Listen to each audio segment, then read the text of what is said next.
snake. I'm a snake. I'm a snake. I'm a slithery little sneaky snake. I'm so slithery and sneaky because I'm a snake. Slithering in your garden, catching me a mouse. Sleepy town settled for the night, where every lawn is tailored just right. And it's about time that the back porch light comes on. At that house down the street,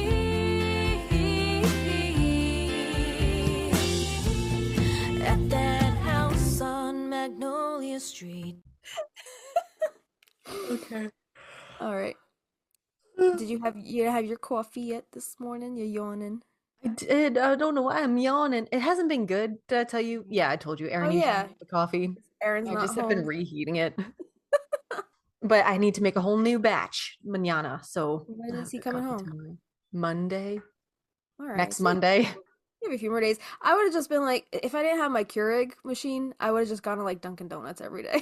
There's a Dunkin' on the way to work, but the line Mhm. is always real long. So You nah. get that butter pecan. I have a Starbucks gift card on my Do Google you? Wallet, but we don't have a Oh. Starbucks between here and where I normally Oh. go. Oh my God, me and Avi. Okay, so we have the Starbucks by our house. The same girl has been working the window there for like years, since we were like in our early 20s, right? Wow. She's tied, okay? She's tied. So we got to the drive-through window the other night. We decided to go for a Starbucks run at like, I don't know, 7 o'clock at night after dinner. We get to the window and we order our drinks, and we just hear her voice through the drive-through speaker, right? So she's like, hey guys, how's it going? And Avi's like, very good, yourself? And she's like, sensational. What can I get you? She was like, good, great, sensational. What can I get you? Sensational. Oh my gosh. The monotone in her voice. Undercurrents of sass. Me and Avi were just like, oh my God, she is so exhausted. Give that girl a raise. Give Poor her a thing. vacation. Like, give her paid leave, something. She's been here forever. Oh, that's so funny. I want to start using that. That's like impeccable. Yeah. That is rarely used, and it needs Yeah. to be used more often. Like the monotone in her voice when she said it, it was just like, it was everything. Yeah. That so- comedic timing. yeah, sensational. Anyway, what can I get you? I love that. Anyway, all right. Anyway. Hey, which hey. Hey, witch, hey. Welcome to Magnolia Street, your one and only practical magic inspired. Wow. I'm Kristina. I don't have a brain. My notes are frozen. Hold on. I have to refresh this page. Okay. Oh my God. There we go. Let's try this again. Clack. Every week. Wait, what? I was doing like the video, like the movie. Clack. Oh, the clickety, the clappity clap. Yeah. So every week oh no, wrong line again. Welcome to Magnolia Street, your one and only musically inspired practical magic fandom podcast. Every week, we deep dive on different aspects of the movie and the books, as well as treat your ears to our very own practical magic inspired original music. Sensational. Sensational.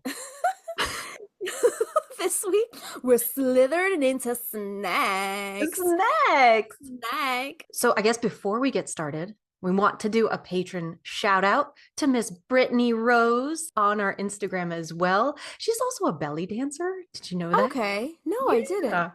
Brittany, thank you so much for joining our Rose tier, and you get access to all of that music, all of that really, really juicy Stinas original practical magic inspired jives. Where the good times never end. Yeah. Thank you so much. Is she a Rose tier because she's Brittany Rose? Oh my God. It's meant. That's cool. Thanks, Brittany. Thank you. Thank you for hanging out with us on Magnolia Street. She gets a very long snake episode. I know. I know. This this episode has been a long time coming. Snakes have played a significant role in mythology, religion, literature, and cultural symbolism across civilizations. Revered and feared, they have embodied dual aspects of life, destruction and rebirth, wisdom and deception, fertility and chaos. From ancient myths to modern pop culture, snakes continue to be a powerful symbol with layered meanings, like an onion. Like an onion, yeah. Like an onion. Like an onion. And the practical magic world is filled with onions. No. filled with snake symbolism. Not only all 4 books, but the movie especially, and we will get into all of that. But hold on just a second, because I'm feeling very distracted right now. I feel like this is something we have to address before we even start this episode. Kristina? Yes, Justina. Is that a snake tattoo? It is! I got a snake tattoo. Firstly, it has taken 110 episodes for us to have a snake episode. What the hell? It's crazy. We're finally doing it. The pressure was on, and we found the plug for we're coming up on St. Patty's Day. So that's why we're doing it here, right? Well, we also want to celebrate you got a snake tattoo because so doing this episode, did that make you inspired to get the snake tattoo, or was it the other way around? I've been wanting it for a while, and I was like, oh, this might be pretty good timing. I was working on these notes. February 12th, I wrote at the bottom, at this time, 2/12/25, I do not have an Ouroboros tattoo, but would love for the planets to align so I can go and get one. I'm sitting here in the morning doing these notes, and I start thinking to myself, what am I doing the rest of the day? So I looked at my moon app just in case, because sometimes it says like, don't make unnecessary journeys. Oh God. I wanted to see what was going on astrologically. Once you know it, we were having a full moon in Leo. It was the full snow moon. I was like, oh, okay. However, my moon app was like, don't be impulsive. Don't do this. And I was like, shut the fuck up. You don't tell me, moon app. Tell me what to do. So you know more about like the alternative names for moons. I didn't know it was the snow moon, but it has, I guess, other alternative February moon names. Historically, they're connected to animals. This says that the Cree traditionally call this the bald eagle moon or eagle moon. The Ojibwe is bear moon. Tlingit, black bear moon, referred to the time when bear cubs were born. The Dakota also called this the raccoon moon. I love a rhyme. Certain Algonquin people called it groundhog moon, probably because Groundhog's Day is close by. Right. And the Haida named it the goose moon. Okay. Another theme of this month's moon's name is sanctity. What is sanctity? Like holiness? I guess so. Okay. They also have bony moon, hungry moon. They give evidence to the fact that the food was hard to come by at this time. So this February full moon reached its peak February 12th, the day I was writing this, ushering in the transformative surge of energy. And it's supposed to ignite a deep yearning for growth, renewal, like shedding your skin, passion, luxury, and true creative flourishes when we relinquish control over the circumstances that limit us. So this affects every zodiac sign. And this is inspiring you to manifest your deepest desires and unlock new levels of success. And now is the time to cultivate unshakable confidence and trust in your ability to navigate life's highs and lows. So as for Gemini that day, I should have looked yours up. I'm sorry I didn't. It's okay. We can add yours in here then. For I didn't get a snake tattoo, so it's all good. We should get you a snake tattoo. In the same spot? Yeah. No, on your boob. On my boob? Like circling your boob. And a snake tattoo? Would you say circling my areolas? Are those snake tattoos? Oh, nervous. Oh my God. Yeah. So this said that Gemini finds its inner voice under this Leo full moon, gaining clarity through honest conversations, speaking their truth, removes uncertainty in relationships, allowing for a more fearless, authentic approach to self-expression. So as you know, I can be pretty impulsive. It's funny that it said that. I think I added that in after I got the tattoo already. It was kind of like a practice in speaking up, which I'll talk about. Okay. But yeah, I was going to really try to be patient that day. I know I needed to get through work. I've done walk-ins at this place before without an appointment in the past, and they're super good about like getting you in, but I didn't know how busy they were going to be. It was pouring that day.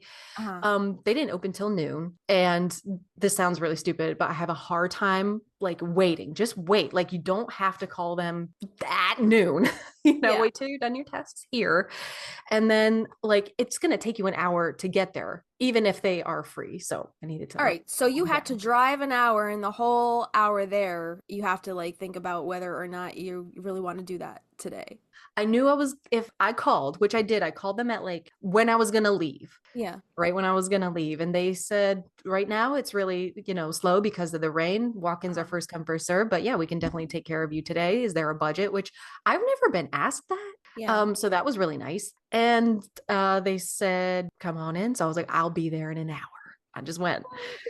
I wonder if that's like a sister sign thing, like, because like I can be pretty impulsive too. Like I've chopped off my hair and like on a whim. I've gotten my nose pierced on a whim. Like I like doing things like that too. I surprisingly never have gone the tattoo route. I think it's always because like the needle thing freaks me out. But I thought it was the permanence thing. And that too. That too. Yeah. Yeah. And also I feel like I would want to research the shit out of my artists. Yeah. You never know. You never know. Exactly. When you call tattoo shops, it's kind of like a given that you usually get like a or like tattoo shop, and you can't really hear anything. It's over the background noise and the tattoo guns going. But I really can't say enough about this place. It's called 510 Expert Tattoo Shop in Charlotte, the one in North Davidson, NODA. I know they have other locations, but both times I've gone to this NODA location, and I've always just been met with like super, very relaxed, kind artists who don't make you feel like you're wasting their time, which I have had at other places.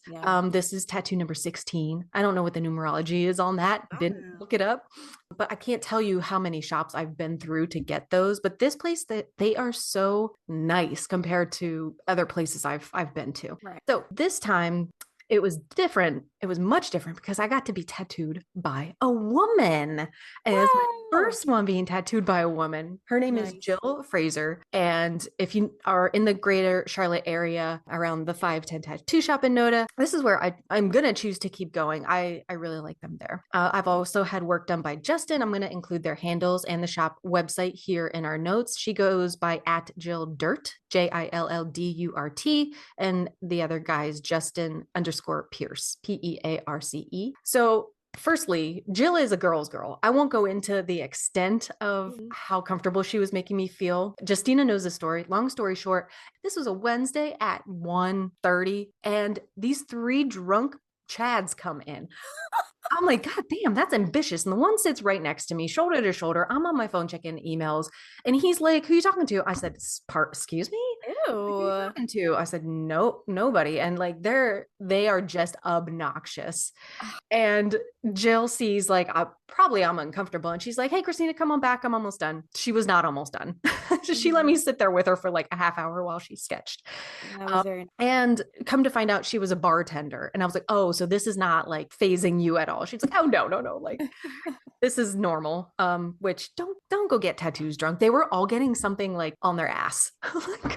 Damn, these guys were bananas. So it was really cool to sit there and talk to her about ritual tattooing. I asked if she knew who Selena Medina was. She said, yeah, her name sounds very familiar, because we had Selena on and we talked about ritual tattooing and kind of bonded over like astrology, or talking just about witchcraft and stuff. And I said, we're going to be doing this episode. I should have asked her if I could talk about her, but hey, Jill, hey. But she was like, what does your other tattoo mean? Because I was leaning like this. I have paintbrushes and like a scroll that has "Je suis prête," is French for I am ready. And she was like, does that mean anything to you? I was like, no, it means I am ready. I wanted that with this paintbrushes. I don't have a reason. She was like, oh, because that's on my family crest, Fraser, like in, what is that? Outlander. Yeah, she's the Fraser clan. So she was like, yeah, I thought that was really sweet. And I wanted her to make Mr. Ouroboros like doofy looking. She was first drawing him with a very like realistic looking eyes. I said, no, I want him to be cute, because I don't have like anything cute and fun and as serious as like the Ouroboros symbol is. I wanted it to have like a lighter tone. And before she started, I was like, all right, now keep in mind, you're going to get to name him when you're done. So she's tattooing away. We're just talking. I'm relaxing, and she's finishing up. I was like, okay, what name did you pick? And she was like, Greg. Greg. I was like, okay. She's like, it seems like a really like a reliable name, a really substantial name. I was like, yeah, he's like really good at Excel. And she's yeah, he's got QuickBooks down. He's really good at QuickBooks. What the fuck? Greg. Which is funny because we have a friend named Greg that she doesn't know, and he's got like long hair. He's into like heavy metal and stuff. So it's funny to picture like a heavy metal guy, but also like a very reliable business Excel guy at the same. That's so funny. Oh my God. All I keep thinking about is the audio of usually it's like 2 dogs. I'm sure you've seen this, and one is like, my name is Maximus Decimus Meridius. My name is Jeff. My name is Jeff. Well, Greg. Yeah. Greg. Nice to meet you, Greg. Yeah, Greg to the show. Yeah. Welcome, Greg, to Magnolia Street. Thank He's you. a snake. He's a snack. He's a Yes. snake. We're going to learn all about the Ouroboros later on. I didn't know it was through so many cultures.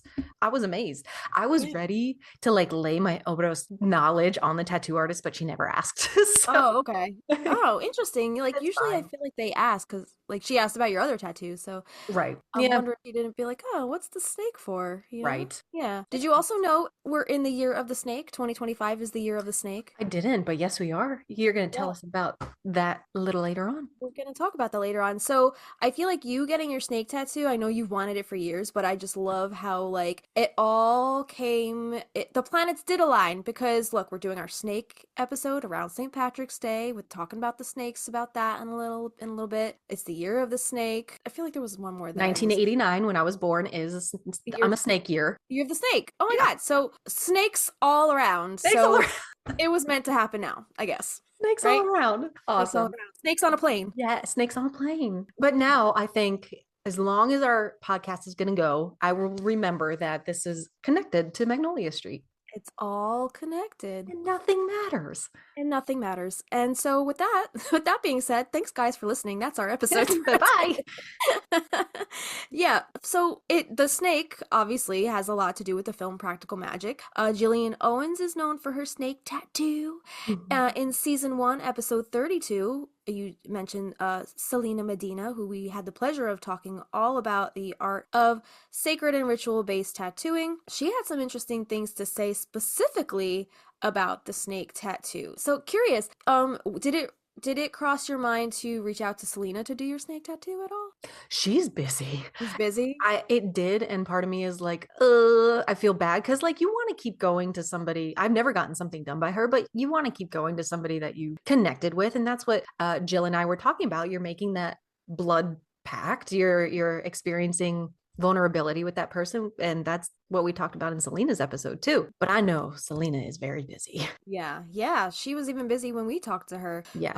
And we we reached back out to her too for another episode. I don't remember what it was. Did we talk to her twice? We talked to her once for sure for the tattoo episode, which we wanted to do because of Gillian's snake tattoo. Yeah. But there was another one. I was like, hey, if you have time, would you want to comment on this? That's right. And she was like, I wish I could. I'm just super busy. Okay, so we did the tattoo episode with her, but then also we might have reached back out to her for Sympathetic Magic, maybe? Or Blood Oath. Or Blood Oath. Yes, I think you might be right. Yeah. All right. If anybody remembers, let us know because we have podcast brain and we don't remember our episode. No. Yeah. So with that being said, I think we're gonna move on to the film now because there's quite a little bit to talk about the movie, right? Gillian has her snake tattoo. And this is just further connecting my weird life path with Gillian, right? Right. Yeah. So in the film, Gillian Owens, played by Nicole Kidman, has a distinctive snake tattoo. Gillian, not Nicole, right? Nicole does not have this tattoo. So Gillian has the distinctive snake tattoo around her forearm that is quite the topic of discussion among the town's women in the Phone Tree Day meeting upon her return to Maria's Island at a later point in the film. But before we dive into that scene and the tattoo and what all of that might mean, I wanted to go back to the beginning and kind of look at Gillian's evolution as a person because Gillian did not always have this tattoo, right? Clearly, we meet Sally and Gillian as children, so of course, they didn't have tattoos at that age. But even the first time we see Gillian as an adult, which is about 8 minutes into the film, she still has no visible tattoos here either. In this scene, it's when the timeline flashes forward from the Amas Veritas love spell that Sally does as a little girl, and as the petals drift toward the moon, the scene fades into a much older Sally standing on the porch as Gillian comes barreling through with her duffel bag because she's running away from home with her boyfriend. And by the way, before we talk about Gillian though, I just wanted to mention the way the rose petals trail off toward the moonlight in that Amas Veritas love spell, very snake-like, right? You're right. Very snake-like. So I don't know if that meant anything or was like a kind of like a not an omen but like a foreshadowing of like I don't know some snaky stuff going on later on with I don't know. Probably has nothing to do with anything. But I just thought it was like cool how it was like slithering its way up to the moonlight, right? Yes. Do you remember that Leanne Rimes song from Coyote Ugly? The moonlight. That's a great song. That song was such a vibe. So in the scene where they're both grown up now from the flash forward from the Amos Vanitas love spell scene, Gillian's running towards Sally with her duffel bag to escape into the night, and she's got on a short sleeve shirt. So it's very easy to see both forearms that she has no tattoos present here at all. I also noticed something on her shirt, and I was trying to use AI to like clear up the imagery so I could see what was on it. It's kind of dark here, but it looks like there's something like in a lighter blue, like embossed, make something out of nothing. Mm-hmm. If there was something on that shirt, what would it be? I don't know. Yeah. The following scenes are Sally sulking. Her and the aunts are walking through the town reading Gillian's postcard about how she's in Orlando. And Sally catches eyes with Michael. The aunts do their love spell. Time flashes forward. Now Sally is married to Michael. She has 2 little girls. Now her life is normal. And in the voiceover, Sally's narrating as if it were like it was a letter that she was writing back to Gillian, right? Mm-hmm. She's like, "Dearest Jilly," and she's like, it's hers and Michael's 3rd anniversary when she's writing this. So it's been at least 3 years since we hear what Gillian has been up to since that first postcard when she was in Orlando. Mm-hmm. Because, right, Gillian sent that postcard about her being in Orlando the day that Sally meets Michael. Mm-hmm. So that all kind of coincided. So we can kind of get like a kind of guess the context of when, all that was happening. I thought one of the girls, Kylie and Antonia, when they're kids running around that yard with the ball with Michael and stuff, one of them looks a little older than 3 years old. So I'm like, I think this might have been a little pre-marriage baby. Maybe. Yeah, it could be. Very well could be. But I was like, yeah, 3 years seems like not a lot of time to have passed. Like Sally had, 2 kids. One looked a little older than 3. So who knows? We're going with 3 years because Sally puts the time marker on that. So it's been 3 years. Gillian still doesn't have the snake tattoo, right? Because after Sally is done narrating her letter, now Gillian is writing back to Sally about how she's lying in the sun. She's hanging by the pool. She's got so many friends.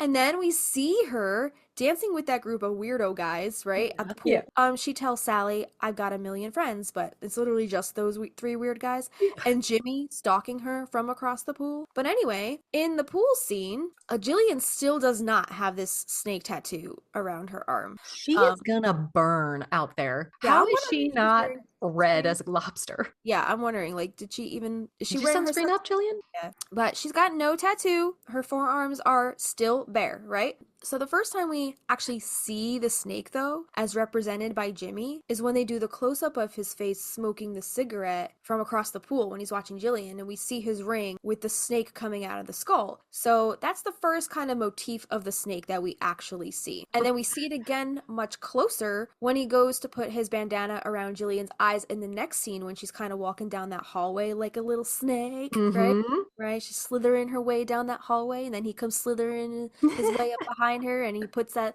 on that bandana. He even looks good dead. Right? Your commentary is so funny. Yeah. Yes. So as soon as we meet Jimmy, we associate with him with snakes because of his ring, right? We know nothing else about this guy, but from what his ring tells us, he's into snakes, he's into skulls. This guy is kind of a greasy, slimy, snaky dude. He's kind of listening to like Nickelback and like Chad Rock.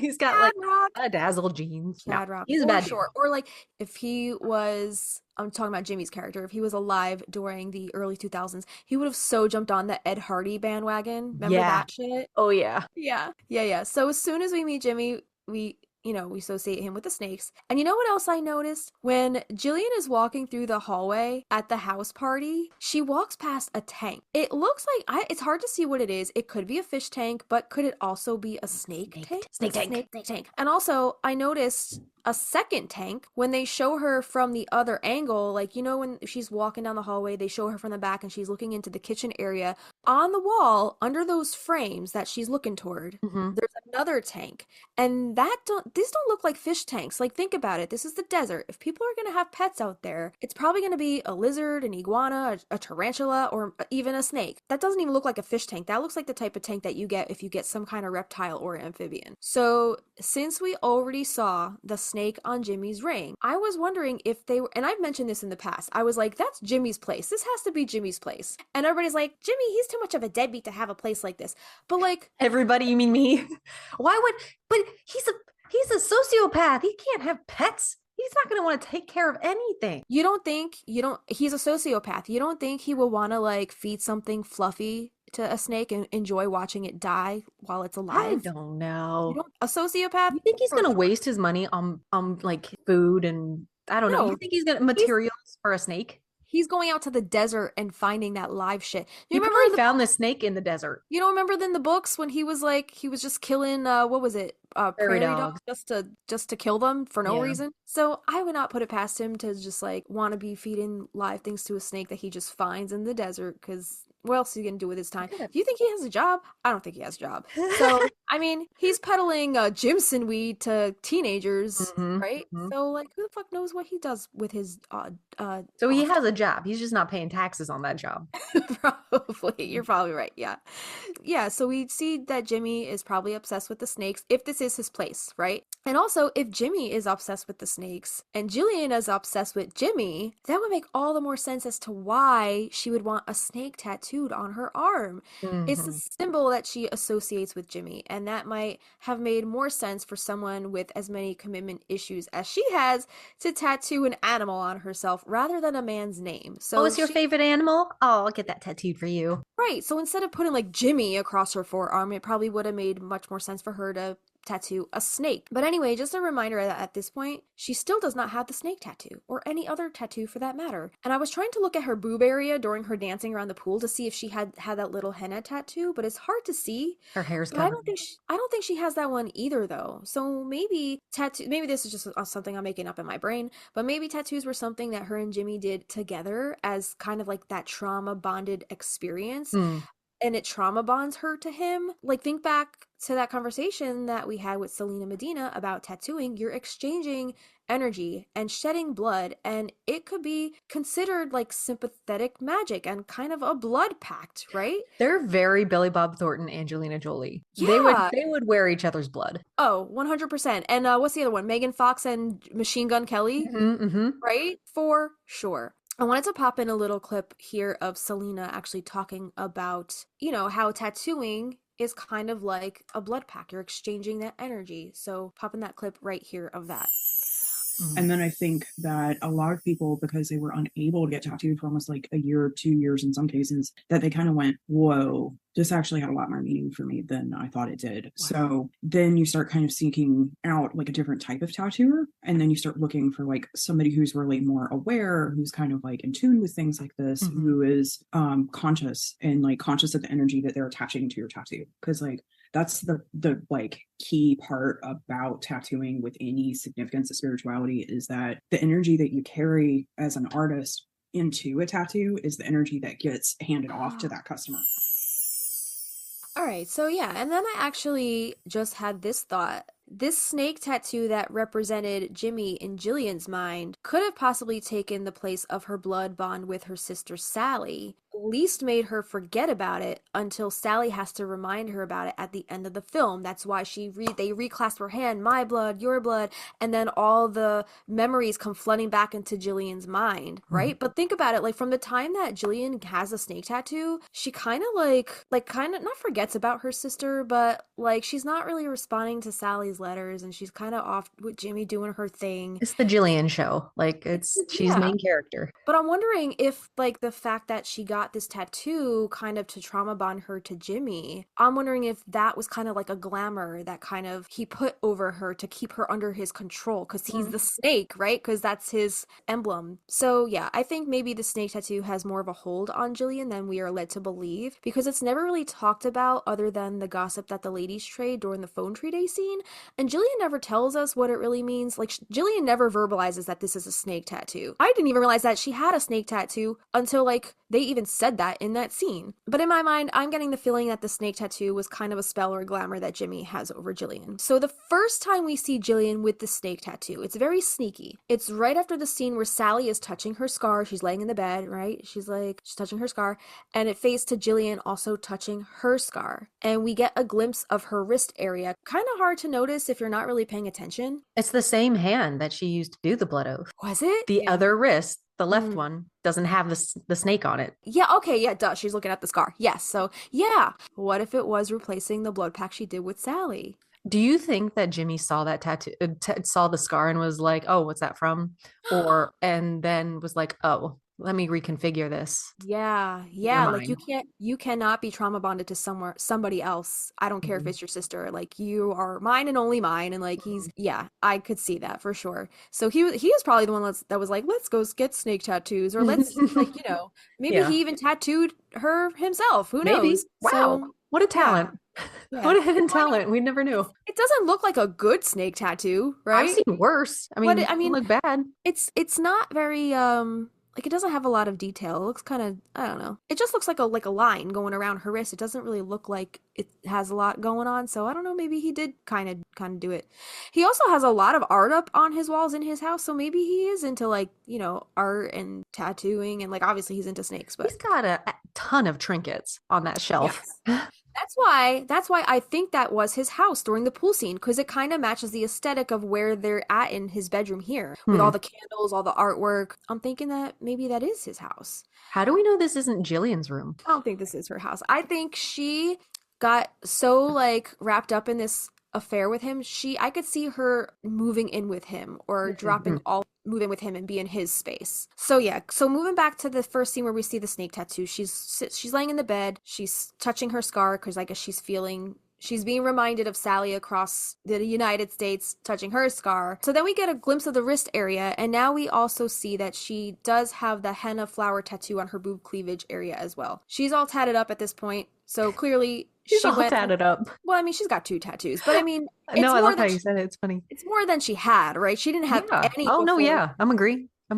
She had no tattoos before Jimmy, so clearly she went through a little bit of a change since getting together with Jimmy, right? Some kind of mental transformation, don't know what it is yet. So we also see either the head or the tail of the snake on her wrist as the camera angle changes to just her hands. And she gets up to light a cigarette, and you can pretty clearly see here her wrist area that something is wrapped around it. And I'm not really sure that you can tell it's a snake just yet. I was always like, is it a rosary bead? Is it like a bracelet? Like, what are wrapping around her wrist? So then the camera pans to Jimmy, and he says, I was just thinking about you. And he's wearing his skull snake ring. So he's keeping the snake motif going on there. And I'm wondering, like, if he has to keep this, we've talked about this before, I think, but he has to keep this ring on to kind of like keep these girls glamored, right? Yeah. And also, didn't we have like a theory going that like all of the souls of the girls he's killed are in that ring, and that's how he's keeping his power, because he's an energy vampire, which we're going to talk about vampires in a little bit and how snakes are connected to vampires. So I don't know if you ever noticed this before, but when Jimmy goes to kiss her and tells her that we should go together when he wants to go to the bathroom, right? He's got a hickey on his chest. We talked about this in our commentary because I was like, oh my God, it's right near his armpit. And you go, it's like a third nipple. That's right. It's a third nipple. So yeah, that made me think of like Gillian's snake bite, literally, so to speak. So then in the shot where he like grabs her and he's like kissing her shoulder, if you look off just to the left of the screen past Gillian's head a little bit, do you see a coiled snake on the shelf there? I do. Interesting. I never noticed that before, right? It's amazing the things you notice when you're like scouring the film for symbols. Yes. Yep. A treasure hunt. We're so good. So Gillian goes to the bathroom and she astral projects to see her sister. And the next time we see the snake tattoo is when Gillian is laying in front of the fireplace talking about how strong Jimmy is and how he can survive the curse. And I saw this symbolism of Gillian telling us this in front of a fireplace very interesting. So I did a little digging on how snakes and fire is connected. So snakes have been associated with fire in many mythologies and cultures, including Aztec, East Slavic, and Chinese. Occasionally, serpents and dragons are used interchangeably, having similar symbolic functions. The venom of the serpent is thought to have a fiery quality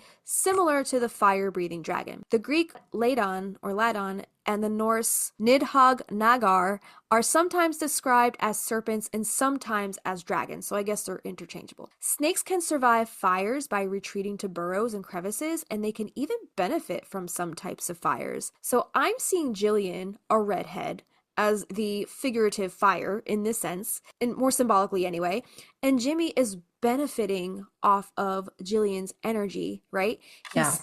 He teeth into her in a more figurative sense. So he's basically an energy vampire feeding off of Gillian. He's got this Dracula cowboy thing going on, and we worship each other like bats. And there's this, like, a lot of vampire analogies here, right? Which we will get into in a second. So, but this whole bit where she talks about him being so much stronger than the curse. The curse can't hurt him because he is so much darker than the curse. The curse is probably scared of Jimmy. He is the curse. He is the curse.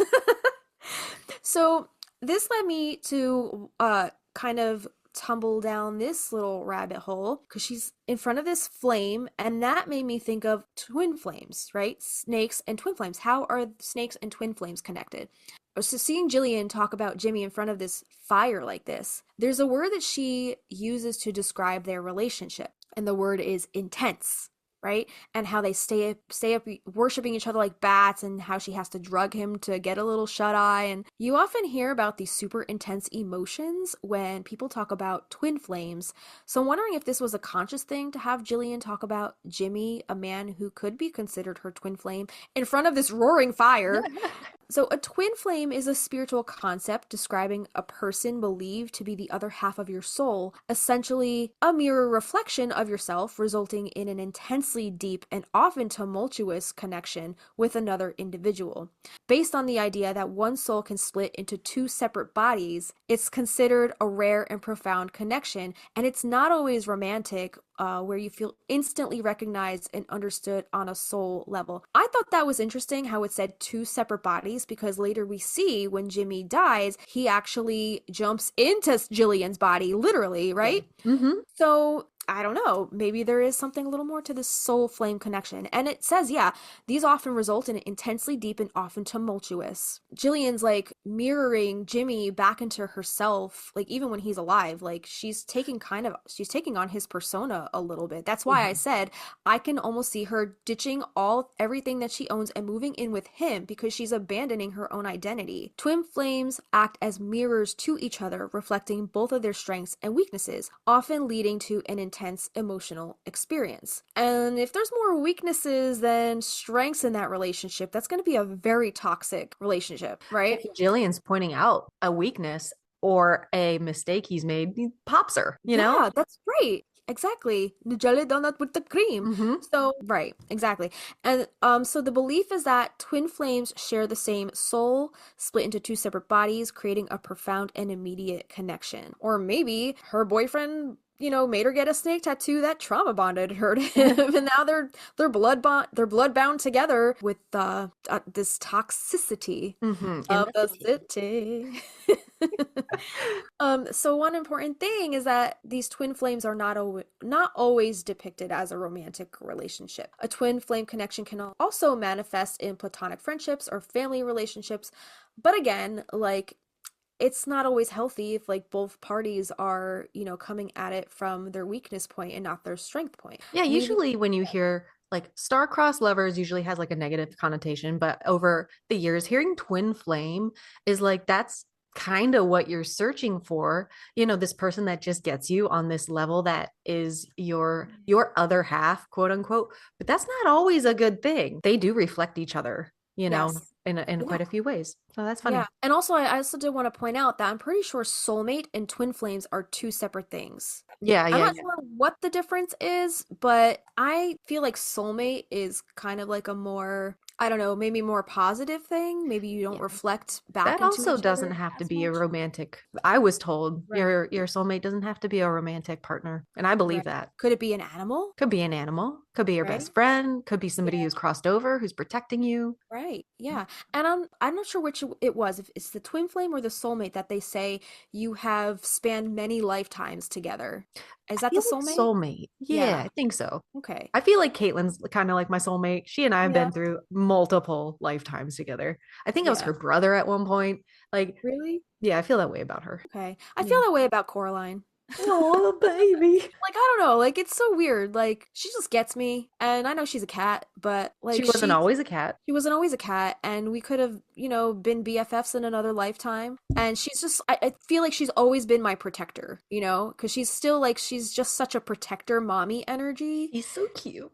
She just like obviously says like she would live inside your skin if she could. Like she just like Aw. always wants to be near me and she wants me to be holding her and yeah. So I don't know. I feel like I've known her for quite a few lifetimes.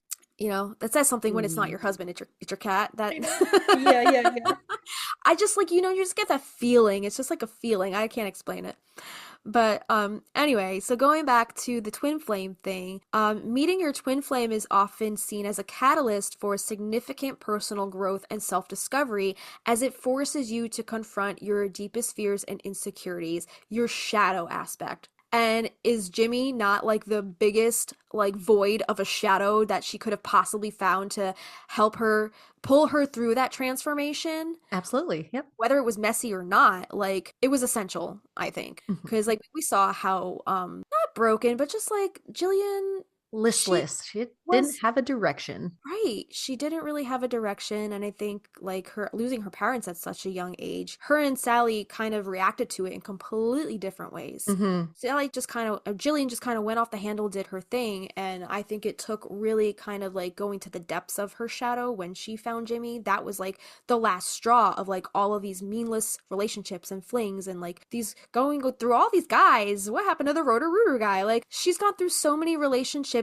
and it took her to hitting rock bottom with Jimmy to kind of like coming out of it transformed and being comfortable in her own skin enough at that point where she was fine just being home on Magnolia Street, like pulling her weeds and doing her gardening and finding her roots, right? Putting her roots down. I think she had that like fuck it energy with her parents passing away so young. She's like, what does it matter? Why bother hanging on to love? Because it's so fleeting and who knows what's going to happen. So I think her being, like a fart in the wind is her MO. And then finally seeing, unfortunately this chaos had to happen.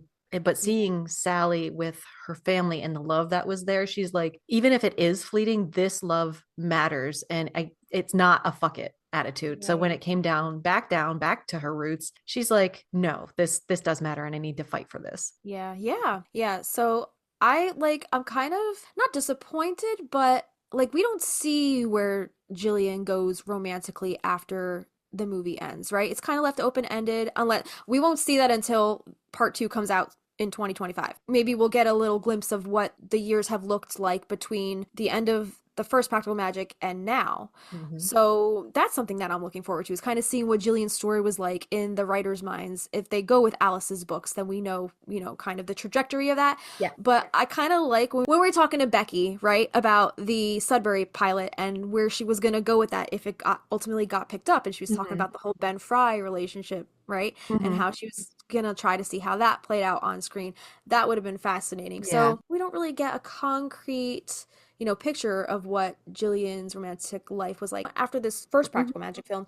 I do like how she kind of like came back to herself, and it kind of ended with her focus on herself, and she didn't need a man at that point. That character arc was more important. Exactly. And she was just happy with being who she was and owning who she was at that moment in her life. And she had to go through that transformation to get there. And I love her character arc in this film. What do snakes have to do with the concept of the twin flame though, right? So the snake symbol often holds deep spiritual significance, especially in the context of the twin flame journeys. In many traditions, the snake is seen as a symbol of transformation, healing, and awakening. And this aligns well with the twin flame journey, which is often about spiritual growth, emotional healing, and the awakening of one's higher self. The snake represents the shedding of old skin, which you mentioned earlier, a metaphor for letting go of past wounds and outdated beliefs to make way for a new, more authentic self, right? Gillian shed the fuck out of her skin by the end of this film. In twin flame relationships, this process of transformation can be intense as both individuals are challenged to confront their shadows and heal from past traumas in order to come together as their truest selves. Additionally, the snake is sometimes linked to the concept of Kundalini energy, which is said to lie dormant at the base of the spine and rise through the chakras as one progresses on their spiritual path. This rising energy can mirror the activation of the twin flame connection, sparking both individuals to experience profound spiritual awakening and personal growth. I mean, hello, Jimmy, spiritual awakening, yeah, he was a spirit by the middle of this film. So, Yeah. I mean, if you want to take that more literally, then yeah, he actually has his spiritual awakening, but he had to die in order to get that spiritual awakening. And I don't even think he fully got it because now he's still feeding off of Gillian's energy, right? Mhm. So in some interpretations, the snake can also symbolize duality, as it is often depicted as a creature of both light and dark, much like the twin flame relationship that embodies the merging of opposites, light and shadow, masculine and feminine energies, into wholeness. So in the beginning of the film, we kind of see like Jimmy's the shadow energy, Gillian's the light energy, or flip that if you want to, however you see it. But then when he dies and he jumps into her body, then they become whole. I thought that was interesting how the film actually shows the trajectory of their twin flame coming together as one. So yeah, I just thought that whole scene was just very interesting when we see that snake tattoo, Jimmy's hold on her, and how she's talking about their intense relationship while, laying in front of a roaring fire. So right. I just thought maybe that was a conscious decision on the set designer, the writer's parts. You never know. Never thought of them as twin flames, like just because of what we've been told our whole lives.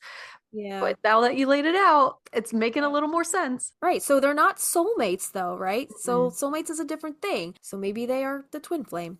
So the next time we see Jimmy, he has kidnapped the girls. We see he still has the ring on. He asks Sally if she's ever read any books by Louis L'Amour. And Louis L'Amour, the prolific Western author, does mention snakes in several of his works, so perhaps like Jimmy, when he's quote reading these books by Louis L'Amour, apparently he didn't know anything about him because he didn't even know he was, not a foreigner. He's from North Dakota, you asshole.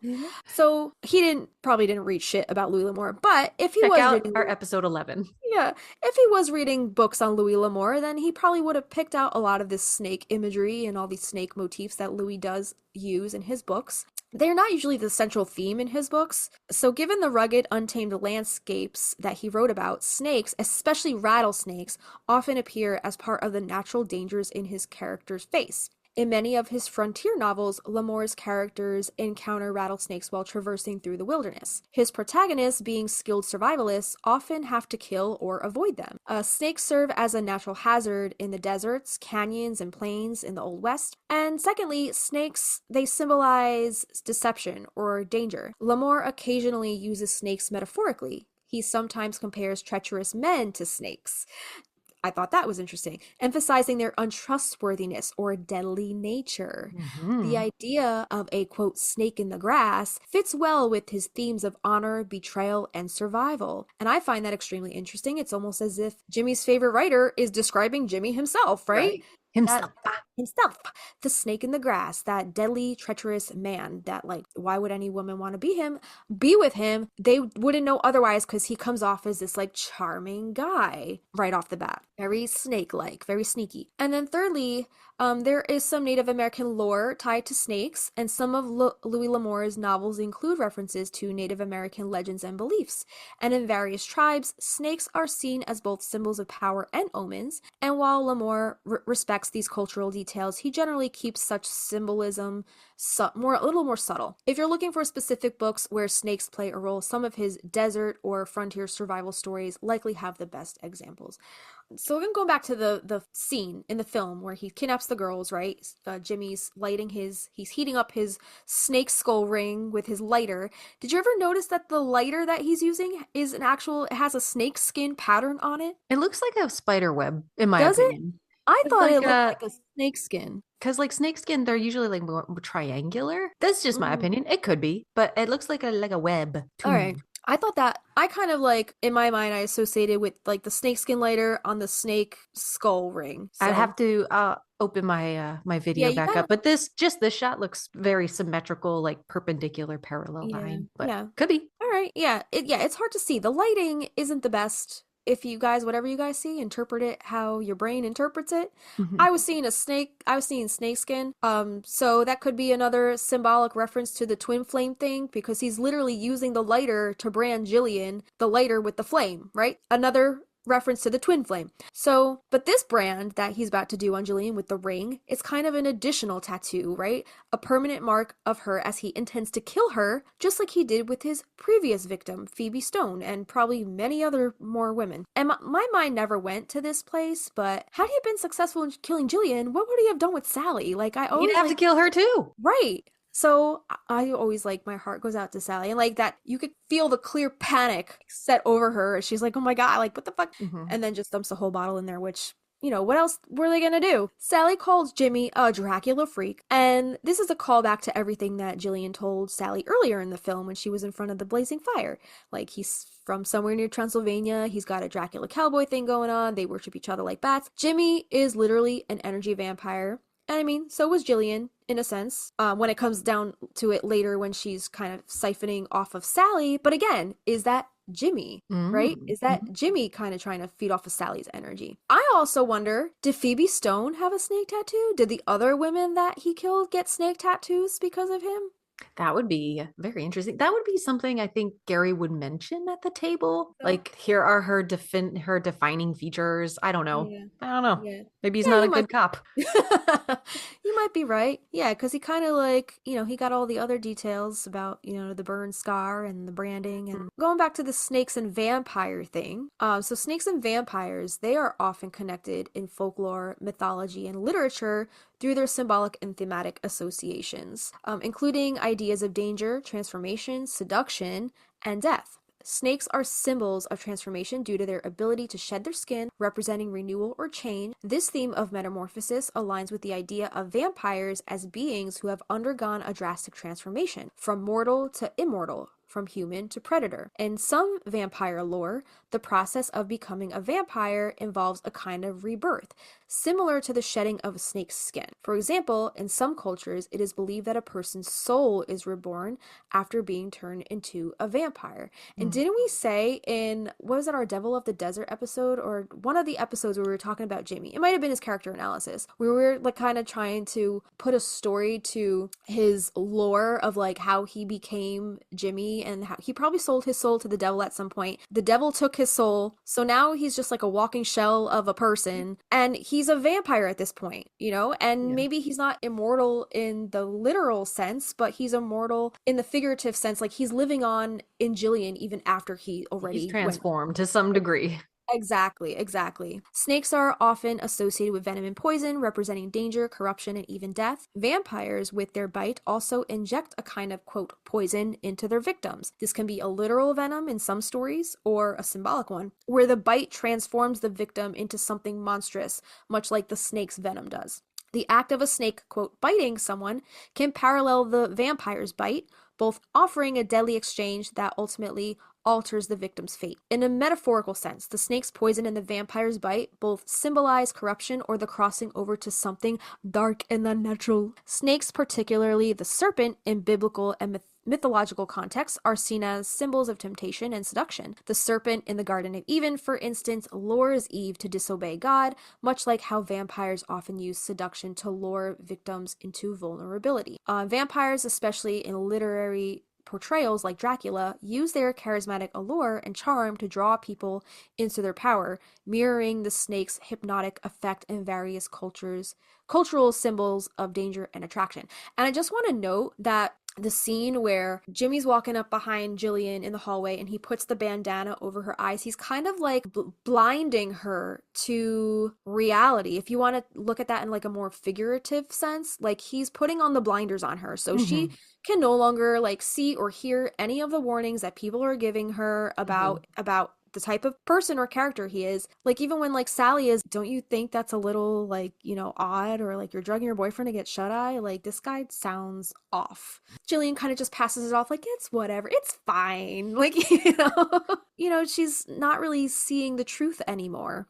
And he's put his glamour over her with that bandana, so to speak. Snakes have been both feared and revered throughout history, representing the duality of life and death. They're often seen as creatures of death due to their venomous nature. nature and rebirth through their shedding of skin. Vampires, as undead creatures, represent a similar duality, living but not alive, existing in the in-between state of the living world and the realm of the dead. Snakes' association with both life through their regenerative qualities and death through their venom and predatory nature mirrors the vampire's existence in a state of suspended animation, neither fully alive nor truly dead. Which is kind of like the experience he kind of had in that little brief moment when the resurrection spell actually worked before they killed him again. Right. Yeah. So this guy keeps dying, keeps coming back to life. And who knows, he might have died before they even killed him the first time, because he might have died before he sold his soul to the devil. That's how he's still walking the earth. And next we have mythological connections. In many mythologies, serpents are connected to death and the underworld. For example, the Greek god of death, Hades, is often depicted with serpents.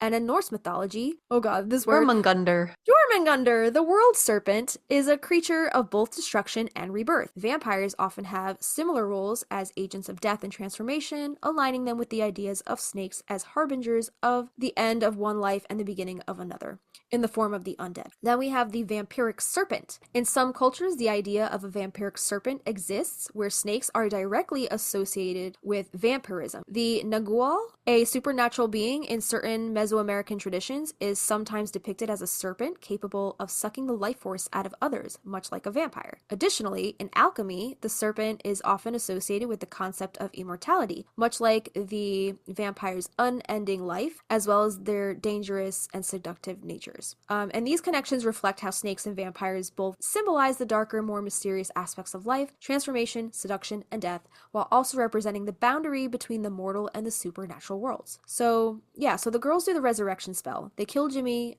a second time before they bury him. And we get another shot of that snake skull ring, and it's almost like a foreshadowing that this thing is going to come back and, quote, bite them in the ass, no pun intended. And that's kind of like the last time we see this ring anyway for a while. So let's move on to the phone tree day scene. This whole thing kind of starts in Sally's verbena shop, right? Gillian is there, quote, testing the merchandise, and she's smoking her cigarettes and lathering on all the lotions. Sally gets annoyed and leaves for her phone tree meeting, and Carla and Linda have to spell it out for Gillian, and Gillian's not really doing well at reading between the lines. Yeah. So they give her the rundown about what this phone tree bullshit is. And mind you, Gillian is dressed very conservatively in this verbena shop. She's got on black slacks, like a quarter sleeve black long sleeve shirt or sweater. So Carlinda give them the couple name, Carla and Linda, give Gillian the tea. And the scene cuts to the phone tree meeting, right? So now Gillian waltzes in, demanding to see her sister, and upon Gillian's arrival, her, quote, snake tattoo gains a lot of attention. And it seems to be this taboo thing that the townswomen shudder to even vocalize higher than whisper volume, as if Gillian's taboo for Gillian to just show up in a sleeveless shirt. Right, and a belly chain in a PTA meeting. Yeah. Right? Arms? No. Yeah, a belly button? What? So, yeah, it's very taboo. And the townswomen, they don't even want to vocalize this snake tattoo higher than a whisper volume, as if Gillian will infect them with her venomous bite at the very mention of it. So, one thing I want to point out, which we have discussed on episodes before, Gillian is wearing a green little midriff with a belly chain, and if you look closely enough, the print on her green tank top, it's snakeskin print. Oh yeah, okay. It's snakeskin print, so it's very clear that Gillian goes home to change out of her conservative black sweater to go put on this green snakeskin midriff to match. Oh my god! You never noticed that before? No, I thought it was like velvety, like her dress. And you know what? Same. I didn't notice that until I looked closer for this episode. I was like, it's very snakeskin. Yeah. So she literally goes home on purpose to change into this snakeskin shirt to match her snake tattoo and go rile up all the women in this PTA, right? And she walks in and they're all clutching their pearls. And it's in this scene that we finally hear her snake tattoo verbalized, confirming to us that it is in fact a snake tattoo on her arm, right? Because it's not really mentioned by name in previous scenes. Like, we see it, it's out in the open, but like, again, I was like, could it be rosary beads? Could it be a bracelet tattoo? Like, it could be anything. But they actually say it. They're like, is that a snake tattoo? So now we know for sure what it is. And I'm not sure if this is coincidence, but this is the first time that we really see Gillian wear the color green to carry out something devious. So perhaps this is some of Jimmy's trickster energy starting to manifest. Like, look at the shot of this when she makes the binder ring snap on that woman's fingers. Like, she's making the most evil face. Mm-hmm. And that's the face that she makes, very similar to the faces she's making later on when she's full on possessed by Jimmy. Yeah. Right? So who knows? Maybe a little bit of Jimmy is coming through in this scene. And then also the face that she's making when she changes the pages to read the phone tree day results. To put Sally's name at the top. Right? Very smug. Very, very sneaky. This is the face you were making when you knew you were going to win that raffle in Salem. Yeah. yeah. Just waiting. Just waiting, and Avi's like, what do you mean record it? Why? And I was like, just watch this. Yeah. So Gillian's sitting there with her hands kind of like her chin resting on her hands, and we see the snake tattoo, right? And she's just waiting for the answer. Like, she knows the answer that's about to come out. Yeah, Gillian has gone full-on devious mode in this entire scene. It's mostly her trying to stick up for her sister, but maybe some of it is Jimmy's malevolent forces starting to manifest. I don't know. But then after the phone tree scene, we have the midnight margarita scene, right? And the aunts do a spell here when they're mixing all their potions. The spell that the aunts do here as they pour their ingredients into the blender is a play on the witch's double double toil and trouble poem from Shakespeare's Macbeth. Do you know what bubble bubble? Is it? I always say double double. Shut up. I'm pretty sure it's bubble bubble. I thought it was double bubble boiling trouble. Double bubble? Bubble double. Well, do you remember that Olsen twin movie? Yes. It was double double toil and trouble. It was. I think it's like the twin play. But I'm pretty sure. All right, so it doesn't matter. He's dead. So in my mind, because of that Olsen twin film, from then on, I was just like, it's double double toil and trouble. Same. Who cares? Nothing matters. I was 8 years old when I realized that the Olsen twins didn't write that. That they're lying to us.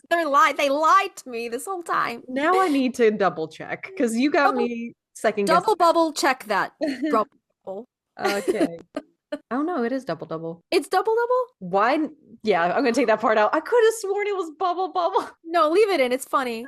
I'm an idiot. That's so funny. I'm an idiot. Did you have me rethinking myself? I was like, oh, it's the Olsen twins' fault that I said that. Bubble bubble. Double double. Oh my god. Okay. Double double. So, yes, you are correct. I thought it was like one of those Mandela effect things. Like, it changed over. Oh my god, it changed. Right. You know? Okay. I'm glad we got that figured out. Okay. Yeah.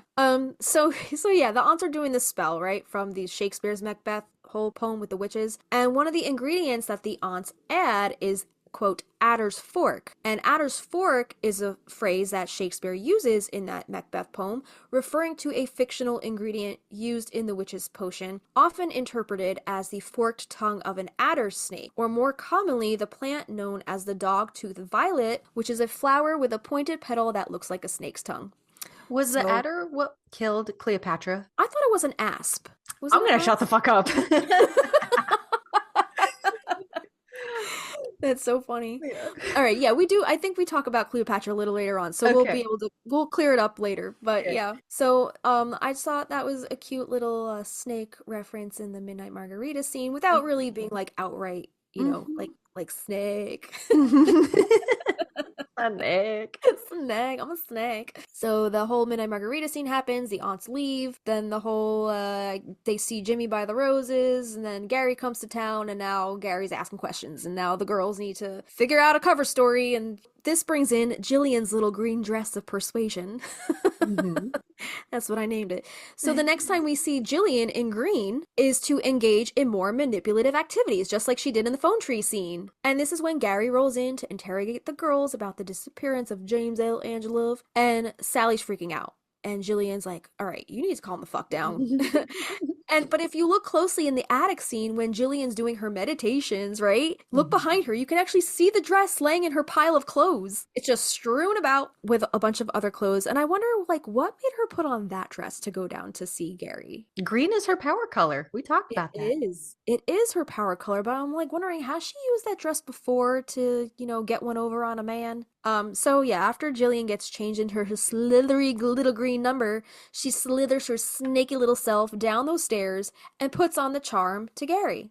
She's like, hello, officer.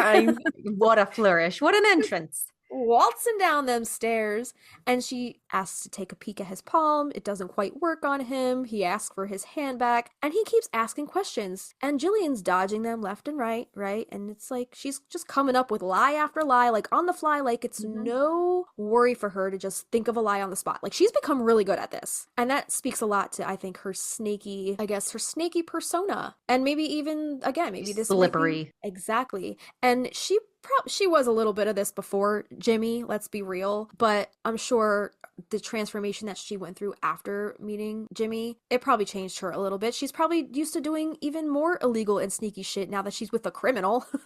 Yeah. You know? Yeah. All the stuff she can get away with. She's seen the power that she has. Exactly. With that ba-ba-boom. So she's putting that to use here in this scene when Gary comes to town. But yeah, this is the second time that Gillian has done a little costume change to go ruffle some feathers. Like you said, it's very clear that green is her power color, and when she wants the upper hand in any situation, this is the color that helps her get the job done. And the manipulative nature of this characteristic of hers is very snake-like, so the fact that her power color to help her do this is green is not lost on us, right? Like correct. Green like a snake. She's a little green snake.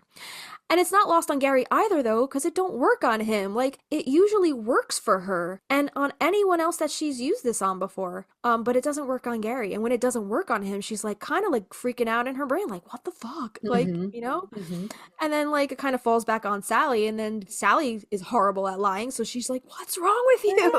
I don't know.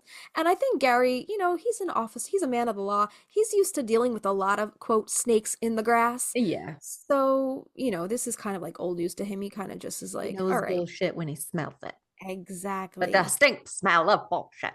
Exactly. So let's talk about the Gary comes to breakfast scene, right? And when the toad burps up that snake skull ring. This is kind of the payoff to the foreshadowing that I was talking about earlier when it closed up on Jimmy's finger with the ring on it right before they bury him. And then it pops up in this scene when Gary, you know, he comes over for breakfast to do more questioning, and then the frog burps it up, and he's like, what are you guys trying to hide? Like, you guys better get a damn good lawyer before you talk more to me, because, you know, you guys are in some hot water here. So then let's talk about the standoff scene when, you know, after Sally confesses, or not confesses, but goes to give her testimony to Gary, and then she goes back home, and Gillian's full-on possession mode. Jimmy has possessed her, and Gary hears her call a mile away, so he comes in guns a-blazing, and this whole scene is like one of those Western standoffs, and Jimmy's like, even though he's kind of like in sepia tone, he's got the daguerreotype effect on him. We can see what he's wearing a lot clearer here, because the scene where he like kidnaps the girls, it's so dark you can't really tell what he's wearing. So here we can see his dead outfit, his death outfit, the outfit he died in. We can see it a lot clearer here. The back of his vest has a snakeskin pattern or material, further comparing him to that of a snake. It's interesting too that all happens during like daylight. Yeah. Like this crazy ghost you're seeing in broad daylight. Right. Yeah. So in this scene, also, Gary and him are kind of moving around each other. Gary is cautious, like he's dealing with an actual venomous rattlesnake, right? He's kind of like, he doesn't want to move too quick and the snake will strike. And Jimmy is kind of moving around Gary like he's waiting for his moment to strike, like that of a cobra. Also, if you listen to like what the sound effects are kind of doing here, it kind of sounds like echoey hissing, and like it doesn't exactly sound like a rattlesnake's rattle exactly, but it's giving like snake in the grass type sounds. Like it's very like or like it's very like, you know, very slithery sounding. And then Gary like proverbially cuts the head off the snake when Jimmy touches the star, and then gets the hell out. He yeets out of there.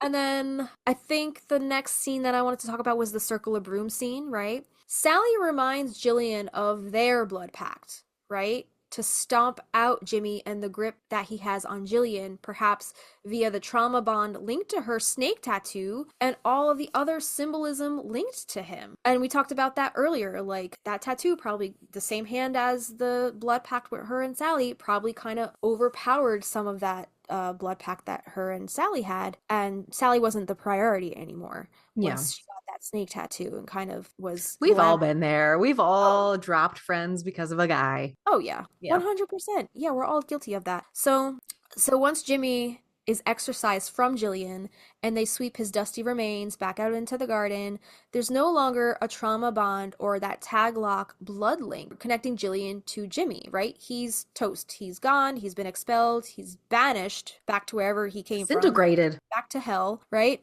So I think symbolically, this is conveyed through Gillian's clothing choices in the last 3 scenes of the film. Like, if you take a look at what she's wearing in all 3 of the last 3 scenes with her, she's dressed very conservatively, right? All in long sleeves. We can no longer see her snake tattoo. The first scene is the burning of the brambles when she's got on that like Victorian baby blue frock. It's very laced up to the neck, long sleeves, covering her ankles, right? Mm-hmm. The most covered up we've probably seen Gillian in the entire film. Then we see her in the pulling the radishes in the garden when Sally and Gary have their kiss. Again, hat on. I think she's got, an outfit. I think she's wearing gloves too. Blouse up to her neck, long sleeves, garden gloves, right. Can't really see her arm in that scene either. And then lastly, the jumping off of the roof finale on Halloween. They have on those long black flowy robes, those witches' robes, their hats. So we don't see her arm in this scene either. We do see her little cleave tattoo though. Her cleave.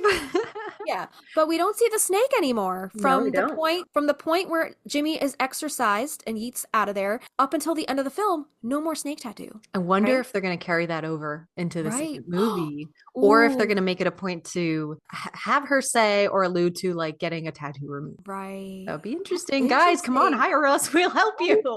All right, now keep that in the back of our little brains to remember to when the movie comes out, because that's going to answer a lot of questions here. Because my theory is, does she still have this snake tattoo at the end of the film? Because we don't see it. It's no longer relevant to us anyway, right? So perhaps she never had it physically removed. However, the fact that we, the audience, no longer have the ability to physically see that tattoo, that kind of conveys to me that it's no longer relevant. She's no longer connected to Jimmy via that imagery. His motif, right? His motif is that snake. The audience no longer needs to see the snake tattoo to connect Gillian to Jimmy because she has moved on from that part of her life. It's no longer relevant to her or to us any longer. And the long sleeves are now concealing the person that she was when she was with Jimmy, whether she had that tattoo removed or not. So before we move on from the film, I wanted to kind of like analyze how Gillian can be seen as the snake herself, because she goes through this whole character arc, right? From the beginning of the film to the end, both in her nature and in her journey. Kind of like how we did for Michael on our most recent Black Dog episode. Remember, we said that Michael was the black dog?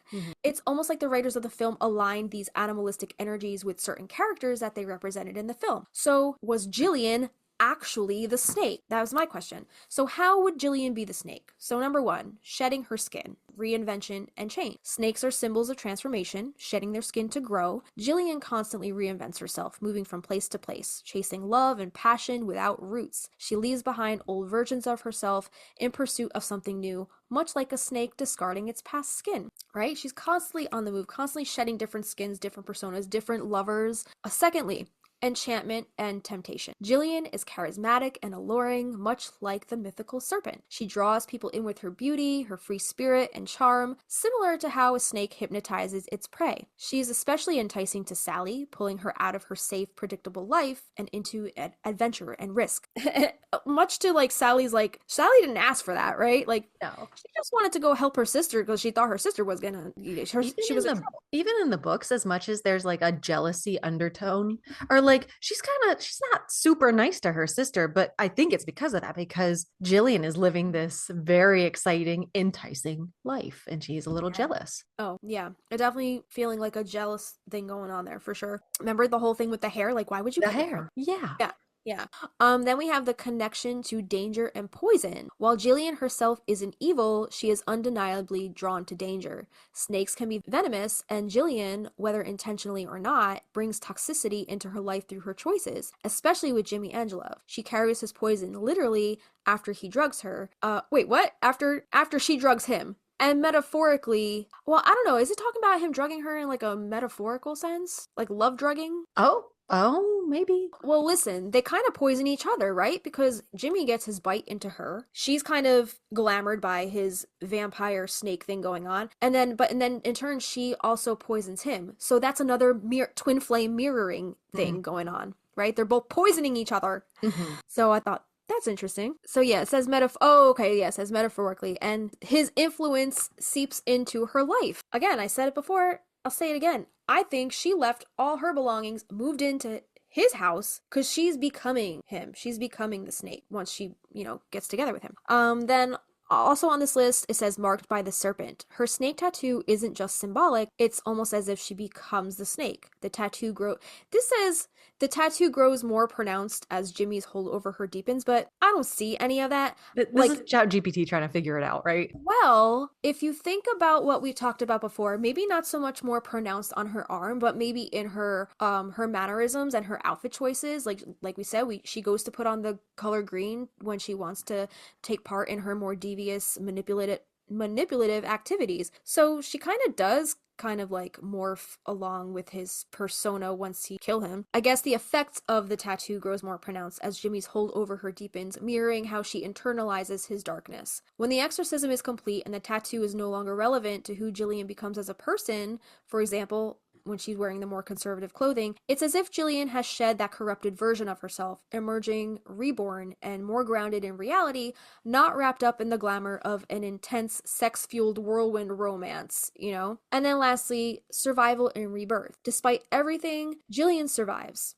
right? She's a survivor of, not only domestic violence, but Jimmy's wrath. He's killed so many we only know of the one woman in the movie anyway, but he's a serial killer. He's trying to do this to multiple women. I wonder why. What did Phoebe do or didn't do, or what triggered him to off? Well, you didn't listen to Charmed and Dangerous, our one and only murder mystery true crime podcast episode. Yeah, I don't know. That's a good question. That's an interesting one to ponder. I think, didn't we even play with ChatGPT fan fiction of how that whole thing went down? Was he gonna kill Gillian because she was trying to leave, to sum it up, basically? Or was he why did he? I'm so confused. I don't know. This is such an easy plot line. I'm just thinking way too much into it. Okay, he hit her because of the donut thing. Was there more after that? Did he push her around in the hotel room? Getting hit in the eye kind of sucks and your boyfriend's an asshole. So you're crying in a corner and he's gone. You don't know where he is. But she looks terrified that he's going to come back and kill her. That's why she called her sister. Come get me. Yeah. No, those are good points to ponder because, I'm wondering almost you brought up a good point. So maybe he killed Phoebe because she tried to leave. Once he figures out that he no longer has control over this woman and the situation, that's when he's all right, well then if you're not going to be with me, you're not going to be with anybody else. You're not going to go home. You're not going to see your family.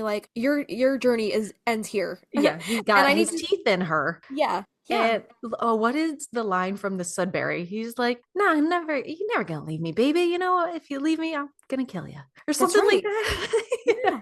Yes. If you ever leave, I'll kill you. Yeah, and I don't know anything about the statistics of a domestic violent relationship. What are the statistics of when a woman tries to leave, of the man being no, okay, now right, I'm gonna kill you. So it could be he hit her, she probably threatened to leave him, and that's probably why he was oh, you're gonna leave with your sister? No, you're not. I'm gonna kill you guys. Both of you.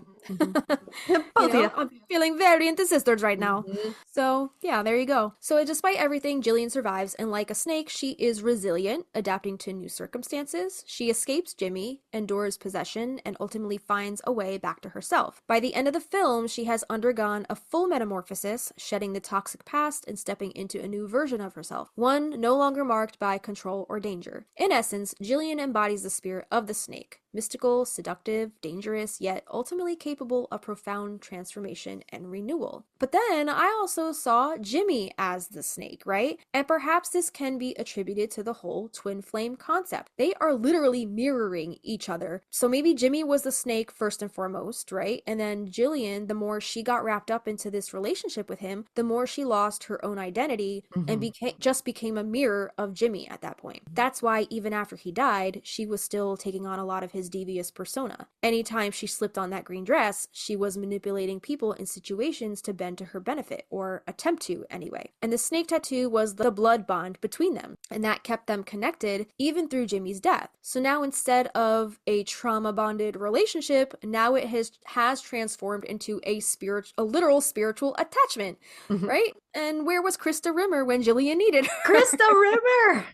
Call Krista. Oh, Krista. Yeah. So that's it for the movie. Do you have anything else that popped out at you that you want to add about the snake and the film? I think I wanted to say just, it reminds me of if you've ever come across like a nest of snakes, you don't know where one ends and one begins. And that is very much their relationship. The Ouroboros. The Ouroboros. Yeah. And I think there's even one we're going to talk about in pop culture. It has a specific name. I don't know what it is, but it's the symbol from the never ending story, which is two snakes that are biting each other's tail. That's Gillian and Jimmy. That is consuming each other. Right. Yeah. And that they pretty much did. I feel like if they didn't kill him by accident, I think Gillian and Jimmy would have killed each other. Yeah. I think it would have been a type of situation where like they would have gotten into a fight while he was driving or while she was driving, and they would have driven off a fucking guardrail somewhere, and they would have literally killed each other. Yeah, I agree. You know, that's it for the movie. We have quite a little bit of book stuff. Was there a lot of book stuff? Not a whole lot. All yeah, right, there cool. wasn't too much, but there is a specific mention of this tattoo in our Practical Magic book, and I love that the producers did put it in the film. But we're going to go chronologically. We'll start with Magic Lessons on page 142. People in town vowed that a sea serpent resided in the leech-filled lake where Maria and her child bathed. The native people had always believed that there was a mysterious creature in the depths, one that had dragged itself inland from the harbor when the countryside flooded in a storm surge and tides engulfed the forest. And Justina's going to have a little bit more on specifically water serpents in a moment. Yeah. So surely people, this is also page 142. Surely people here believed in such things: wolves that would track a man for weeks and devour him whole, poisonous snakes that favored young women and were said to hide beneath their beds, birds that drilled holes in wooden planks of a house as if they had knives on their beaks, rabbits that turned from brown to white when the snow fell, magicked in front of their eyes. And a little more on the same page, local men had searched for the serpent with no success, and some of these individuals had disappeared because the lake was bottomless.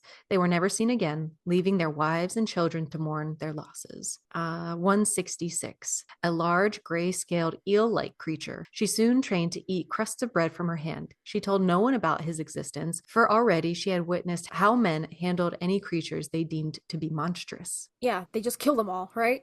Yeah. Yeah, no questions asked. Let's not try to understand it at all. Like, let's just kill it. Yeah, like women. How about that? Fucking hate men. No. I mean, we gotta love men to some degree. We have men in our lives that we love, but like men in history. Yes. The brightest crayons in the box. Yeah. So in that passage, they refer to it as a serpent, but then they call it an eel-like creature. So I think that they really don't know what they're dealing with in this lake here, right? It's got no legs. That's all they know. They're not really sure if it's an eel or some kind of water snake. I always thought that eels were some kind of water snake, or in the snake family at least, right? But I looked it up when I was doing research for this episode. They're actually not even in the same family, which is interesting. Yeah. And then I thought maybe a serpent was some sort of umbrella term for anything that is like long and slithery that would maybe include eels. But the actual definition of a serpent is a large snake. That pretty much excludes eels entirely from that definition. So that ruined my theory there. But I just wanted to bring that up here for context. And this actually made my brain spiral down into some science. So later on, we're going to talk about the actual difference between eels, snakes, and then there's water snakes, which aren't exactly eels. I don't fucking know. It's like cedar and juniper.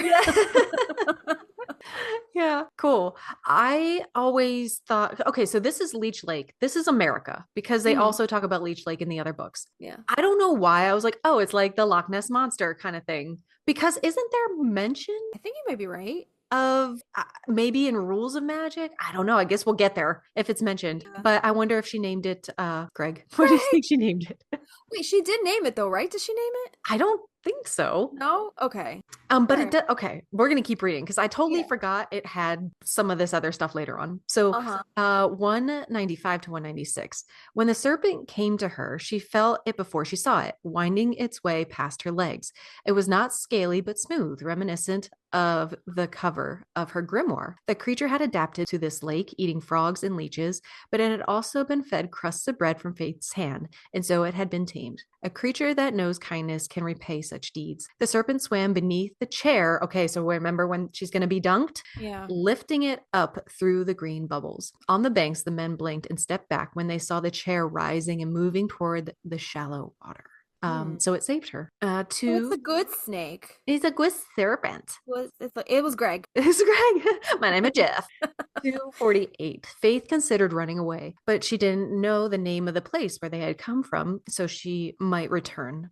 Only that there had been a bottomless lake nearby and a water serpent who ate bread from her hands and a wild black dog she found in the woods who never left her side. Page 250. Martha spied it snaking out of the ground, its black flowers already in bloom. Okay, is this a flower? She saw Faith standing among the blossoms, her dyed hair blue-black in the harsh light, her lips moving as she recited an incantation to Hecate, the ancient goddess of magic, who held power over heaven and earth and sea. Martha watched and grasped her chest. How does she know it's an incantation to Hecate? Is she, firstly, how does Martha know who Hecate is? Right. Yeah. What? Just thought. Well, do you remember our rabbits episode? We had like the whole theory that like she was like stealing the souls of children and turning them into rabbits. I think she's a witch. Witch. She's like a bitch witch though. Yeah. She's not very nice witch. She is one. 366 says, a woman who loses a child twice will be acquainted with sorrow, and yet the second loss will hurt just as much as the first. It is a snake that circles around to bind you hand to foot, heart to soul. If it comes to pass that the child runs away again, there is no magic strong enough to bring her back to you. And then lastly on 387, the fence that circled the house was an unusual concoction, black metal with spikes, laid out in the form of a snake with its tail in its mouth, ensuring that the only way someone could reach the door was to walk through the front gate where the ivy grew wild. That was the Ouroboros. Ouroboros. Ouroboros. There are only 3 in Rules of Magic. So on page 19, it says, it was said that some members of the family could place a single horsehair into a pan of water and turn it into a snake. And then we jump all the way to 336. They remembered the boys who had been struck by lightning and the stories their grandparents told about the women who could turn a hair into a snake. I guess the hair they were just talking about in the water, not a rabbit hair, and call birds to them and change the weather if they had a mind to. So wait, so them putting a horsehair into a pan of water to turn it into a snake, was that to change the weather, or what was that spell used for? Is there context? Okay. I was like, 363. I guess they're just like hearing rumors about the family. Okay. You know? All right. So just like random town rumors that they're talking about? Yeah. 363. The wisteria twisted around the pillars on the porch like goblin's fingers. The house itself was tall and tilty with green glass in the windows and a fence that circled the property like a snake. Gillian was not a fan of snakes or vines or trees that looked like monsters, but Aunt Jet offered her hand and said, I have something special for you for breakfast. So that's it for Rules of Magic. Yo, we need to name our hobgoblin, the one that's taking our messages. We should put that as a question on Instagram and start taking suggestions. I like that. I like that. Oh my gosh. And have AI generate Magnolia Street Hobgoblin. Oh my god. I feel like he's very like surly. Yeah. But we make him wear flowers in his hair. He's just like very upset about life. Oh my god. We make him wear flower crowns. This is your uniform, Mr. Goblin. All right. So in Practical Magic on page 3, it says, before long, they'd convinced themselves that it wasn't safe to walk past the Owens house. So talking about the town, past the Owens house after dark, and only the most foolish neighbors would dare to peer over the black wrought iron fence that circled the backyard like a snake. Page 68, high above the neighborhood, the ring had already begun to twist around itself, an illuminated snake of possibility, double looped and pulled tight by gravity. Wait, sidebar. Did you see the post that I posted on our Instagram story of you turning yourself into a bagel? Just bending backwards. I left my body. It was accurate because of the strings section in the song. Yeah. Yes. Yeah, you literally turned yourself into a bagel at Plaid Dog because you just could not. Slide guitar. Oh.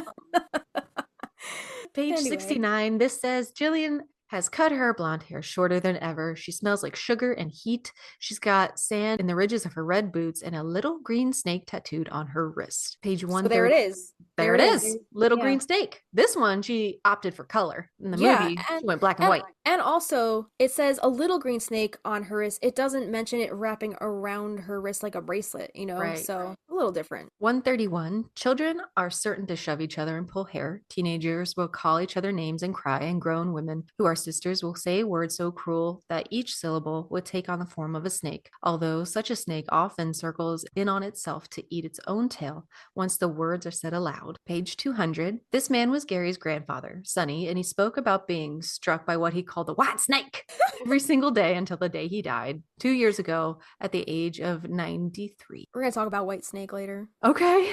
The band. Here I go again on my own. Jimmy would listen to White Snake. Oh my God. Jimmy would Like listen Guns N' to, Roses. he will listen to anything with the word snake in it. Yeah.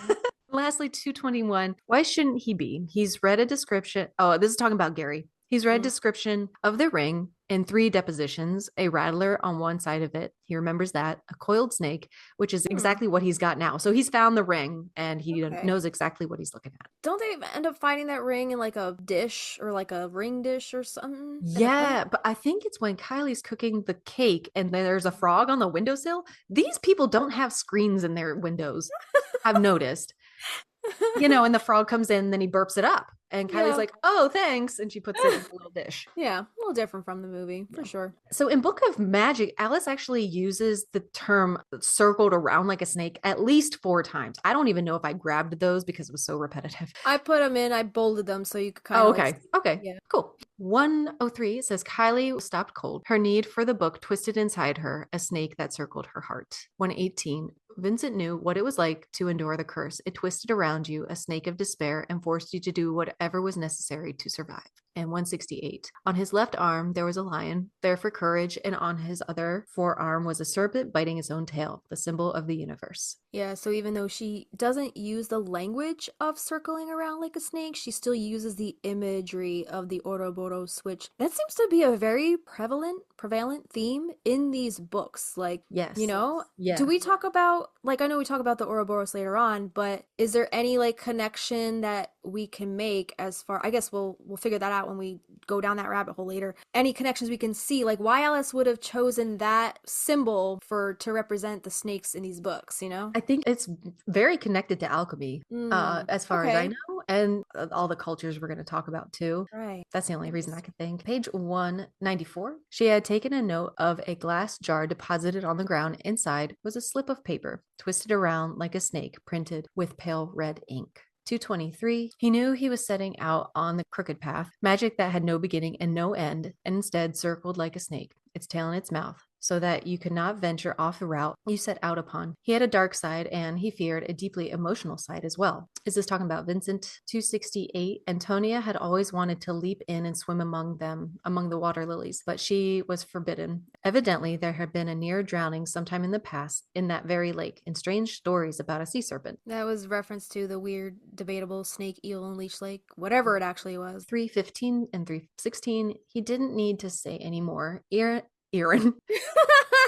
It's like Garen. Garen. Ian had read about such things, diseases called down in Egypt and Persia, rains of death, of toads and frogs, of snakes and illness, a reign of revenge. And lastly, on 361. Still, they must remember that those who have been toad. Yeah, what? What? They must remember that those who had been toad were altered. Toad? Wait, I gotta look up this passage. Is that a verb? Maybe she's using it as a verb. Toad were altered maybe. in some deep way that was irreversible. Their features could still be precarious if those around them were vigilant. No snakes, no stones, no nights spent alone for a good long while. No narcotics, no needles, no knives, no razors, no mirrors. It's italicized, so it's, look, can you see Some that? kind of curse? Oh. Since her return from England, Kylie's hair had remained densely black, worn in waist-length braid. She left it that way to remind herself of the first Essex county where enchantments occurred and people went missing. It happened all the time. A woman would be found wandering in desperate search for her beloved, a man who would drink himself to death beneath a holly tree, a girl defied her parents and set off to have an adventure, never to be heard from again. All were said to have been, I guess, quote, toad, placed under a spell. Okay. And then it says, Kylie had been toad. Got it. Put under a spell. Yeah. Yeah. I was like, why is she using that as a verb? Yeah. I get magicked, but Or, that's it. adjective? Okay. All right. She'd been towed. Okay. Like her car. But it's spelled Toad, like a frog toad. Yeah. Yeah. Weird. So that was Okay. that was it. And like you said, the turning in a snake turning in on itself, a snake eating its tail over and over and over, not in practical magic, but they do kind of reference the fence of the house being that way, like a big snake. But that is so interesting just because, and I can see that with the latter three books being more Yeah. hocusy pocusy, Harry Pottery, and her connecting alchemy. You know, Ian had all those alchemical symbols on him, so makes Yeah. sense to me. I'm just surprised that in Practical Magic, first book, we didn't get more snake imagery in reference to Jimmy the way we do in the film, you know? Mm-hmm. Yeah, yeah. So, a little more subtle, and it's more so talking about the ring, I guess. Mm-hmm. Yeah. and Anything then else you want to touch on before we head into our break? I think that's it as far as the books are concerned. We're going to talk about the Ouroboros later on in depth, so I'm interested to jump down that rabbit hole to see kind of like where Alice's mind was at, like why she would have, put that in the books as much as she did, especially that last book. It's like, whoa, snake eating its tail, snake Yeah. winding around its tail, snake going down on itself, like. Like, I don't know. Snakes going down on each other. Snakes on a plane. Why? Why all the snakes, Alice? All right. The only thing I wanted to add was about the tattoo I chose to get. And the interesting thing that I said earlier, but didn't really expand on, was like the Gemini and the Leo moon that happened on that February 12th. And it was saying like speaking your truth, removing uncertainties, being honest through your conversation. I, as you know, do not like confrontation. I'm a Cancer Mars. I was like, there have been tattoos, specifically this one on my shoulder, that I wish I would have spoken up about its placement. And I was very conscious of like, this is very important to me. So I need to speak up about little changes and little things that she's doing and size and shape and things like that. And I kept apologizing. And I did tell her like, it's because I've had other things done that I didn't speak up and I regret not doing that. So it was cool to have that connection there with what the Leo moon was doing that day. I wonder, as a sister sign, Gemini to Sagittarius, I wonder if I also have a Cancer Mars aspect, because I've also struggled with that in the past. And I feel like that was why I was like so much more outspoken when we did our music, because, we're sitting in sessions with Mike and he's like doing things and you're like, do you like that? Do you like that? Are you sure? Are you sure? And part of me would just be like, it's fine. Just let it go. Just let it go. But then it would eat at me. And I would be like, I would have to think to myself like, all right, Just, you've recorded music in the past and you regretted things about the music in the past, and it's because you never spoke up. Yeah. So that's like, remember when we were doing One Green Eye, One Blue, and he wanted to nix like that whole post-chorus section? He wanted to make it shorter. He was like, this feels very like repetitive. And you were like, and I was like, well, that's how it was written, so put it back. I wasn't mean about it, but I was like, I'm just like, I know I'm going to regret listening to that, and it's going to bother me every single time if I don't speak up now. So this is what I want. Yeah. Also teaches me like, if something is not perfect, I need to come in more prepared. Like I could have easily drawn out what I wanted, the size I wanted. But, sometimes it's cool to have an artist do their thing. And that's what happened with this larger forearm tattoo that I have. Is he kind of did what he wanted with the colors. And at first I was like, as a not colorful person, I was like, whoa. But I love it. I love it now. It's cool to have the artist's print on there. But like, I could have easily just drawn it up, but I was like, okay, maybe I was supposed to, embrace this Leo moon, allowing for a more fearless, authentic approach to self-expression. Like, you're an artist, you know what you're talking about, you know what you like, you know what looks good. So yay. I love Greg. Welcome to the family, Greg. I love Greg. He needs a little welcome post up. Oh yeah, you should do one. I'll draw him up all googly-eyed.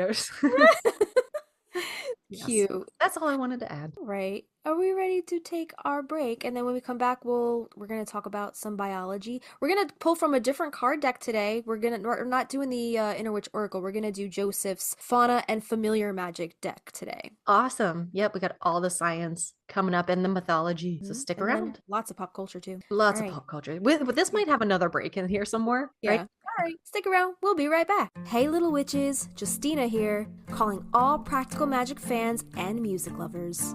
This fall, get ready for something truly spellbinding from the Stinas.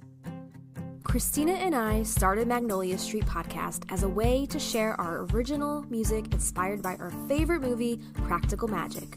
We've been hard at work in the recording studio since September, brewing up our 5-song debut EP, Magnolia Street Volume 1.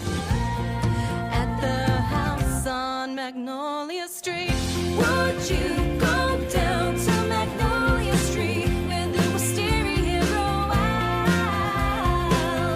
At the house of magic and mystery, so would you go down to Magnolia Street? If you want the inside scoop on our music and the stories behind each song, join our Rose tier on Patreon for just $8 a month and dive into exclusive content from our song-episodes. Plus, bonus content from our highly anticipated upcoming EP. On there, you'll find lyric sheets, original demos, behind-the-scenes videos from the studio, blog posts, production notes, and more. Don't miss out on the magic. Keep up to date with us on our Instagram at Magnolia Street Podcast for all of our music news and be a part of our musical journey. The Stinas are bringing practical magic to life, one song at a time, right here on Magnolia Street. You didn't go down to Magnolia Street. Magnolia Street. You're listening to the Magnolia Street Podcast.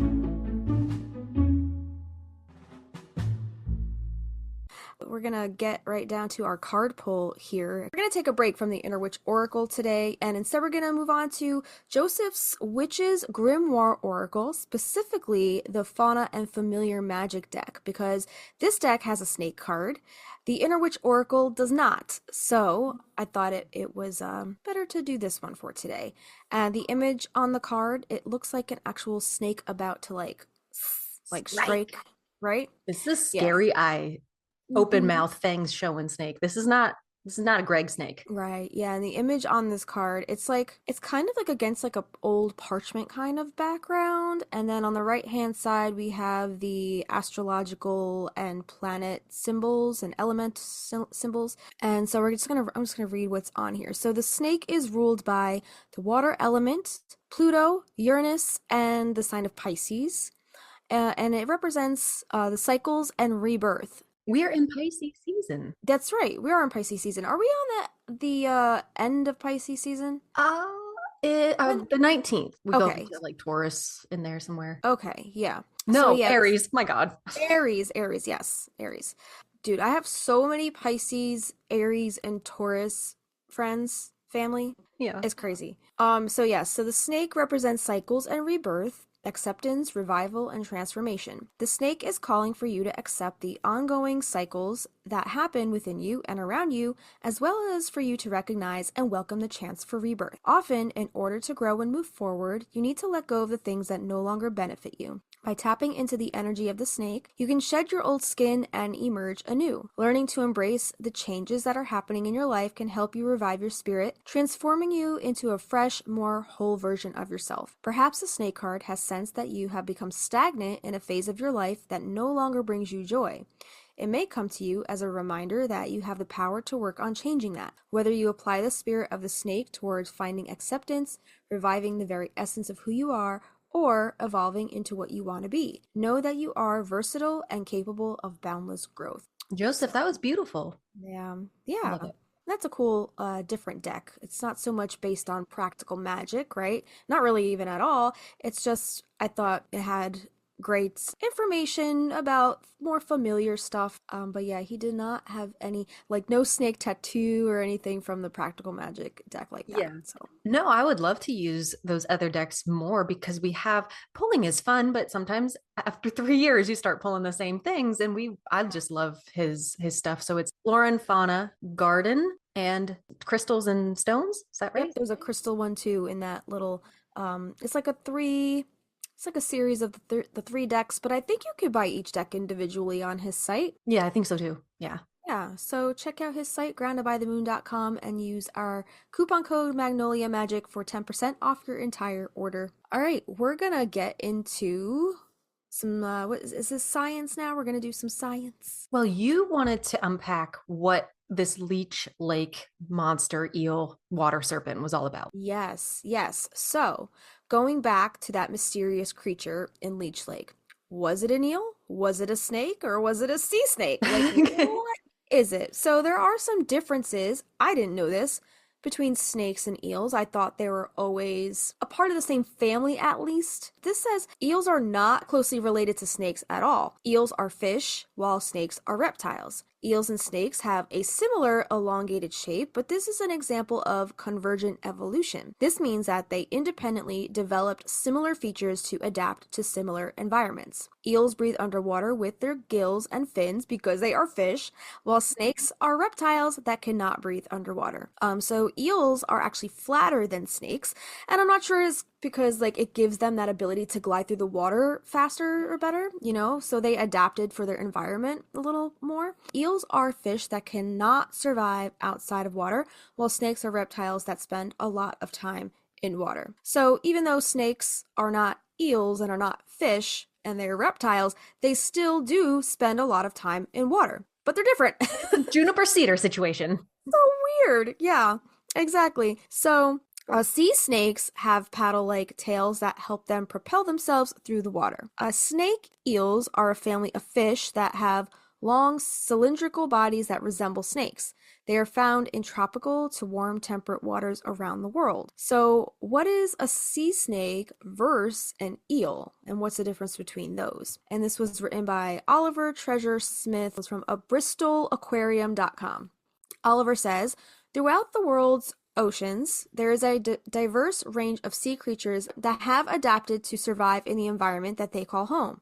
It's no surprise then that some of these marine animals, despite being from very different families, can have similar adaptations to survive in the same environment. Skinny, long, and live in water are all phrases that can be used to describe both eels and sea snakes. But one's a reptile and one's a fish. So what's the difference? What is a sea snake? First of all, a sea snake, as the name would suggest, is the name for a plethora of snakes that spend significant time in the water, usually to hunt for food. Sea snakes, despite spending a lot of time in water, are still reptiles. Okay, so even though they have the name sea attached to the front of it, they're still considered reptiles, sea snakes. Do they both still lay eggs? That's a good question. Yeah, let's see. Let's read on here. So it says their bodies are specifically adapted to make them excellent swimmers compared to their solely land-dwelling cousins, the actual regular snake. An example of such an adaptation is their paddle-like tails that allow them to propel themselves through the water. Sea snakes do not have gills, so they cannot breathe underwater, but they are able to hold their breath for extended periods of time and are able to absorb oxygen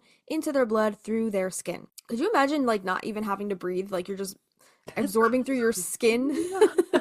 You ever have those dreams where you can like breathe underwater if you don't breathe too deep? Like sometimes I have those where I just take You have those dreams? a little breath and I can breathe underwater. I've never had that dream before. I feel like any dream relating to water, I'm like always claustrophobic and I like wake up feeling like I'm drowning. Are you afraid of water at all? I'm not afraid of water, but I get very claustrophobic. And when I'm watching movies where people are stuck underwater, I freak the fuck out. I can't watch those scenes. That's the Titanic, that 90s PTSD of watching them being stuck in that goddamn boat. I do remember like, swim in the ocean and stuff? I used to as a kid, but not as so much anymore. And not because I'm afraid of the water so much. It's because now as an adult, I'm more in my head about the things that live in the water. Yeah. And that freaks me the fuck out. Yeah. I don't want, no. Don't I want to, don't touch me. I don't want to know what's floating around my ankles. No, thank you. Yeah. As a kid, I love the ocean. Like, I love going into pools. And I still go swimming from, time to time. But, like, as an adult, I'm more like, I don't need the water. I'm fine. But I'm not afraid of it. Like, I could swim, like, when me and Avi went to Greece for our honeymoon, we did this excursion. It was like a 2-for-1 deal. We got to go hike this volcano, but then the other side of the excursion was because like a boat had to take you out to the volcano because it was like an island off of the main land. But then also after the volcano, it took you to this like little inlet where you can go swim in like a hot spring. Cool. But to like get from the hot spring, you had to swim like where the boat was parked. You had to like swim from there a few, I don't know, how many. Yards? Yeah, but like you had to swim around this like little thing of rocks and stuff, and I was like, I don't know, how old was I? Like 32, and like really out of shape. So I was like, I need a pool noodle to get over there because I jumped in, and then I freaked out because I was like, oh my God, I haven't swam like this since I was a kid. I'm gonna drown. Yeah, that's scary. So I had to go back for a pool noodle, and Avi just didn't come with me at all because he does not like water. Oh, interesting. Okay. Yeah. I don't know if he ever considered himself a good swimmer or like as a kid went into pools a lot at all because he was like, nah, I'm not doing that. So I had to do it by myself, That's and so I was like scary. so Good freaking for you, scared. though. You did it, though. I did, yeah, I did, because I was like, I didn't come all the way to Greece to not friggin' try everything that comes my way. Like, Exactly. I'm gonna try it all, but yeah, I was like, no, I need the pool noodle. I'm going to drown. Going to drown. Going to drown. But it was But you so didn't. fun. Good. What? No, I didn't. Yeah, I had the pool noodle, so it was good after that. But like, there's a video that he took of me jumping into the water, and then initially, like, I'm like freaking. I went back right away. I was like, oh no, I need the pool noodle. Good. You listened to Yeah. your body. Yeah, I was like, I don't know if I could tread water like this anymore. Holy shit. Yeah. Like, it's a lot of freaking work, especially if you're out of shape. Mm-hmm. Forget it. Yeah. I love jumping through waves. Yeah. But there's like, because my ankle is not as strong as it was, so Oh, you right, really have yeah. to like dig, and I Mhm. always get it in my brain like, what does a rip current look like? I'm always fucking scared I'm gonna get swept out. Because Aaron doesn't, he's the same way. He's like, if I can't see the bottom, I don't like the water. He'll go in for a little bit and like jump through the Yeah. waves with me, but he's not about it. And Right. here with the pond back, we fish in it and stuff, but there have been snakes that swim on the surface of that pond. We don't swim in it, we just fish it. But I would Leech love Lake. to be able to swim in it. Yeah, Leech Lake. We call it You have top your of own. waters. Yeah. Yeah. That's crazy though. Yeah. I don't know. I just like hear so many stories about, people getting eaten by sharks, and like I think the whole Steve Irwin thing like back in the day freaked me out. I was like, this guy does that for a living. But yeah, And I was gonna say he puts himself in those situations all the time, and he said it's never the animal's fault. Like no, that animal is just protecting itself. yeah, but it still freaks me. But then you got those fish that will swim up your pee-pee. Ugh, You know, no. tell Dude, me there's what an eel is. there's too much bullshit in the ocean. I just like, I know. no. That's the fish's house. I'm not going into the fish's house. Clearly we're not invited. All right. So we told you what a sea snake is.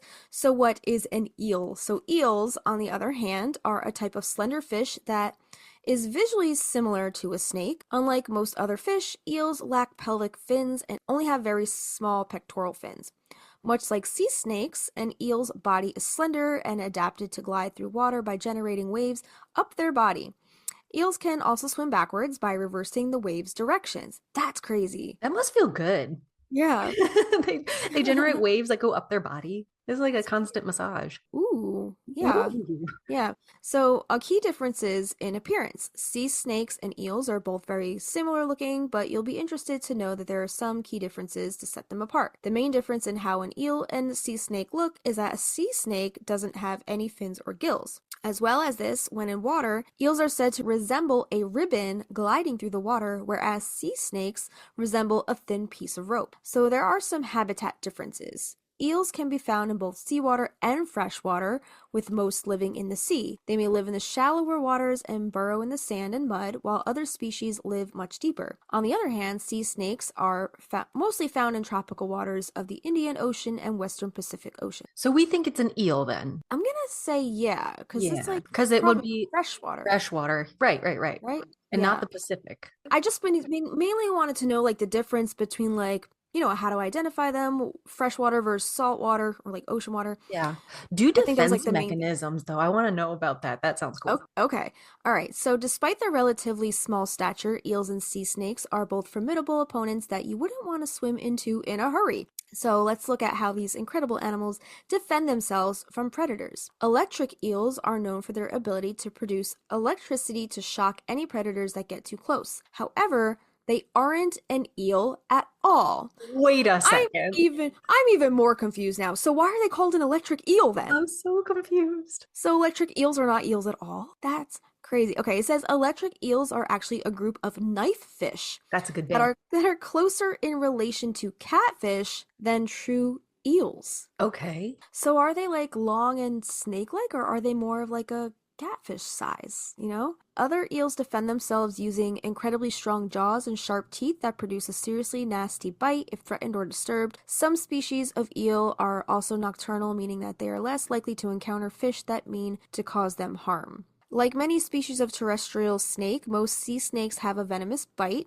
They use this to capture their fast-moving prey. The venom from certain species of sea snake can be potent, but luckily sea snakes are generally very reluctant to bite humans unless handled without care. Okay, that makes sense. Like sea snakes, Indian Ocean, kind of like more tropical. Everything's fucking venomous Yeah, near the equator. right. Yeah. Yeah, that's crazy though that electric eels are not even eels though. I was today years old. Why are they called eels then? Why aren't they called electric catfish? You know a man named that fish.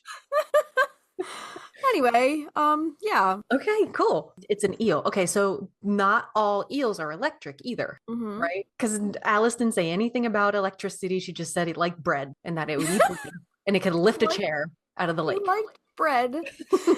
Carbs. Oh, yeah. Maybe it's an Italian eel. It must be I was gonna give him an Italian name. Ilandro. I don't Alfredo. know. Ilandro. Alfredo. Anyway, so yeah, there you go. That's those are the differences. I'm even more confused than I was before. Alfredo. That's adorable. Okay. Take us into some biology. Going back to the snake world, they are found almost everywhere, from oceans to mountains, forests to desert. Snakes inhabit nearly every ecosystem on Earth. Arizona is home to 13 different species of rattlesnakes. This is the most of any U.S. state. And did you know that Lyme disease is less prevalent when rattlesnakes are abundant? I did not know that. My dad has Lyme disease. I'm always Does scared he? because there's ticks everywhere out here. Yeah. I know a few people that have it too. Snakes can hear despite having no external ears. Experiments have shown snakes responding to airborne sound frequencies. How they hear is still a mystery. Snakes don't have any eyelids. Ever wonder why snakes might give you that eerie feeling? It's because they don't have eyelids. They're just always giving you the stare. This They're means just always like, have you seen, okay, we can take this out. Have you seen that guy? I think the band is Pentagram, but it's like that old guy and he's just got his white eyes and his big white hair. Have you wait, seen that is that the TikTok thing that's floating around? yeah, I saw that guy. I was like, who is that? he's awesome. Anyway, that's what I'm picturing, just always wide-eyed. Yeah, so they don't blink. So that means they have to sleep with their eyes open. Instead of eyelids, they have this thin membrane attached to each eye to protect them. The membrane is called the Braille, B-R-I-L-L-E, which in German means glasses. Smell with their tongues. Snakes do have nostrils, but they don't use them to smell. Instead, they've evolved to smell with their tongues and using the Jacobson organ in the roof of their mouth. Their smell is quite excellent and has been described as smelling in stereo. That's cool. So like when you're listening to music, right? Like they Yeah. can do one side or the other side, not mono, which is both sides at the same time. Is that right? Is that what stereo I thought is? stereo is both. I think isn't stereo both sides at the same time? I'm asking you. I think mono is like one. Okay, that would make Sorry. sense. They have the forked tongue and multiple receptors able to pick up different amounts of chemical cues. Some snakes, such as pythons, rattlesnakes, and copperheads, can't see well and use their senses to find prey. These creatures have openings called pit holes in front of their eyes, and these pits sense the heat given off by warm-blooded prey. The snake's heat vision allows the vipers to track prey day or night. Some give live birth while others lay eggs. Mothers of some snake species stay with their eggs or babies to protect them from predators. Not all snakes lay eggs. You might have learned in school that reptiles are different from mammals because they lay eggs. While we like to classify and categorize everything around us, nature has its own rules. While approximately 70% of snakes lay eggs, others don't. Snakes living in especially colder climates have live births because the eggs wouldn't survive outside. Snakes aren't slimy. Their ancestors evolved impermeable skin and eggshells that freed them to spend more time away from water sources. A snake's surface is covered in dry scales, which are composed of flexible, fibrous tissue like keratin and collagen. In fact, bird feathers and mammal hair evolved from reptile scales. Oh. Yeah, do you ever see Jurassic Park? Yeah. Yeah, they're linked closely with birds, right? Mm-hmm. The dinosaurs anyway. Like I Yeah. think didn't like the birds and dinosaurs like they had some kind of like weird thing going on. Intermeshment. Yeah, exactly.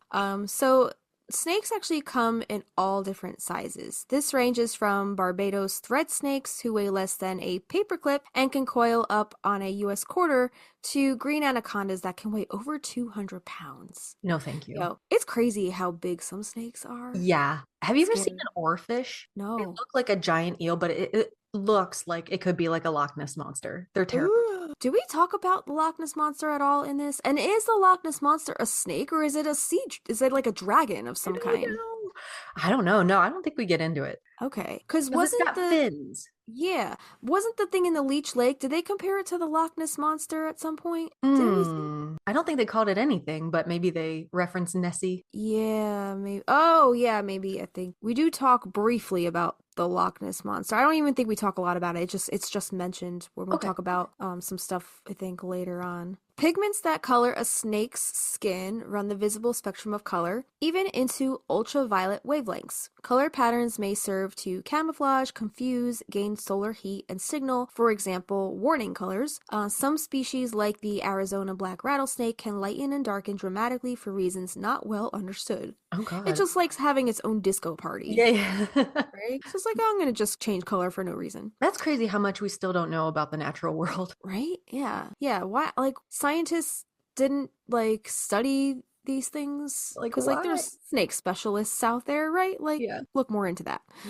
Snakes are solar powered and rely fully on external heat or light sources. Reptiles sometimes get labeled cold-blooded, but this is incorrect as their blood isn't actually cold. The accurate term is ectothermic, meaning their body temperature is variable and regulated by external sources. Unlike mammals and birds that are able to internally regulate their body temperature, reptiles need to use sources of heat like the sun to warm up. Yo, I think I might be a reptile. I think you are a reptile too.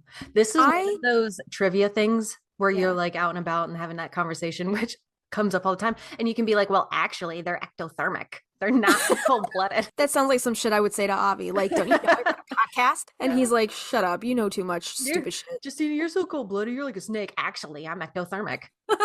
Did you know? Get my Phyllis glasses out. Yeah. So I really do think I'm a reptile because when it's like freezing in this house, I like seek or like anywhere, like I'll seek out the heat. Like sometimes I'll just go sit in my car just because it's like warmer than it like because like the sun traps the heat in the car, right? Yeah. But like in the house, it's freaking cold. I gotta find a heat vent just to like get warm. I think or we get all under- crave that, but it's you have snake mixed with cat. You have think both so. of those going on. The snake body temperature and the cat my sleep Attitude. schedule. And well, my catitude and my my wanting to sleep all the time is my catness. Let's talk about locomotion. Snakes have 5 forms of locomotion. So imagine a snake moving through the grass. What do you picture? The well-known S movement. This wouldn't be surprising because this is the most common form of locomotion in snakes, also known as lateral undulation. But snakes have 4 other types of movement. Arboreal snakes, for example, use a form of locomotion which uses 7 times more energy called concertina. Concertina. I thought that was I an like- instrument. I like that name. There is even a special locomotion used for when a snake tries to escape on a smooth surface, known as slide pushing. Cute. Yeah. So I guess there's different types of ways that snakes can move. I didn't know that they had like different movements. I just always idea. assumed it was just like one little slithery movement. Mm-hmm. So of almost 4,000 known species of snake, about 600 are considered venomous. Venoms likely evolved from digestive enzymes becoming important for subduing prey and secondarily as a defense aid. Snakes are strictly carnivorous and eat their prey whole. Their flexible jaws give them the ability to swallow large prey, an important feature when only a few meals per year may be eaten. Oh. By sinking 2 hollow pointy fangs into their prey, and that's also like why I guess they're associated with vampires in mythologies because they got those pointy fangs that they, sink into their prey. Many snakes inject venom to paralyze or kill victims before devouring them, but scientists have also discovered that the same poison that causes awful symptoms and even death in people who have been bitten by a venomous snake can be turned into medicines. So like an antidote, basically, right? Yeah, so when you get a snake bite, the antidote is usually to inject them with the venom, right? To a certain degree. I don't know if they mix it with something else, but yeah. Probably do, but yeah. So they do turn the venomous snake bites, the venom, into medicines. The article Snake Venoms in Drug Discovery, Valuable Therapeutic Tools for Life-Saving, provides a comprehensive review of the pharmacological properties of snake venom components and their potential therapeutic applications. Snake venoms are complex mixtures of enzymatic and non-enzymatic molecules that target ion channels, membrane receptors, and elements of the hemostatic systems with high specificity. Where's Phyllis? Wow. High specificity and affinity. Historically, these venoms have been utilized in traditional medicines, notably in Chinese practices, for various treatments. Modern drug discovery has identified snake venoms as rich sources of bioactive compounds, leading to the development of FDA-approved medications such as captopril, an antihypertensive agent, integralin, and agrestat, both of which are antiplatelet drugs. Okay, interesting. Despite these advancements, only a small fraction of venom-derived toxins have been fully characterized, suggesting a vast potential for future therapeutic discoveries. Yeah, it didn't say anything there about it being used to counteract a venomous snake bite, so I don't know if that's accurate. We'll go on to like what to do with a snake bite shortly. I don't really know. know. Thank God I've never been bitten by a snake. Yeah, I guess we'll find out in a little bit. And this says their table manners are different than ours. When snakes are eating, they can't help but to swallow their food whole because they can't chew. Instead, snakes have very flexible lower jaws, which allows them to eat animals who are 75% to 100% larger than their own head. The chemicals in their digestive tract will do all the work and break down the food once ingested. Nature is wild. Some snake species produce sound as a warning. Rattlesnakes may be the most famous, but saw-scaled vipers make a similar sound by rubbing their scales together. Researchers in the Amazon discovered the first known snake voice, the defensive cry of Catesby's snail eater. Perhaps strangest of all, what's that word? Cloacal popping? Cloacal popping is a defensive, quote, fart produced by two Arizona species in distress, Sonoran coral snakes and Chihuahuan hook-nosed snakes. And snakes have a very big family. According to the latest count, there are 3,789 snake species, making them the second largest group of reptiles after lizards. They are divided into 30 different families and numerous subfamilies. Australia is home to approximately 140 of them. This next part is a little bit of a misconception, but snakes actually do have bones. Because I mean, they have to. It's easy to think that they don't, though, because they're so like slithery and like they just slither around. It looks like they probably don't, but snakes are very flexible, so it may be tempting to think that snakes have no bones. However, snakes do indeed have bones. In fact, they have hundreds, even more than humans. Animals can be classified as either invertebrates, also known as animals with no backbone, or vertebrates, animals with the backbone. Snakes are vertebrates, which means they have an internal skeleton made up of bones, and their skeletons include vertebrae, which are small bones that form their backbone, providing flexibility, ribs, which are hundreds of pairs of ribs that extend along their body, protecting their organs and allowing them to expand when swallowing large prey, and they have a skull, a complex structure that includes the jaw, brain case, and other bones. There you have it. I can see how, I mean, we've seen the skeleton of a snake, but they're so slender. I'm talking about like their ribs, I guess, like all the way down. They're so small, and they probably have so much like interplay between them that the slithering, it makes it so easy to slither and for their body to expand when they eat, which makes me think of like a pregnant woman when she's got a baby. Like your body just does crazy shit, you know? Yeah. Have you ever seen those like art pieces that people do with snake bones? I think so. And it's like crazy how like tiny their bones are too. And it's like so like intricate. Yeah. It does look very like artsy. Like people who preserve those bones and like, put them in those glass cases and like Yeah. They it's look crazy. like needle thin too Yeah, sometimes. yeah, So yeah. skinny. Yeah. Yeah, so they do have bones. So do you know like the difference between venomous and poisonous? Because I did not. I use them interchangeably like an idiot when talking Like about snakes. like eels and sea snakes. Right. What you mean like juniper and cedar? Yes. So we probably touched on this a little bit in our frogs episode. So that should give you a hint. Okay. So poisonous is when you, the person, ingest the toxin. So for example, you lick or eat a poisonous dart frog. So Okay. the frog licking. So that is what poison is referring to. Poison is a toxin that gets into your body by inhaling, swallowing, or absorbing through the skin.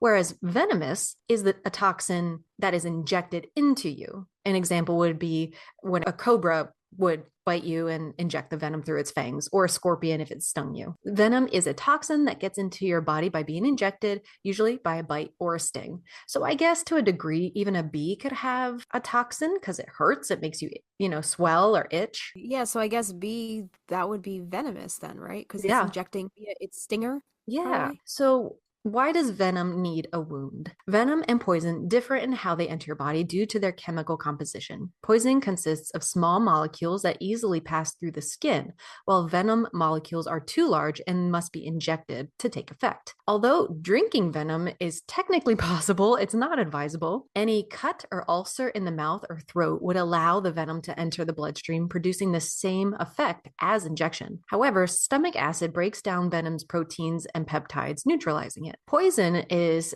typically a defense mechanism absorbed through the digestive system. Venom, however, serves multiple purposes. It can be used defensively, as a hunting tool, or as a competition within species. And painful doesn't always mean fatal. Not all venoms or poisons are deadly to humans.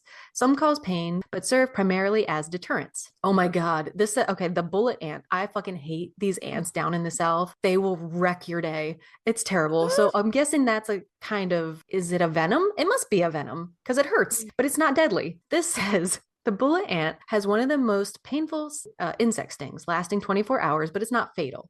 We have fire ants, not bullet ants, but bees and wasps cause that same discomfort through their venom, though their venom is rarely lethal, except in cases of anaphylactic shock. If you are allergic, watch out. We had a whole bee episode as well. Check that out. Some poisons cause swelling, nausea, or other unpleasant symptoms, but not necessarily are life-threatening. So some animals actually have developed resistance to venom due to frequent exposure. Meerkats, which are part of the mongoose family, prey on venomous creatures like snakes and spiders. Their natural resistance allows them to hunt with minimal risk. And I think of that old, like the honey badger don't give a shit. He's just getting bam, bam, bam, bam, bam. I'm wondering if they have the same thing. Yeah. Most animals have chemical receptors that venom binds to, disrupting essential functions like nerve muscle communication. Venom-resistant species have evolved to block this process, allowing them to survive encounters with venomous prey. So how do you identify a venomous and non-venomous snake? Usually, if they don't jump out at me, I'm cool. If I walk up on one, I tend to back away no matter if I have the time to look at what its head or its mouth or its eyes look like. I'm not going to pick up a snake. Yeah. I did in my my youth. Stupid. So some things you can do if you are at a safe distance and you want to kind of check it out, or you've taken a picture and you're like, what the hell is this snake? We do that sometimes. So you're going to want to look for a triangular head. And this is to identify what is called a viper. In the US, the most common venomous snakes are called pit vipers, which include rattlesnakes, copperheads, and cottonmouths, also known as water moccasins. They have large triangular heads that are significantly wider than their necks. So they got like the reverse bodybuilder. Like they got that big ass head. And this is a key feature in the heat sensing pit between the eyes and the nostrils. Their pupils are vertical, like a cat's, and found in North America, Europe, Asia, Africa, and Americas. Not all snakes with triangular heads are venomous. Goddamn. Some non-venomous species mimic this trait. Here in the US, rattlesnakes are pretty recognizable by their tails and the sound they make. Diamondback rattlesnakes, for example, have that diamond-shaped markings along their backs. If you're trying to recognize a coral snake, you can do this by their color. Coral snakes are brightly colored, featuring red, yellow, and black bands. Unlike pit vipers, they have small rounded heads and round pupils. Okay, Jesus, this is getting confusing now. A common rhyme in the southeastern US, we grew up with this rhyme as well, can help differentiate them from non-venomous king snakes. So if red's touching yellow, kill a fellow. Red touching black, a friend of Jack. I don't think I'd take the time to see what's touching what. I just give it its space. You can also check for a blue-black mouth to spot what is called the black mamba. Native to sub-Saharan Africa, the black mamba is one of the world's deadliest snakes. It can grow up to 14 feet long and is typically olive or gray. Its defining feature is a blue-black interior of its mouth, which it may display when threatened. Mambas behave similarly to cobras, sometimes rearing up and spreading a hood. Unlike pit vipers, they have narrow heads and rounded pupils. And then you can also watch for that hood, which is identifiable, usually from the cobra. Cobras are found in Asia, Africa, and the Pacific, and they're known for that hood, which flares up when they're threatened. Some species also spit venom. Oh, geez. I know. The Indian cobra has distinct eye-shaped markings on its hood. Their hiss and hood display are warning signals. Oh, and I wanted to show you I have this little snake stone. He's teeny tiny. Oh, that's cute. And he's made out of dolomite. Oh my God. And there's a little bit, it's a cobra. And on one side of the little card that came with it, talks about the cobra, all the stuff we're kind of talking about, but I didn't know what dolomite is. Do you? Yeah, no, I don't know. I don't know. This says it encourages self-realization and assists manifestation. It promotes a charitable, generous attitude and assists the ability to receive. It aids creativity and encourages spontaneity. It strengthens a sense of tradition and helps one acclimate to new surroundings. Energetically, dolomite aligns and balances while removing energetic blockages. It also prevents leakage of energy from the chakras. Emotionally, dolomite encourages balance and calm, alleviating negative emotions. This writing is very small. It relieves depression, sorrow, hurt, loneliness, and anxiety. That's why I picked this up. Where'd you get that? That's so cute. It is very cute. It's from a little shop in Pennsylvania called the Magick is in You. I'm sure there's others around, but they're probably made of different things. But he was just so cute. Physically, it promotes energy and stabilizes overall health with special focus on blood circulation in the heart. It strengthens muscles and the female reproductive system, aids PMS, relieves cramps, and stimulates the metabolism of calcium and magnesium, strengthening bones, teeth, nails, and hair. Okay. Little dolomite does it all. He's very versatile. Very versatile. So Versatile he's here in the snake. studio today. That's cute. Did you give him a name? No, what should we name him? Carl. Carl. You can't eat people. Carl. Carl. So there's no single trait that all venomous snakes share. So the best way to identify them is to research which species are native in your region. In Oregon, for example, the western rattlesnake is the only venomous snake there. Just as there's no single way to identify all venomous snakes, there's no universal trait for non-venomous ones either. Local reptile guides can help you distinguish them. Some non-venomous snakes resemble venomous ones, making identification tricky. So cottonmouths versus water snakes. We always have this debate because we have that body of water behind us in the woods. Mhm. We're never really sure. We try to take pictures and zoom in, but none of us are getting close to this motherfucker. Yeah. So cottonmouths have thick bodies and triangular heads, while water snakes are slender with narrow heads. All right. Gopher snakes versus rattlesnakes. Gopher snakes mimic rattlesnakes in color and behavior, but lack a true rattle and have a pointed tail. So you can take pictures for reference. If you see a snake and are unsure of its identity, try to take a photo from a safe distance. You can compare it to online resources. Consult your local wildlife experts. If you can't take a photo, use Google image search with keywords describing its appearance, such as black snake, yellow ring neck, Pennsylvania, like where you are. And by familiarizing yourself with common venomous snakes, you can stay safe and avoid unnecessary panic and encountering one in the wild. Now, I in my youth was dating a guy. I don't know if you've ever done stupid, dumb, dangerous shit just to impress the boy you're trying to impress. But he was very took risks, do dangerous things. And I was like, I can do that too.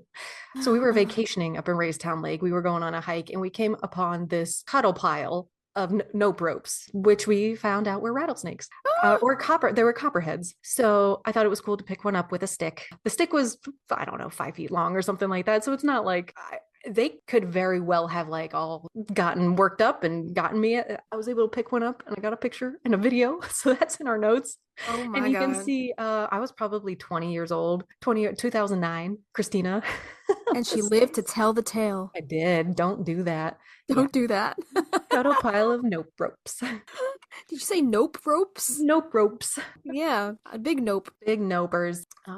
So what happens if you do get bit? So if a venomous snake bites you, call 911 or your local emergency number right away, especially if the bitten area changes color, swells, or is painful. Many emergency rooms have anti-venom drugs, which may help you. Some of the symptoms to look out for when you get a snake bite, it often happens on the arms, wrists, or hands. Typical symptoms of non-venomous snake bites are pain, injury, and scratches at the site of the bite. After a venomous snake bite, there usually is a serious pain and tenderness at the site. This can worsen to swelling and bruising at the site and all the way up the arm or leg. Other symptoms are nausea, labored breathing, and feelings of weakness, as well as an odd taste in the mouth. Some snakes, such as coral snakes, have toxins that affect the brain and nerves. This can cause symptoms such as upper eyelid drooping, tingling fingers or toes, difficulty swallowing, and muscle weakness. Sometimes a venomous snake can bite without injecting venom. This is called a dry bite.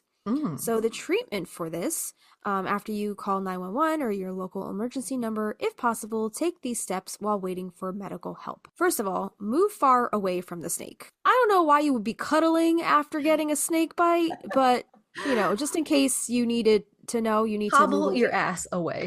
Move your ass away from the snake. Stay still and calm. Remove any jewelry, watches, or tight clothing before the swelling starts, because then I guess you might not be able to get all that stuff off once you do start to swell. Sit or lie down so that the bite is in a neutral, comfortable position, and clean the bite with soap and water. Cover or wrap it loosely with a clean, dry bandage. And some things to avoid are the following. Don't tie off the bite area, called using a tourniquet, or apply ice. Don't cut the bite or try to remove the venom. Don't drink caffeine or alcohol. Don't take pain-relieving medicines such as aspirin, ibuprofen, like Advil or Motrin IB or others, or naproxen sodium, which is Aleve. And it says doing so can increase your risk of bleeding. Because it thins blood, right? Yeah. Don't try to catch or trap a snake. Try to remember its color and shape so that you can describe it. If possible, take a picture of the snake from a safe distance, and knowing what kind of snake that bit you can help with the treatment. I didn't include this. Like you see in movies, like people try to like suck out the venom and spit it out. You're not supposed to do that either. But why did that become a thing? I don't know. Is that just like a thing in Hollywood? I'm sure people have copied that in real life. Maybe that's something that they used to do, like back in the day before they had access to like medications and stuff. That would be extremely hard to stay calm. The minute I start having hives, I start freaking out. I'm like, okay, keep your blood pressure down, keep your heart rate down. But the more I think about it, the more worked up I get. Could you imagine being bitten by a snake? I'm wondering if it's like something that you do as like a last resort. Say like you're stuck out in the middle of the wilderness, in the middle of nowhere. You don't have access to a phone or to call for help or medications. That's probably like a last ditch effort to get the most of the venom out of somebody's system. So I'm guessing here. I don't know, like why else would somebody want to suck the venom out of someone's snake bite? Let's see. So you don't apply a tourniquet because it will cause more damage. It actually worsens your outcome and makes it more likely that you could lose your arm or your leg. This is because it keeps all the toxins in one place and it gives it more time to cause damage. It also cuts off blood supply to any healthy tissue, causing more damage. Don't try to suck out the venom. Doing this will induce infection and cause more damage. So infection. I wonder if also if you have a sore in your mouth, or a cut in your mouth, it can affect you. Oh yeah. I didn't even think of that. Yeah, and I'm sure you have to deal with them a lot more because you're down south and you live in a heavily wooded area. Like I'm in the suburbs. The most snakes we have, like maybe garden snakes. I don't really see too many snakes around here.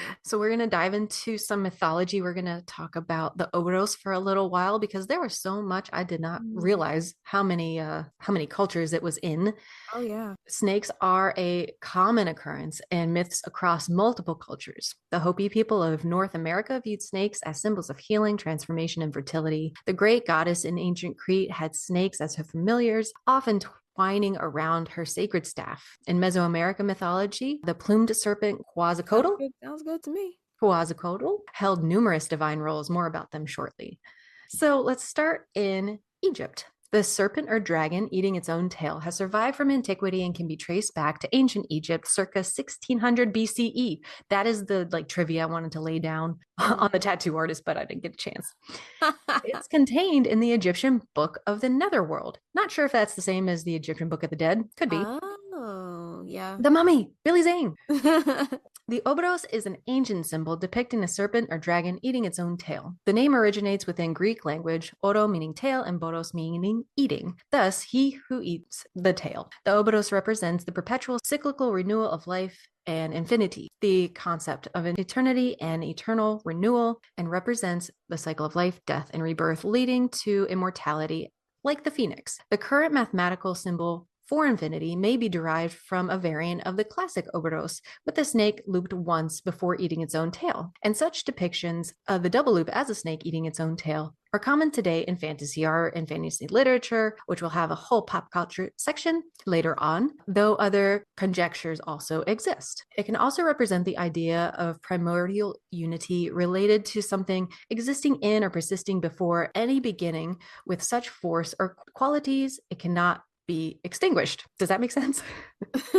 Ouroboros has been important in religious and mythological symbols, but also has been frequently used in alchemical illustrations, where it symbolizes the circular nature of the alchemist's opus. It is also often associated with Gnosticism and Hermeticism. The Ouroboros was popular after the Amarna period. Amarna? Yeah, what is that? Period. I don't know. I never heard of that before. In the Book of the Dead, which is still current in the Greco-Roman period, the self-begetting sun god Atum is said to have ascended from chaos waters with the appearance of a snake, the animal renewing itself every morning, and the deceased wishes to return into the shape of a snake, Sato, son of the earth, the embodiment of Atum. The famous Ouroboros drawing from the early alchemist text, the Chrysopoeia of Cleopatra, dating to the 2nd century Alexandria, encloses the words hen to pan. One is the all. Its black and white halves represent the Gnostic duality of existence. As such, the Ouroboros could be interpreted as the Western equivalent of the Taoist yin-yang symbol.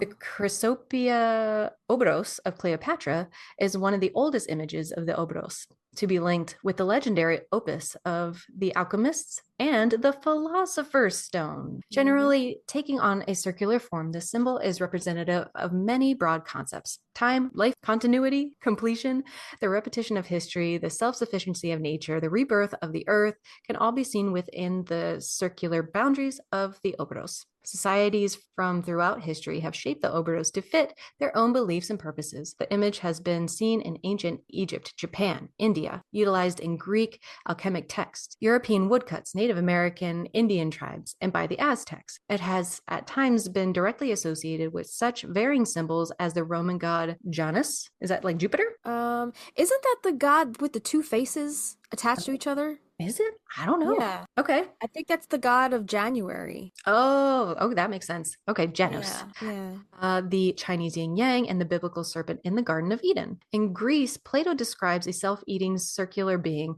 as the first living thing in the universe, an immortal, mythological, constructed beast. The living being had no need for eyes when there was nothing remaining outside him to be seen, nor of ears when there was nothing to be heard, and there was no surrounding atmosphere to be breathed, nor would there have been any use for organs by the help of which he might receive his food or get rid of what he had already digested, since there was nothing which went from him or came from him, for there was nothing beside him.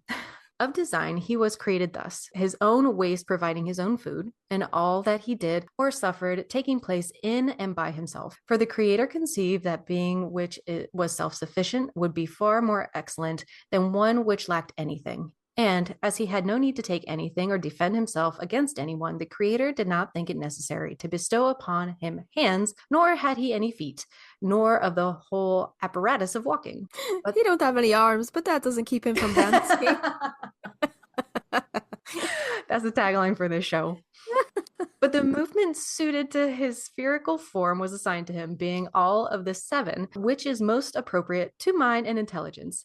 And he was made, okay, this is still Plato. I'm guessing this is worded crazy. Yeah. Appropriate to mind and intelligence. And he was made to move in the same manner and on the same spot within his own limits, revolving in a circle. All of the other 6 motions were taken away from him, and he was made not to partake of their deviations. And as the circular movement required no feet, the universe was created without legs and without feet. In Gnosticism, the serpent symbolized eternity and the soul of the world. I'm like, okay, so whenever I see the Ouroboros, I kind of think of an infinity symbol, like the 8. It's That's like what they were saying. Yeah, never ending, right? that's what they think the original concept was. Okay. And that's a mathematical symbol. I didn't know. Mm-hmm. Wasn't that one of the symbols on the hand, the alchemical hand? Wasn't it on one of the, I forget which finger it was over, but it was. Yeah, I remember seeing it on, I can't to remember. I don't know if we back pull it up later. Didn't we Yeah. talk about Ian in the books? Yeah. Did Yeah. we mention that already? When we did our alchemy episode recently, Yeah. we talked about that. So in the Middle East, because the Albigensians came from Armenia, where Zoroastrianism and Mithra worship were common, it may be that the symbol entered their iconography via the Zoroastrian Faravahar symbol, which in some versions clearly feature an Ouroboros at the wrist instead of vague disc shape. What? At the waist instead of a vague disc shape. Okay. I've never seen this symbol, so I apologize. I think it did have pictures along with this. Yeah. In Mithrian mystery cults, the figure of Mithra being reborn, one of the things he is most famous for, is sometimes seen wrapped with an Ouroboros, indicating his eternal and cyclical nature, and even references which do not mention the Ouroboros refer to the circular shape as symbolizing the immortality of the soul or the cyclical nature of karma, suggesting that the circle retains its meaning even when the details of the image are obscured. Karma is a cat on my lap because it loves me. Is that Taylor Swift? Yeah. Okay.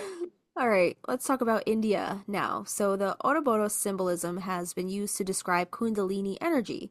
According to the 2nd century Yoga Kundalini Upanishad, the divine power Kundalini shines like the stem of a young lotus. Like a snake coiled round upon herself, she holds her tail in her mouth and lies resting half asleep as the base of the body. Another interpretation is that Kundalini equates to the entwined serpents of Caduceus?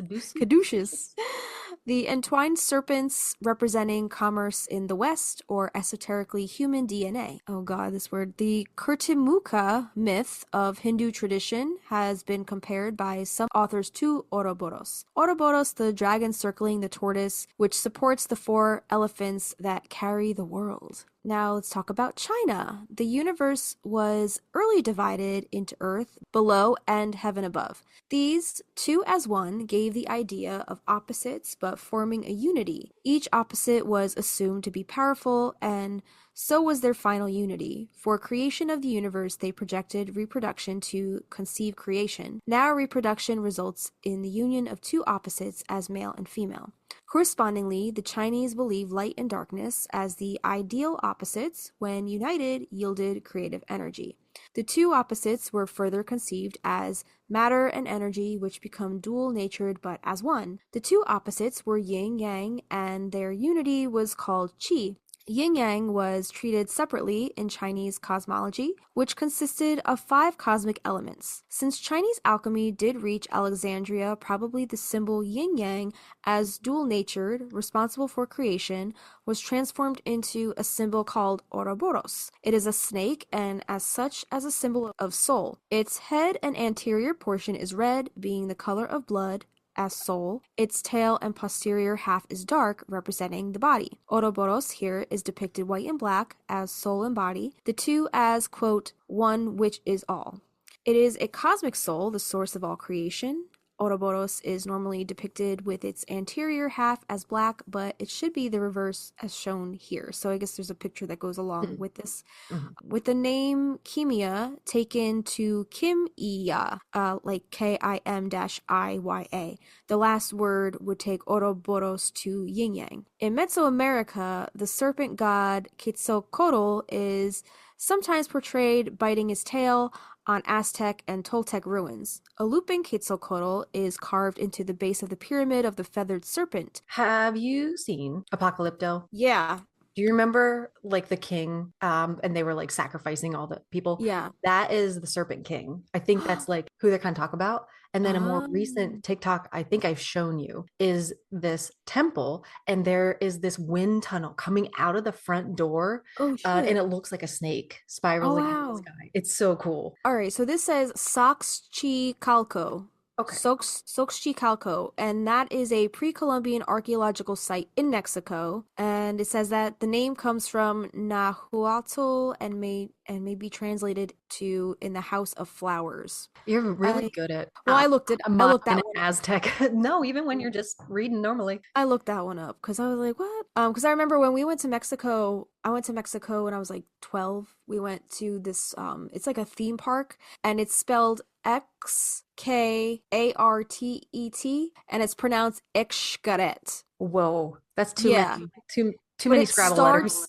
starts with the letter X. So Yeah. like I always get like confused like whenever I see the names start with the X. I'm like, okay, Yes. how is that pronounced? All right, so yeah, that Mesoamerica little bit that took place between 700 and 900 AD. And now moving over to South America, it is a common belief among indigenous people of the tropical lowlands of South America that waters at the edge of the world disk are encircled by a snake, often an anaconda, biting its own tail. Yeah, that seems to You be ever a see that common theme of movie? like that's how the world is held together by a few Oh. different cultures. Right, yeah. I don't remember off the top of my head, but the world's card of the tarot, you know, like how it's like that woman figure in like enclosed in like a circle around her? I can't remember if that's like a snake I or is can't it just like remember some kind of either. rope or Because I thread? do have a little bit of tarot here, but it only mentioned one card. So Okay. I don't know if you want to scoop that up. I can't remember what the world card Yeah. has around it. Is it? I think it's laurels. Is it laurels? Is it? I don't I know. think you might be right. Yeah, it's probably not a snake, but I was like thinking what you just said about the world Mm-hmm. made me think of that card for some reason right away. Ooh, I think you're all right. What? No. It Oh, looks like green, like braided greenness, but she does have a serpent around her or no, she doesn't. it's like it does look very serpent-like though. Like Mhm. that scarf that's drifting around her, but also the green, I guess they're laurels. I don't know what they are. It's like some kind of wreath around her. It's not a snake, but it is green. It does have Yeah. a snake-like appearance, and it kind of does have that like Ouroboros kind of Connection. vibe to it. Yeah, exactly. All right. So it's not a snake, but it does look like one. So I think Norse mythology has the same myth that it appears as the serpent Jormungandr.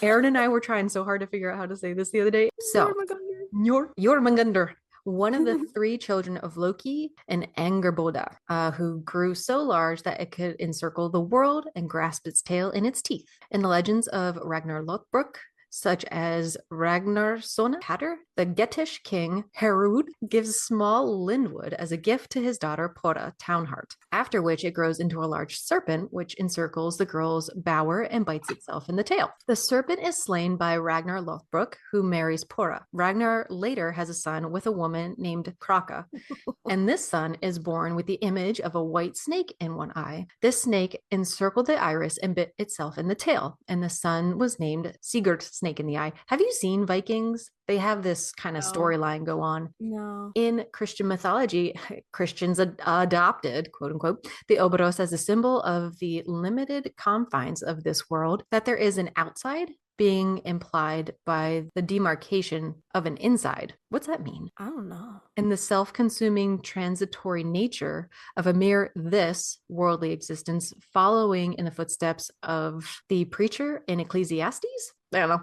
It could very well be used to symbolize the closed system model of the universe of some physicists even today. I don't know. In Haiti in 1812, the Republic of Haiti under President Alexander Pétain issued its first locally minted coinage, which featured an image of a serpent biting its own tail. In West Africa, serpents were sacred in many West African religions. The demigod Edo, you help me with that one. Ido Fado. Idofado. used the image of the serpent biting its own tail. The Ouroboros is also seen in Fon or Defamine iconography, as well as the Yoruba imagery of Oshinamer. Oh, Yo, these are some crazy I names. know, Oshinamer.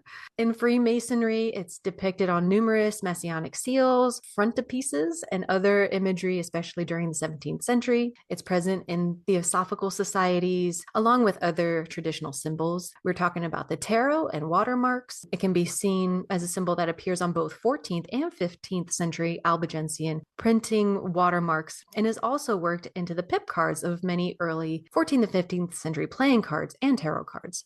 Watermarks similar to those used by the Albigensians appear in early printing playing cards, suggesting that the Albigensians might have had contact with the early authors of tarot decks. A commonly used early symbol, an ace of cups circled by an Ouroboros, frequently appears among Albigensian watermarks. It is conceivable that it is the source of some of the urban legends associating this symbol with secret societies because the Albigenses were closely associated with the humanist movement and the Inquisition it sparked. Real quick, going back to the tarot card, because I Googled Ouroboros in tarot, since that last paragraph that you read was saying that, some tarot, the Ouroboros is, used in some of the tarot. So I Googled that, and one of the first things that popped up on Google Images was the world card that we were just looking at. Yeah, what? And I was like, but it's not a snake, going around and as the wreath. But this says on Wikipedia, because I clicked on that image of the world card and it brought me to the wiki page, it said in some decks, the wreath is portrayed as an Ouroboros biting its own tail. In the Thoth Tarot, designed by Aleister Crowley, this card is called the Universe. Okay. So I guess, I don't know if it's Aleister Crowley's card that is the Ouroboros instead. Let me see. Yeah, I only had a cover, I guess, of the front of the deck, which is right here Yeah. beside the magician, and that has more of the infinity symbol, but it does say Aleister Crowley Thoth Tarot deck at the top. I don't think I've ever flipped through that Yeah, those images. same. I'm looking at the universe card by Aleister Crowley. Okay, so there is like a circle, like a blue circle, but then in the middle there's a snake, but it's not an Ouroboros. So the blue looks like it could be a snake, but it just looks like a blue like circle ring around it. The other one says, I know it says Le Monde, but I read lemonade. Lemonade. Okay, so they're saying the universe card. I Yeah. can see how that could be like dragony scales, snake scales, Yeah. but it's not outright serpent-like. Right. Yeah. But then you see the actual snake in the center, but it's not an Ouroboros. Yes, her sash is the serpent in this one. Yeah, I don't think so. I just searched Ouroboros on this page and it doesn't exist. I think The- your instinct is telling you the right thing because we Yeah. both thought it was. The lemonade card, that's clearly a red sash, but then if you look at the one from the Rider Waite, it's still a sash. It's like a purple color sash, but it does look more serpent-like, right? It does, yeah. Lemonade Yeah. card, the Beyonce card. The Beyonce card. Beyonce, the tarot. Okay. Okay, so pouncing off of that into alchemy, which we talked about, Ian, a little bit before, alchemically, the Ouroboros is used as a purifying glyph. Ouroboros was and is the name of the great world serpent encircling the earth. The word Ouroboros is really a term that describes a similar symbol, which has been cross-pollinated by many different cultures. Its symbolic connection from this owes to the returning cyclical nature of the seasons, the oscillation of the night sky, self-fecundation, The self-fucking-nation. fecundation, Fecundation. disintegration and reintegration, truth and cognition complete, potential before the spark of creation, the undifferentiated, the totality, primordial unity, self-sufficiency, and the idea of the beginning and the end as being continuous, unending principle. Why are all these big words at 11 in the morning on a Tuesday? It represents the conflict of life as well. My end is my beginning. So they're like as above, so below. I'm going to jump ahead. As above, so below, which I love because I think we mentioned a long time ago. I wanted to get that written as above, so below, one above my left knee, one above my right knee. But instead, I think this works even better having as above, so below here. You should still do that though. I could, but then it's like, it makes me think of I don't know, like as above, like it's like near Yeah. my underbits. Anyway. I don't know. Yo, did you know Michelle Branch has the words left and right tattooed on her Does she? wrists? Yeah. She's got a weird sense of humor. Yeah. I've been She's listening like to a lot of her and a lot of Alanis Morissette this past week, and they're just killing it. nice. I Like love her it. older stuff or her newer stuff? I Michelle. just put the Alanis like whole playlist on. There's a song called These Are the Reasons I Drink, and I fucking bawled. I cried. That song is Oh. so good. Michelle Branch's old stuff. Yeah, nice. Yeah. Yeah. Some of her new stuff is pretty good, but yeah, I just like her old stuff just strikes a chord, you know? Yeah. Oh, it flashes you back. I went through so much of like the pivotal life moments listening to all her older Yeah. music. Yeah. Weren't you saying Arizona? Yeah, or New she's from Mexico? Sedona. Okay. Sedona, yeah. Yeah. That's so funny. I think that's what I wanted to end on, is just this connection of life, death, rebirth, this as above, so below. It's all connected and nothing matters. all connected. Yeah. Yeah. What is this cool little what is that? Like it's like a seal kind of, right? That looks very Sicilian to me. Ouroboros. And there's like two hands shaking in the center. And they're on fire. Yeah, that's pretty cool. Connection between man and God. I'm not sure what that is in reference to. All right. Anyway, moving right along, we're going to talk about Carl Jung, who is actually the Swiss psychologist, right? And he coin the term archetype, and he works a lot with the tarot, and He does. you know, yeah. So we're going to probably talk more about the tarot in a second, but he interpreted the Ouroboros as having an archetypal significance to the human psyche. It makes its way into our conscious mind time and time again in varying forms as the basic mandala of alchemy. Jung defined the relationship of the Ouroboros to alchemy. The alchemists, who in their own way knew more about the nature of the individuation process than we moderns do, expressed this paradox through the symbol of the Ouroboros, the snake that eats its own tail. In the age-old image of the Ouroboros lies the thought of devouring oneself and turning oneself into a circulatory process, for it was clear to the more astute alchemists that the prima materia of the art was man himself.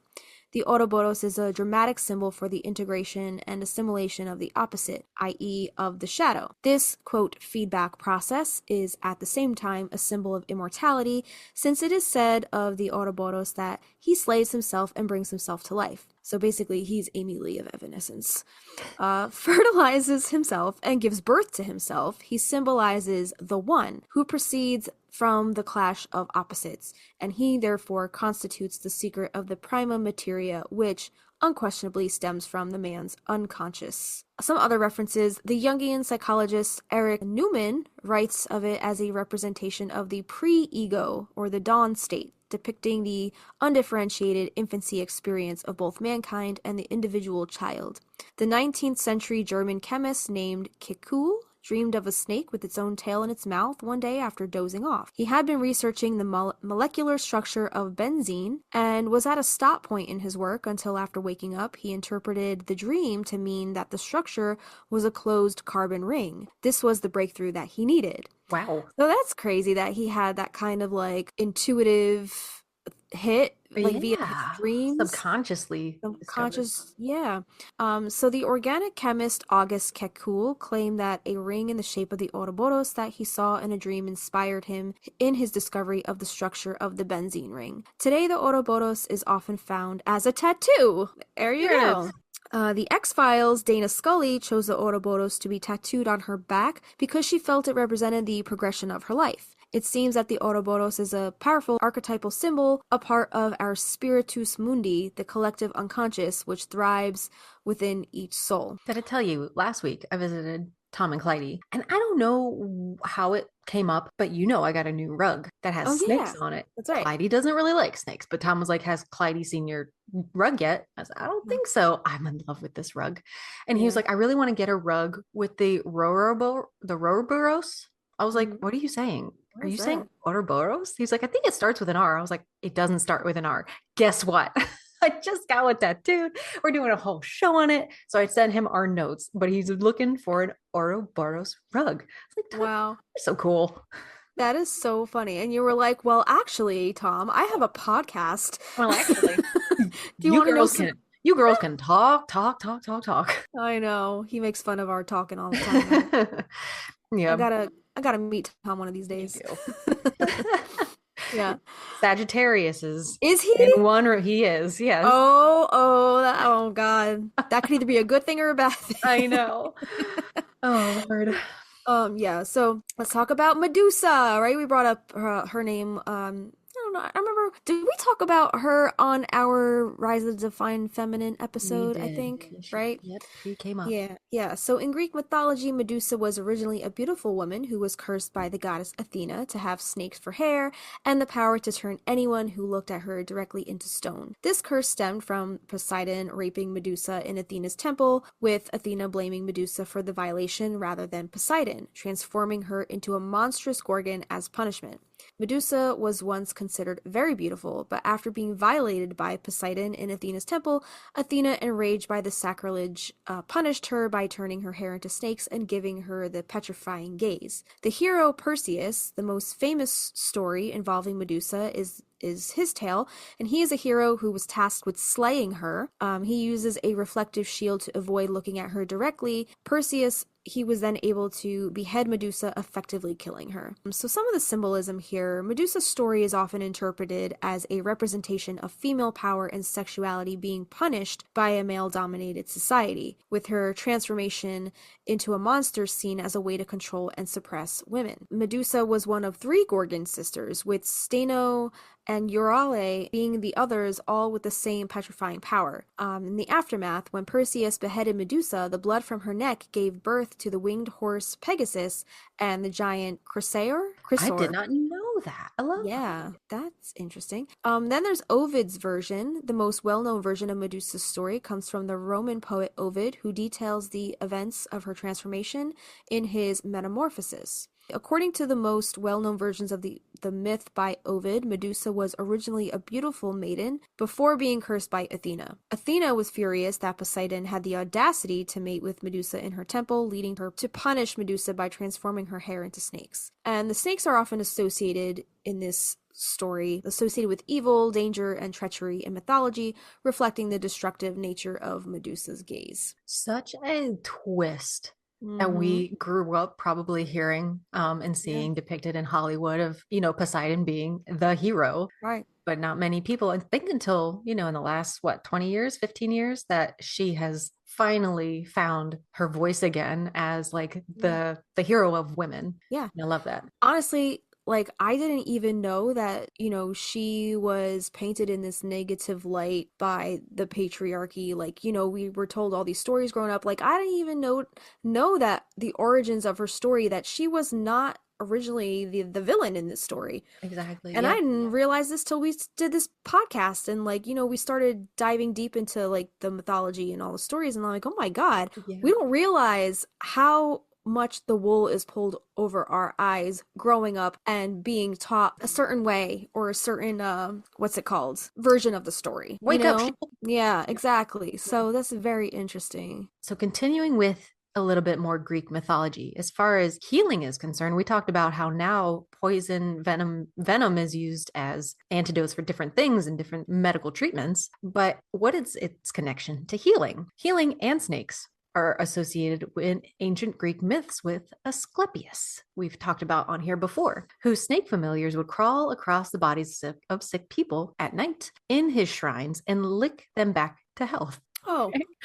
The main symbol of Asclepius is a physician's staff with a snake wrapped around it. This is how he is depicted in the art of healing, and his symbol still survives to this day as a sign of modern medical profession. Hermes, the herald of the Olympian gods, is a son of Zeus and the nymph Maia, daughter of Atlas and one of the Pleiades. So there are 2. I thought I was very confused as far as the staff is concerned, but thinking of emergency EMTs and things like that, you have the staff with the snake. But there's 2 different ones. One is the staff of Asclepius and one is the staff of Hermes, Kristina mentioned earlier, caduceus. So we're going to talk about them both right now. In the 17th century, the caduceus came to be associated with a precursor of medicine. based on the Hermetic astrological principles of using the planets and stars to heal the sick. As a symbol for medicine, a caduceus is often used interchangeably with the rod of Asclepius. So the rod of Asclepius is a single snake wrapped around a staff, no wings.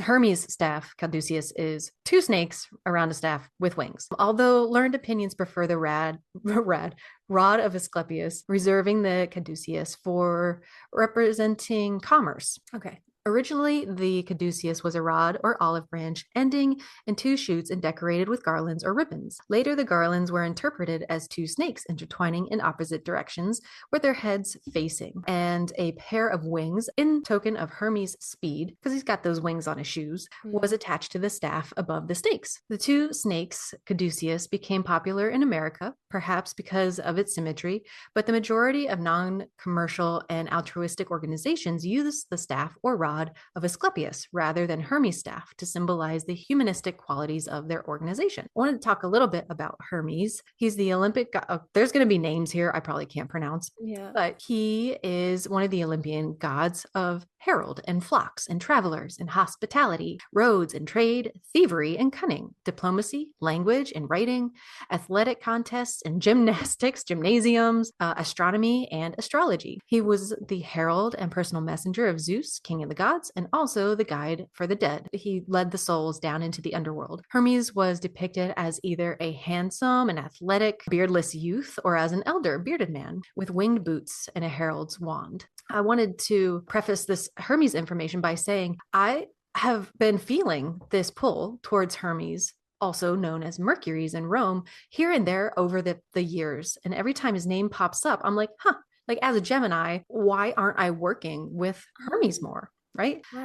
My first introduction to this god was through the Jason and the Argonauts movie from 1963. I put a picture here just so you can see he is kind of a younger guy, probably like a 30-year-old guy, but clean shaven. And he's the one who kind of gets Jason on his journey. It was my first introduction to Hecate as well, because she shows up in this movie too. But then we have that sassy ass Hermes from Disney's Hercules too, with this tiny little Gillian sunglasses. Oh my God.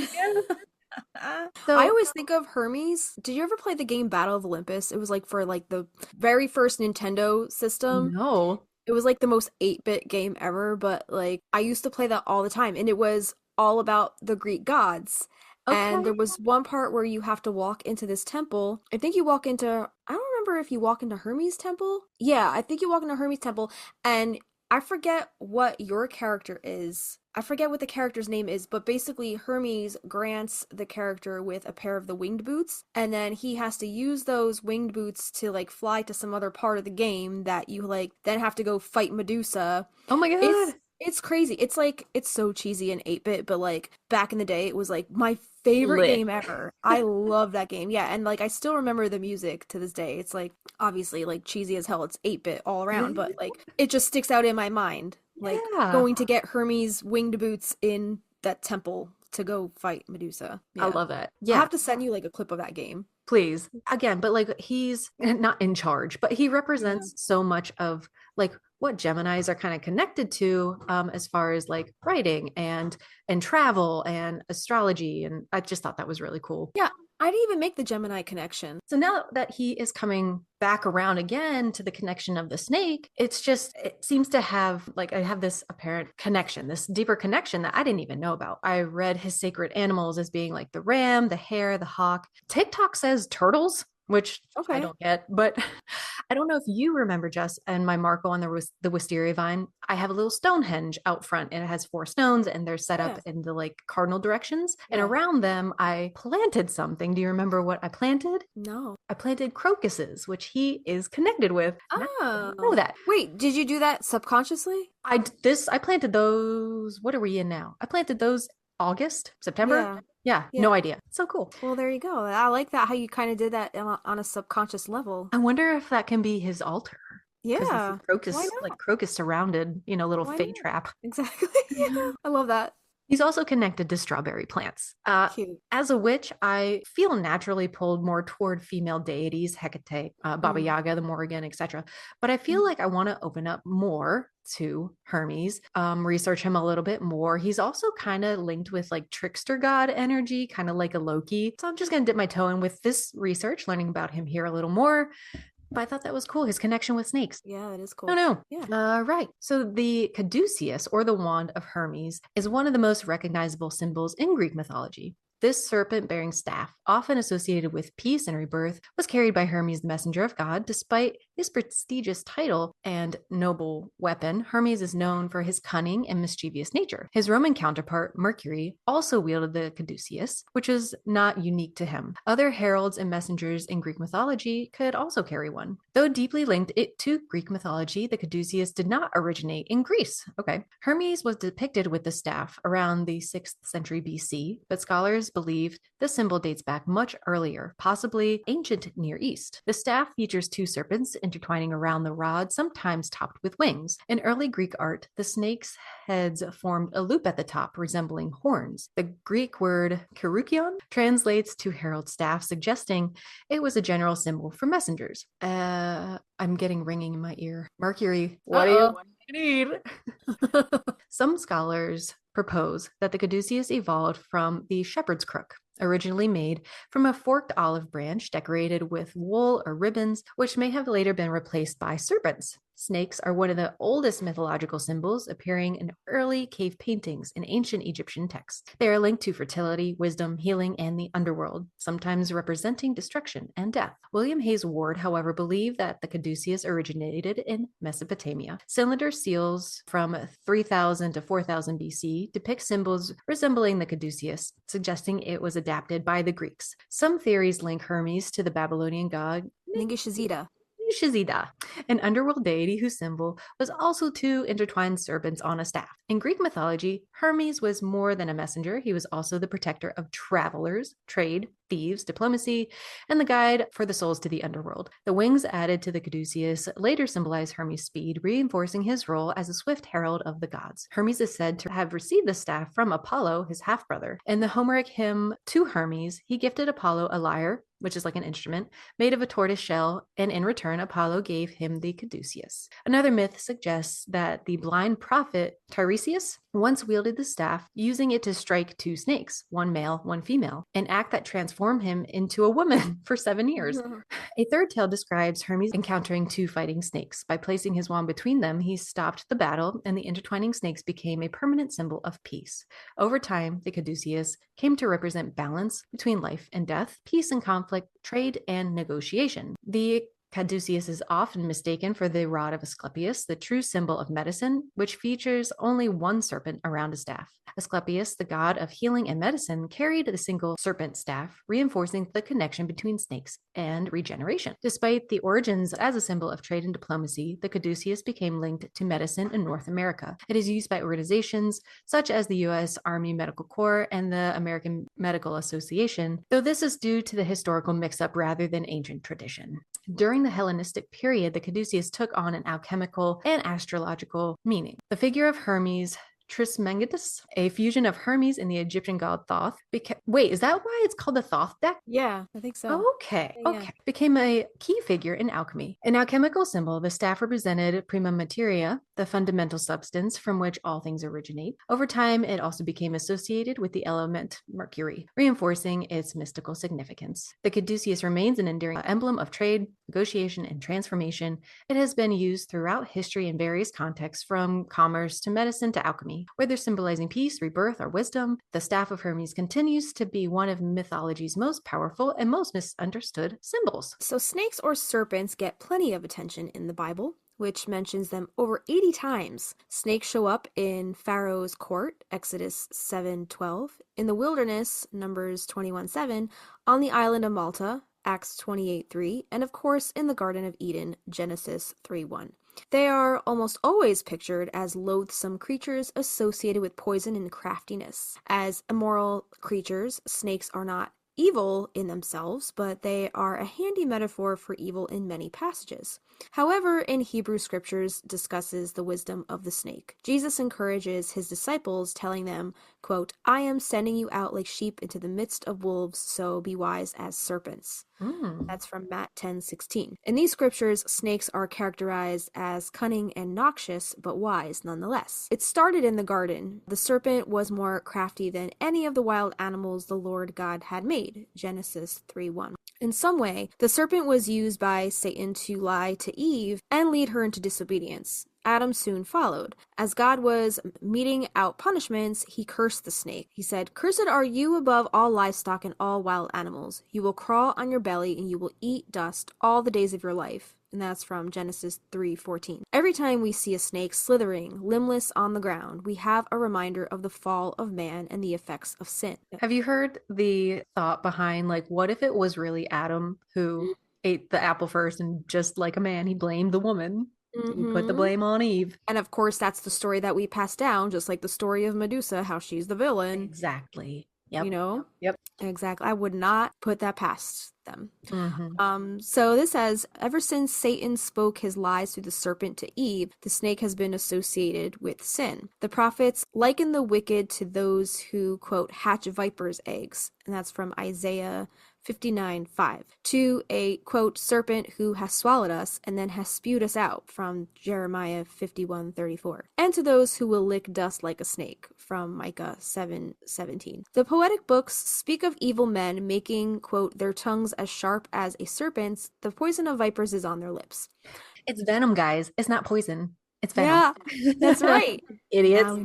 Now we know the difference of liars having, quote, venom, like the venom of a snake, like that of a cobra, that has stopped its ears, that will not heed the tune of the charmer, however skillful the enchanter may be, and of alcohol eventually biting like a snake and poisoning like a viper. Jesus and John the Baptist both condemn the hypocrisy of the Pharisees by calling them, quote, a brood of vipers and snakes. And there's a lot of writings on that in the book of Matthew. So there's a few different myths here. I think there's about 4 here that we're going to talk about right now. So in myth number 1, the Bible says that snakes are evil, right? So snakes were created by God on day 6 of creation week in the book of Genesis, but they were not made in the image of God-like humans. Snakes are just animals, subject to their God-given designs and instincts. They are incapable of good or evil because they are not moral beings like humans. When God first created snakes, they were vegetarian because the world was very good. What? What does that mean? Only after Adam and Eve sinned was creation cursed and animals began killing each other.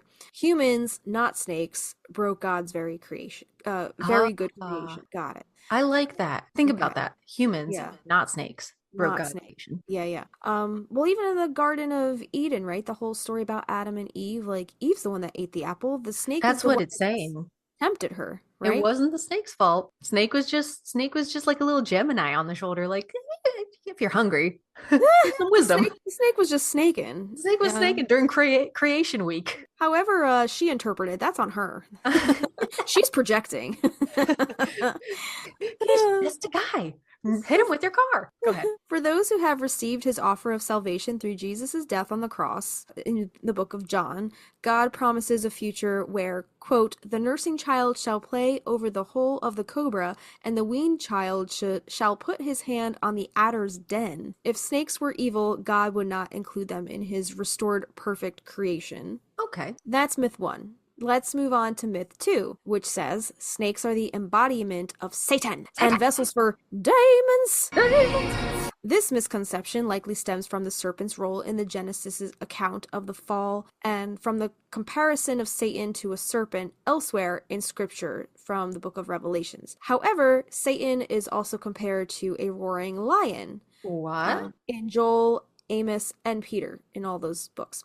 But rarely does anyone accuse lions of being the embodiment of Satan. Yeah. Interesting. Right. So snakes are not the only creatures associated with Satan or demons in scripture. Pigs were taken over by demons in the book of Mark, but people typically don't consider pigs evil. And as the serpent was used as a vessel by Satan in Genesis, so was Judas Iscariot in the book of John. Hosts of other people were taken captive by demons that Christ, his disciples, and prophets cast out. And all these possessions don't mean snakes, lions, pigs, or humans are more innately evil than other creatures. All animals, not just snakes, were cursed because of mankind's sin. So it's all our fucking fault. It is our fault every time, twice on Sunday. It's all our fault. All right, so that's myth 2. Let's move on to myth number 3.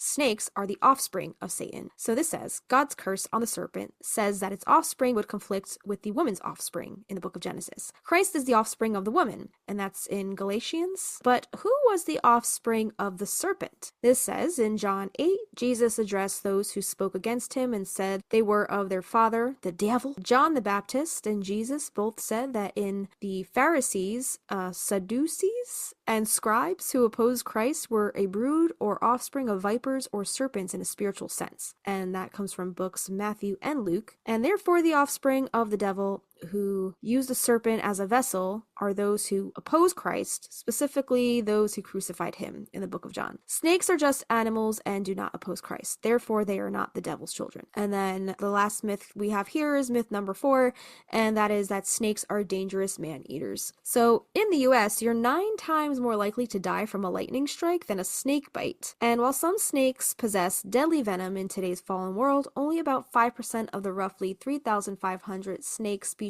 can actually kill humans. And very few snakes ever grow large enough to consider a human as a meal. In fact, dogs kill 5 times more people than snakes in the US. But you rarely hear that, quote, the only good dog is a dead dog. So while the author of this article says, while my snake Persephone has learned to trust me, the vast majority of snakes see humans as predators and inherently fear us.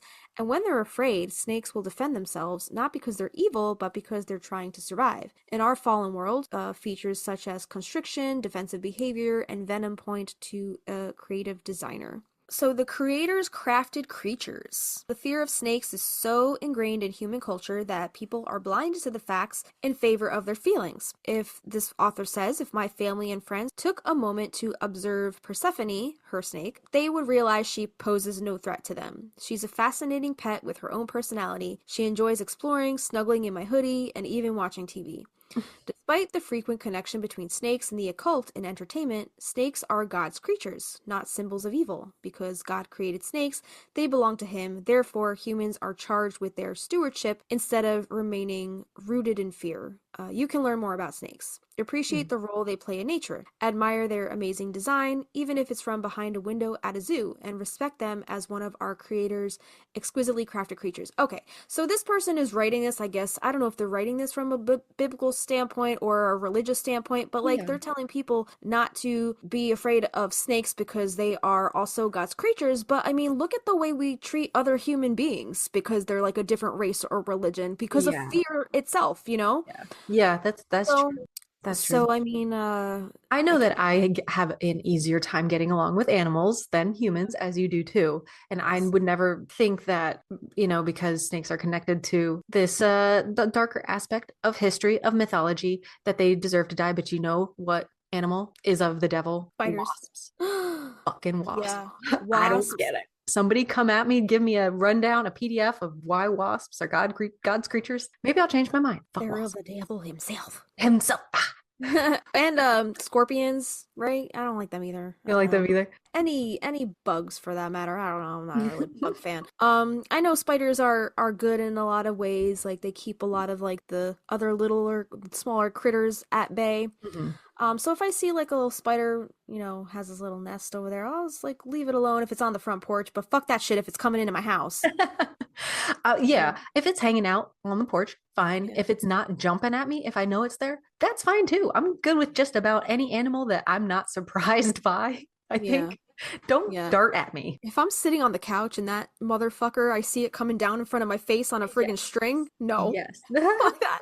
Fuck, Did I it's tell- happened before. I know I told the story. I cannot for the life of me find the fucking video of the snake in my house. Yeah. Oh my God, that's right. But like, Right? I feel like when me and you first started Marcoing, right? Yeah. One of the first things you sent me, you were like, I have a snake in my house. I'm like, what? The fuck? Yeah. I was laying down trying to just chill after work, and my animals will fight with each other, right? So I hear the cats hissing. And then I hear the dog kind of like getting roughed up. I'm like, come on, guys. So I get him separated. And then Deity's like whining. He's like really upset. So I go out and I'm looking in the living room, and underneath the TV table, the length of the TV is a black snake. And I'm like, Horrifying. oh, what do I do? So I'm trying to get the animals away because Diggity was smaller and I didn't, want him to be too curious. Yeah. And I was like, what the fuck do I do? I think I would have picked it up if it hadn't already started going down into the AC vent. Oh no. And I was like, fuck. Okay. So I went around all the vents and I put books on top of them because they don't all close. Okay. What the fuck do I do? Were And you able to identify? Did you know, like, was it poisonous? it was one of those, we call them black snakes or like a king snake. They might be two different things. They're not venomous. Okay. They're really good. They kill all the like rodents and stuff. But would I they put it in my house? suffocate your cats if it came across it? It might be able to eat one of the cats. Oh, no. Yeah. Yeah. Yeah. If apparently they can eat things that are 100 times bigger than their heads, Holy right? shit. Yeah, I would freak out a little bit. I'd be like, oh, my cats. And that weekend, Aaron was preparing to like redo the ductwork for the AC in the basement. And he's like, Yeah. fuck. Oh, So no. we covered all the vents with books and then just left the basement door open. So hopefully it got out. We didn't see it when we were doing the vents. So Well, it might be dead in your walls somewhere now if it Might didn't make its way out. yeah. Maybe that's where Tom got the snake skin. Oh shit. Wait, is that where you get, is that my snake skin, the one you gave me? I don't think that's it. I think he finds Oh. them in his shed. Okay. Yeah. Oh god. Ugh, that freaks me out. A little bit more Bible here. The Leviathan shows up in the book of Job. There's a debate over whether the passages in Job about Leviathan and another biblical creature, Behemoth, describe mythological beasts or actual animals that existed at the time, but later may have gone extinct. It also suggests that Behemoth could have been a hippopotamus or an elephant or even a dinosaur, while Leviathan may have been an ancient species of crocodile. Either way, the book of Job employed both Leviathan and Behemoth to demonstrate to Job God's power of creation and the futility of questioning him. Later, the word Leviathan would be applied more generally to mean a giant whale. When I think Leviathan, I think more like a sea serpent more than a whale. Most memorably, I guess, in relation to this word is with the great white whale in Moby Dick, or other massive sea creatures. Yeah, so snakes, big motif, it seems like, in the Bible, right? So snakes were regularly regarded as guardians of the underworld, or messengers between the upper and lower worlds, because they lived in cracks and holes in the ground, or in the walls of Kristina's basement.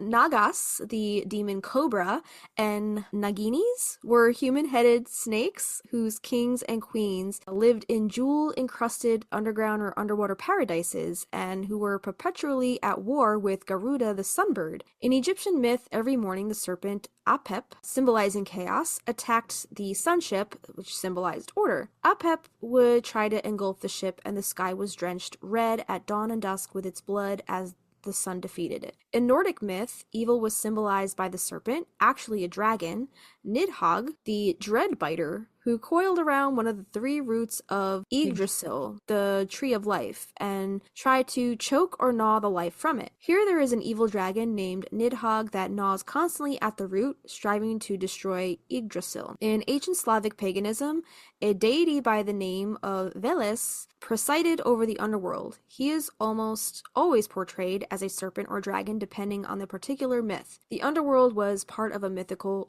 world tree. The roots of this tree, usually growing in water, were guarded by Veles or Volos, the serpent god. The idea of snake people living below the earth was prominent in American myth. The Aztec underworld, Mictlan, was protected by python trees, a gigantic alligator, and a snake, all of which spirits had to evade by physical ducking and weaving or cunning before they could start the journey towards immortality. In North America, the Brule Sioux people told of three brothers transformed into rattlesnakes, which permanently helped and guided their human relatives. The Pomo people told of a woman who married a rattlesnake prince and gave birth to 4 snake children who freely moved between the two worlds of their parents. The Hopi people told of a young man who ventured into the underworld and married a snake princess. Snakes have been associated with Hecate, the Greek goddess of magic and the lower world. Snakes were also commonly associated with water, especially myths about the primordial ocean being formed of a huge coiled snake, as in Ahi or Ritra.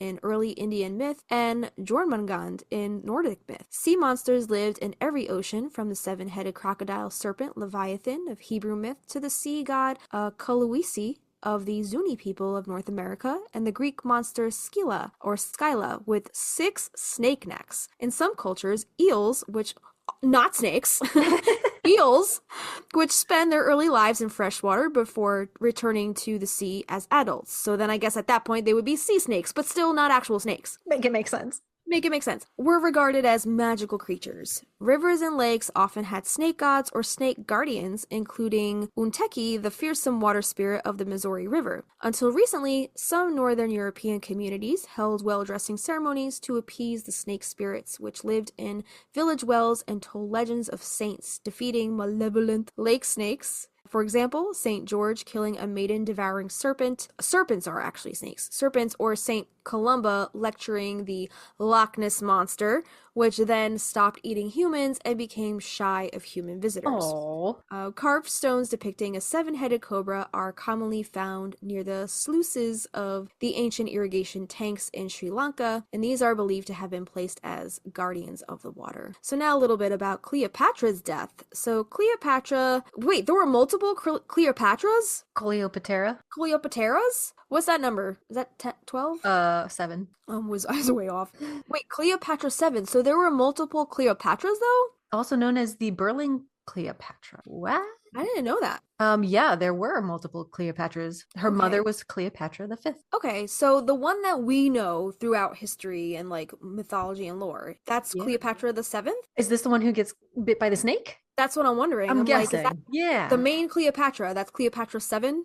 I guess so. Okay. All right. So Cleopatra the 7th, the last ruler of Ptolemaic Egypt, died on either the 10th or 12th of August, 30 BC in Alexandria when she was 39 years old. According to popular belief, Cleopatra killed herself by allowing an asp, which is an Egyptian cobra, to bite her. But according to the Roman-era writers Strabo, Plutarch, and Cassius Dio, Cleopatra poisoned herself either using a toxic ointment or by introducing the poison with a sharp implement such as a hairpin. Modern scholars debate the validity of ancient reports involving snake bites as the cause of death and whether she was murdered. Some academics hypothesize that her Roman political rival Octavian forced her to kill herself in a manner of her choosing. The location of Cleopatra's tomb is unknown. Didn't a woman just find it? Did they find it? I think a woman just found it. Interesting. Okay, I'm gonna have to look that up. Yeah. It was recorded that Octavian allowed for her and her husband, the Roman political and general Mark Antony, who stabbed himself with a sword, to be buried together properly. So was it like kind of like a Romeo and Juliet type deal, like star-crossed lovers? Like they I'm both thinking more of died. like the mummy guy falling in love with the king's wife guy. I don't know. Okay. I always think, isn't Mark Anthony also a singer? Yeah. Yeah. Wasn't he married to J-Lo? Yeah, that's what I think of. Exactly. Mm-hmm. Yeah, so Cleopatra's death effectively ended the final war of the Roman Republic between the remaining triumvirs, Octavian and Antony. So is it Mark Anthony or Mark Antony? I see no H. Yeah, so that looks like Antony. Antony. Okay. All right, so Cleopatra's death effectively ended the final war of the Roman Republic between the remaining Octavian and Antony, in which Cleopatra aligned herself with Antony, father to 3 of her children.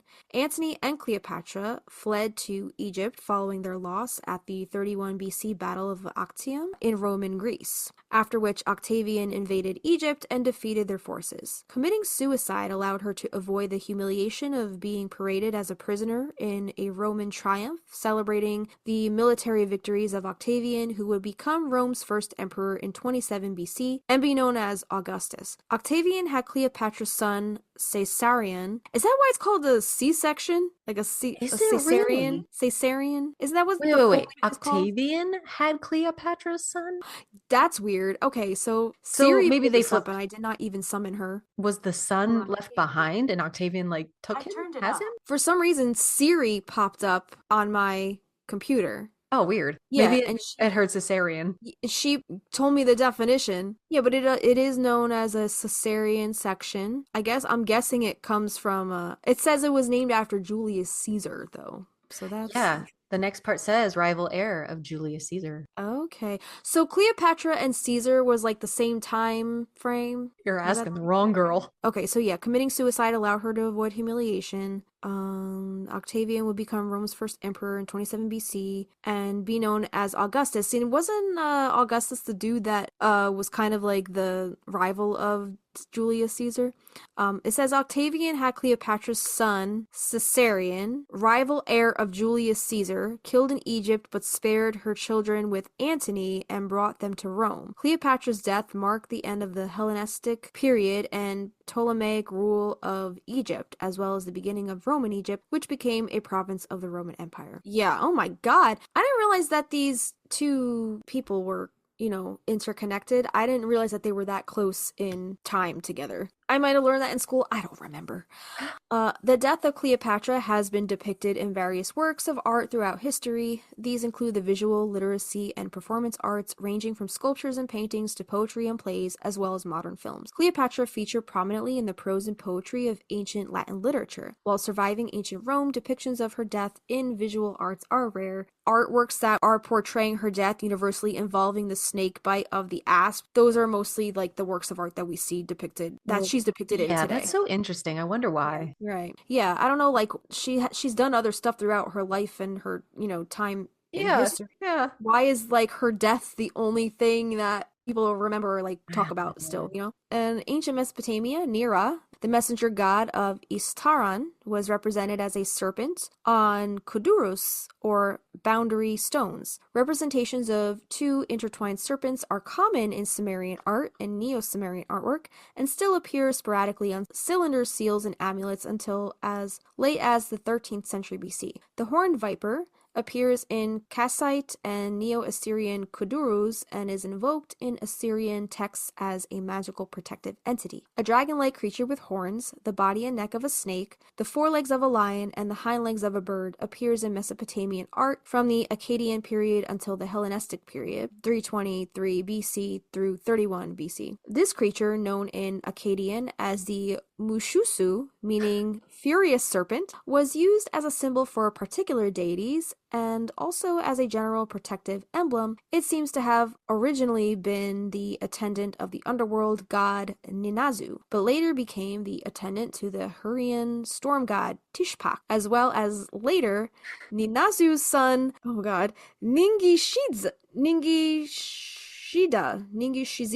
the Babylonian national god Marduk, the scribal god Nebu, and the Assyrian national god Ashur. Violetta. Is that why they call it Mushu, the dragon? I wonder if that name is connected to the Mushusu. Mushusu. I don't know. Mulan. I've never even heard. Okay, that's from Mulan. I don't remember that. Mushu is her dragon friend. Okay.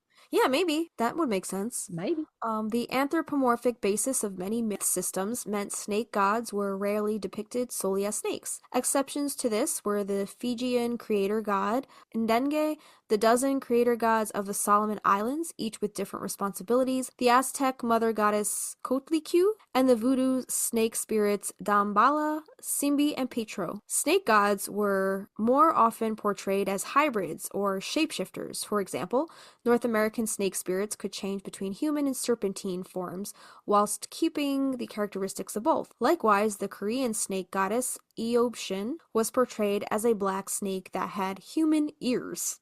Do you remember in Spirited Away, the protagonist boy, I don't remember his name, but he turns into like a dragon. He's like a river god. He's a river spirit, but he's a dragon. He's a slither snake. He's a snake. I gotta watch that movie again. The last time I saw it was probably 2009. You should watch it again. Yeah, I have the HBO Max. They have like all of the Studio Ghibli movies on there. So the reason I think we've been wanting to do this for a long time, but the reason y'all had to wait a little bit is because this is perfect placement as far as we're coming up on St. Patrick's Day. Huge holiday around the world. Usually it has been twisted a little bit until the last 10 years. I learned that the snakes that they're talking about him, getting out of Ireland were not snakes at all. But there are a few myths that go along with this. So I'll just get into this right now. Okay. So St. Patrick's Day, celebrated annually on March 17th in a couple days, so 2 days from now, is widely believed to honor the man who converted Ireland to Catholicism, used shamrocks to explain the Holy Trinity, and drove snakes from the island. However, much of this narrative is historically inaccurate. The actual missionary responsible for Ireland's Christianization was likely Palladius, sent by Pope Celestine. Unlike Patrick, Palladius was married with children. There were never snakes in Ireland for Patrick to banish, and no surviving texts mentioning shamrocks. The accepted date for Patrick's death, March 17th, 460 CE, remains uncertain due to the modern calendar being less than 250 years old. So who is this guy? Patrick, originally named Mywin Succat or Magonus Sacutus Patricius, was not Irish. Born in 373 CE in Scotland, or Roman Britain, which is now modern Wales, he was kidnapped at 16 and enslaved in Ireland as a shepherd for 6 years. After escaping, he became a priest in France, later returning to Ireland as a bishop. His name, given by Pope Celestine, comes from the Latin word for father of his people. Patrick's writing suggests he destroyed Druidic traditions, though evidence is sparse. One legend claimed he burned 150 Druid books.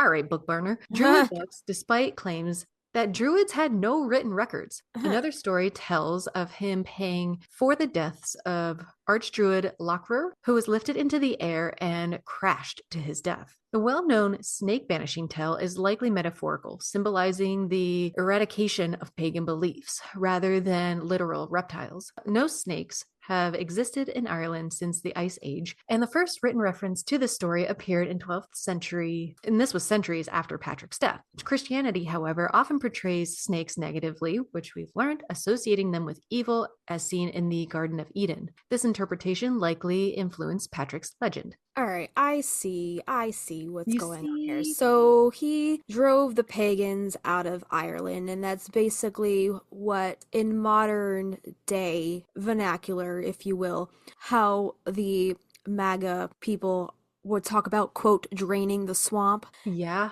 You know? Yep. So yeah, I see exactly what. Okay, so we don't like St. Patrick. We don't like St. Patrick. Okay.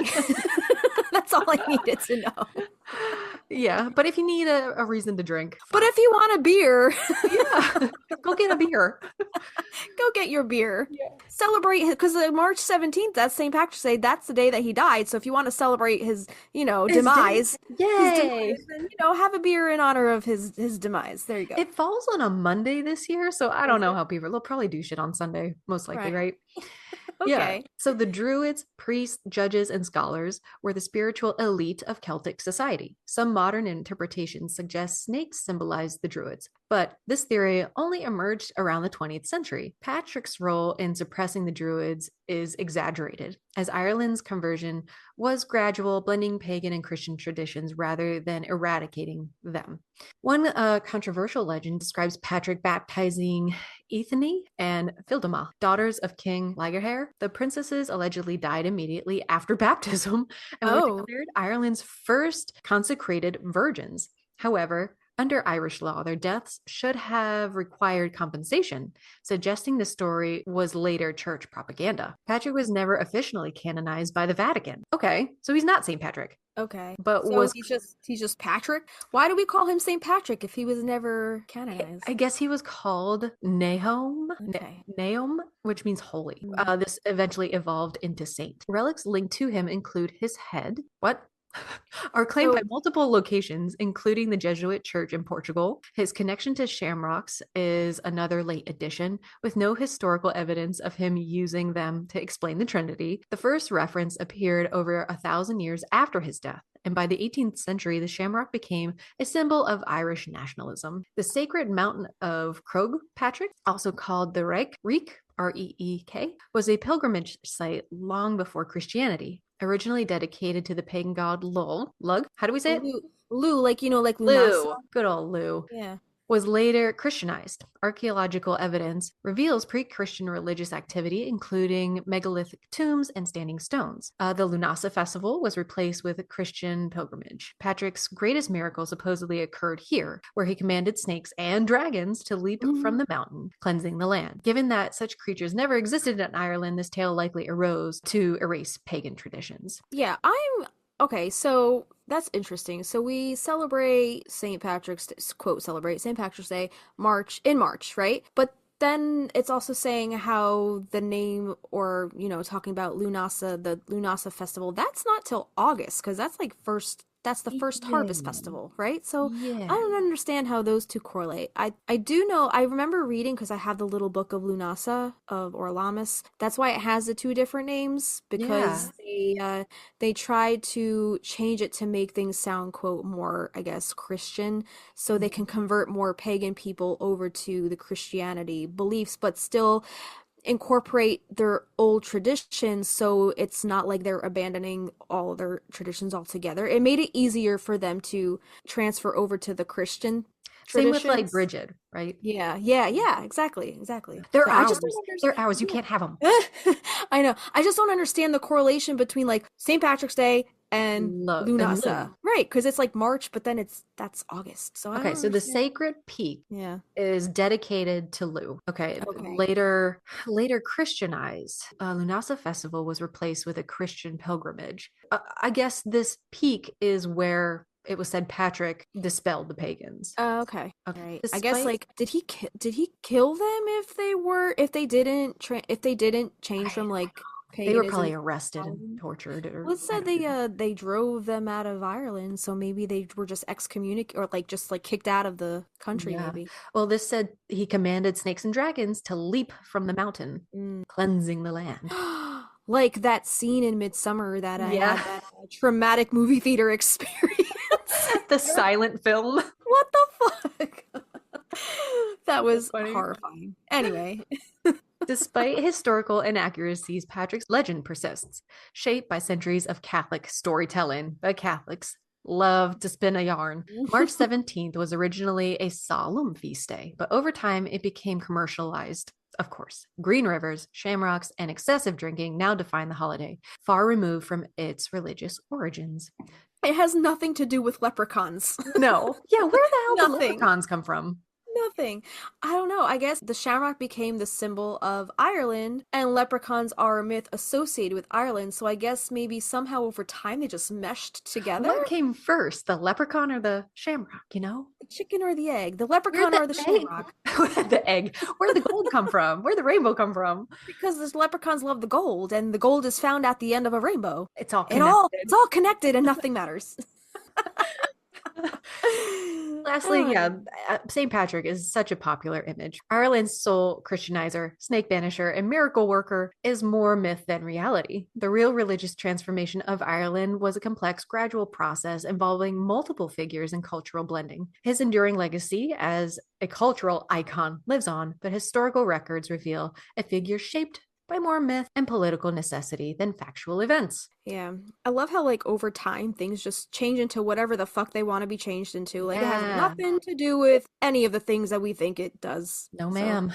Okay, let's move right along. We're going to talk about serpents in Hindu and Buddhist traditions. So besides the wide-known religious creation story of Adam and Eve, snakes were a common feature of many creation myths. For example, many people in California and Australia had myths about the rainbow snake, which was either Mother Earth herself giving birth to all animals, or a water god whose writhing created rivers, creeks, and oceans. In ancient Indian myth, the drought serpent Ahi, or Vritra, swallowed the primordial ocean and did not release all created beings until Indra split the serpent's stomach with a thunderbolt. In another myth, the protector Vishnu slept on the coils of the world serpent Shisha, or Ananta the Endless. Shisha in turn was supported on Kurma, and when Kurma moved, Shisha stirred and yawned, and the gaping of its jaws caused earthquakes. Wow.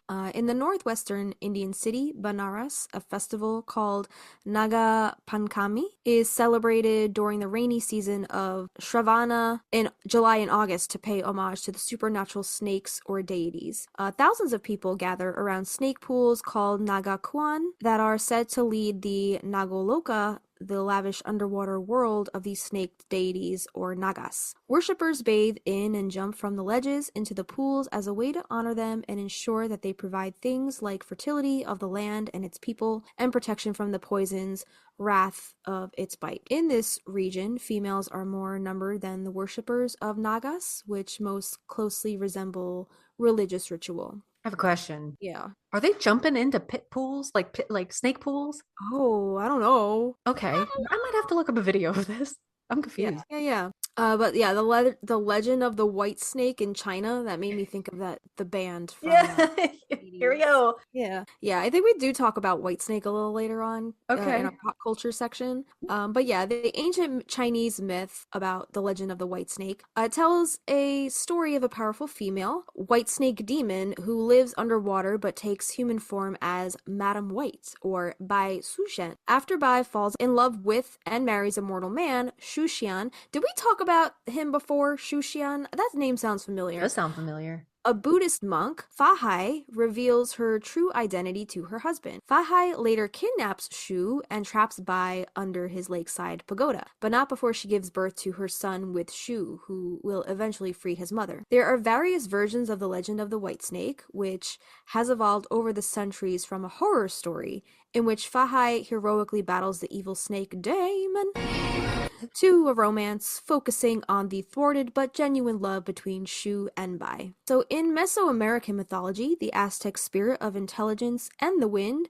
Quetzalcoatl, the plumed serpent, the Mayan sky goddess, was a common attribute. However, in her case, the snakes leaned into her ears and whispered the secrets of the universe, i.e. the secrets of herself. In Indian myth, Shiva had a cobra coiled on his head and another at rest on his shoulder, ready to strike his enemies. Egyptian myth has had several snake gods, from the coiled one, Mehen, who assisted Ra in fighting Apep, every day to the two-headed Nehebkau, who guarded the underworld. In Korean mythology, the goddess Eopshin was the snake goddess of wealth, as snakes ate rats and mice that gnawed on the crops. And then we have the Native American traditions. For thousands of years, members of the Hopi Native American tribe of northern Arizona have performed the ritual known as the snake dance, a multi-day ceremony aimed at the encouraging rainfall and fertility for the land. Yeah, because in Arizona, I told you, it only rains there 5 days out of the entire year. Maybe. And me and my mom just so happened to be there on the 5 days that it rained, because New did. Jersey, it rains here all the fucking time, and we Yeah. brought the rain with us, as we always do on vacation. So that Michelle Branch is like, thank you. Michelle was praying to the what do they call them? I don't know. She was doing the snake dance, and we were like, all right, we got you. So male dancers from the snake clan handle live snakes ranging from small garter snakes to rattlesnakes, placing them in their mouths and draping them around their necks as part of sacred traditions. So they're putting rattlesnakes in their mouths? Oh, What? no, thank you. Okay. All right. So before the ceremony, the snakes are carefully gathered and washed. Oh wait, so are they dead when they do this? Oh, God. Okay. What? Okay, a process that involves not only the snake clan, but also members of the antelope clan. But some aspects of the ritual have been observed by outsiders, including Theodore Roosevelt? Out of left field, Theo. Was there? Teddy. Oh my god. Much of this ceremony takes place in underground chambers called kivas, ensuring that its most sacred elements remain shrouded in mystery. Okay. Wow. interesting. Yeah. So when we went to Arizona, we drove up to Flagstaff for an afternoon, and I'm guessing it's the Hopi tribe or the Hopi ruins that we saw there. Yeah. And it was really cool. Like they had those spiral, like the hieroglyphs and stuff like in the stone. Yeah, We saw like all of those like cool glyphs and stuff. That's cool. I'm trying to think if it was the Hopi tribe or if it was something else. I have to go look through my photos again, but That's awesome. yeah. Yeah, what are those? Are those petroglyphs? Something like that. Like they were like embedded into the rock, the red rock, the Yeah, stone. that's Yeah. Yeah. That's All a right. lot of mythology. This is going to be a two-breaker. We're going to take a There's break. more. When we Yeah. return, we're going to talk about the year of the snake, lol, 2025, what that means, and then we're getting into the witchcraft, spell work, and pop culture. Stick around. We'll be right back.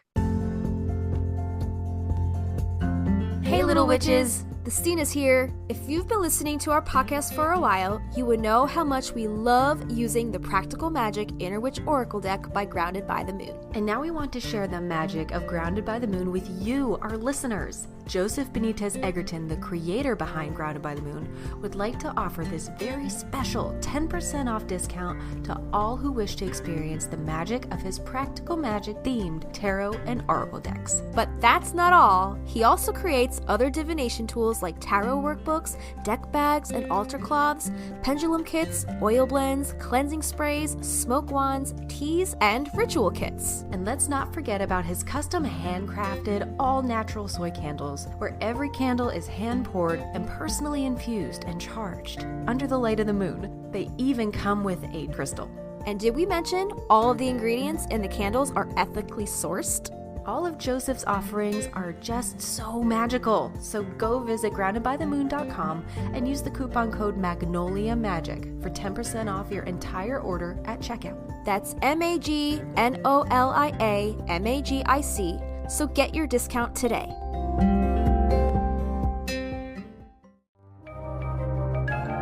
You're listening to Magnolia Street Podcast. Finally, yo, this episode was a marathon. I know. 3 different recording sessions. Are you record? Now I am. Okay. Yeah. Oh no, my paper. this is already going well. Mind. Oh my god. We're coming back from break. Welcome back, everybody. Welcome back to the shit show. Alrighty. Where are we picking up? We're gonna talk about snake worship. Yo, so do you watch White Lotus? Yo, except for this season 3, that's not in the intro anymore. Oh, I don't watch it, but I hear it's good. It is really good. Well, the first 2 seasons were good, and this season's kind of dragging a little bit. I have to be honest, it's not my favorite season. But yeah, first of all, they took that out of the intro, so I'm like, what the fuck? That was like the best part. Is just like I never watch the intros to shows, but that one I do because like we like to sing along to it and go right? Yeah. But they took it out. And now everybody is pissed, and I know it's not just me because I saw people on TikTok doing the same thing. Is it like a murder mystery thing? Kind of. It's hard to explain. It's okay. kind of a lot of different things going on, but I'm bringing it up because last night in the episode that we watched, there's this. It takes place in Thailand. Mm-hmm. There's this guy who's like dating this girl, and they end up going to, I don't know, some souvenir shop, and he gets like weed. So he's like, it must have been laced with some shit, because then they go across the street to some like snake charming thing, and they go and see like these like black cobras do all these tricks and stuff. But then the guy's like tripping balls, so he decides to go and let all the snakes loose. Oh my god. Ends up fucking biting his girlfriend in the leg. Oh and my she's God. gotta be rushed to the fucking hospital. And I'm like, whoa, look at that. We're talking about snakes. That was the perfect opportunity for you to lay it all out for Avi. Yeah. They're not yeah. cold-blooded. They're ectothermic. Do you know what I said to him? I was like, well, hold on, let me put my Phyllis glasses on. I said, Avi. I was telling Aaron, did you know that not all snakes lay eggs? And he was like, what? That can't be. I was like, it is. Well, I said to Avi, I said, do you know the difference between venomous and poisonous? He's We're like, learning so no. much. He's like, there's a difference. I was like, yeah. Venomous means it has to be injected. Poisonous means you ingest it. Yeah. I have a podcast. Ask me more things, please. Our egos. Did you see the thing I posted to Instagram today? No. This chick, this like a Renaissance painting lady, the actual picture set, the meme says, just a girl knowing things, and she's like smoking a cigarette in a chair. So my caption was, when literally anyone decides to ask Kristina and Justina a random question and they know the answer because they have a podcast. Yeah. And now they know all the pointless information. I love So that's us. We know I love things. that. Yeah. But anyway. I wish it all stuck. Yeah. Like things like when we repetitively say it, like the roifavoliosum, Zestobium roifavoli, the repetition is what like sinks it in, but everything else is podcast brain. Right. A lot of it is podcast brain. There's certain things that like really like stick out at me. But yeah. For the Roifavoliosum. But yeah, I like saw the snake thing last night. I was like, oh my god, I have to mention this when we love it. convene for the last Perfect. freaking half of the episode. Half of our lives. Yeah, basically, this episode feels like forever. Okay. All right, where are we at? Wait, I need to know what. Okay, so did they take the girl to the hospital? Yeah, she was okay. Okay, but She was like okay. he didn't try to like suck out the venom. No, Okay. no, he was tripping balls. He had like no fucking idea what was going on. Okay, But it was pretty funny. Yeah, I was like, black cobras, what the hell? nice. Yeah, and he's like trying to like talk like sweet talk to them out of the cage. He's like, "It's okay, you can go out." He's like setting them free because I Trying to guess Harry Potter them. yeah, he's like felt bad because they were all in cages like because they're I guess belong to the trainers Oh, and yeah. there for show. Yeah, and he was just like, "No, snakes run free," and they're like, "Fuck that! I'm gonna bite your girlfriend in the leg." Wow. I'm hungry. Yeah, well, that's what happens, I guess, when you try to let black cobras fucking loose. Like, what the hell? Damn. So funny. All right, Okay. You let's. ready? Yeah. Okay. So where do we leave off? Ophiolatry? Ophiolatry? Hold on, I'm trying to find the right spot. Ophiolatry. How do you spell? Ophiolatry. How do you spell that? Ophiolatry. Okay. Ophiolatry. Got it. Ophiolatry. All right. I found the spot. Okay. All right. I got So the that's- giggles tonight, so I'm gonna It mute. is past our normal recording hours, so this is gonna get real shitty real fast, I bet. All right, so ophiolatry. Okay, so this is what snake worship is called? Yes. Interesting. I didn't know there was such a thing. All right, so snake worship or ophiolatry stems from ancient civilizations and persists in various cultures worldwide. The practice honors serpents for their deep symbolic meanings such as fertility, wisdom, death, and resurrection. Icons like the serpent's shedding skin embody concepts of renewal and transformation, emphasizing the cycle of life. In Mesopotamia, snake deities played crucial roles in religious practices, often associated with agriculture and fertility. Ancient Egyptians revered snakes like Wadjet, the cobra goddess, symbolizing protection and sovereignty. The intertwining of serpents with life and death features prominently in many traditions, illustrating their multifaceted symbolism. Hindu mythology illustrates the significance of snakes through figures like the Naga and goddesses. The Naga king and his Nagin children are central to rituals representing fertility and protection. Furthermore, the cosmic serpent Adisesha serves as the resting place for the god Vishnu, highlighting the divine qualities attributed to serpents in Hindu culture. In Mesoamerican beliefs, snakes such as Quetzalcoatl symbolize duality and transformation, merging aspects of creation and destruction. The connection between serpents and agricultural cycles emphasizes their profound impact on communities. Similarly, ancient Greek cultures attribute symbolic meanings to snakes, associating them with Asclepius, the god of healing. The psychological aspects of snake worship reveal deep-seated fears and reverence. The juxtaposition of danger and fertility within the serpent's image influences cultural narrative impacting art, literature, and religious practices. This duality enhances the complexity of snake worship, making it a rich topic for exploration. Globally, snake worship remains present in various indigenous rituals that recognize and honor the serpent's role in nature and spirituality. Such practices continue to reflect cultural identities while adapting to contemporary beliefs. Understanding snake worship enhances insights into the intertwining of nature, mythology, and human psychology, exemplifying how this ancient practice retains its significance today. So, some ceremonial practices surrounding snake worship revolve around rituals that invoke blessings and demonstrate devotion. Rites may include offering milk, flowers, and traditional foods at sacred sites. Festivals such as Nag Panchami celebrate the veneration of snakes, where devotees offer prayers and perform rituals to honor the Nagas. These ceremonies often involve elaborate processions where images of snake deities are paraded through the streets. Community participation in these rituals serves to strengthen cultural ties and reinforce the significance of snake worship across generations. So I'm wondering, so is Nag how you say snake in Hindi? I don't know. To I don't know. I say thought it was snake. like a collection of people, but you might be. Yeah, it is. Nag is snake. So that's interesting. So like like the incense, like Nag Champa. Nag Champa. Yes. So that must mean snake something. I don't know what Champa means. Cool. What Okay. does Learn Nag something. Champa mean in Like Hindi? snake chomping, like. Yeah, Nag Champ. Okay. Oh, I learned something new that I could say to Avi because his mom loves the Nag Champa. They Uh-huh. burn that incense a lot. Uh-huh. In Hindi, Nag Champa translates to serpent flower or snake flower. Is that a real flower? Is there a flower that has snake flower as its name? What is this? Google snake flower. It's a frangipani flower. It's like a yellow, it's like a butter yellow kind of color. Cool. Okay. Yeah. Frangipani. Yeah. So yeah, Nagchampa means serpent flower. That's interesting. I Ah. never knew that before. I know. Now I have more pointless information to tell my husband. Log that away. Yeah. That's cool. Okay. Good to know.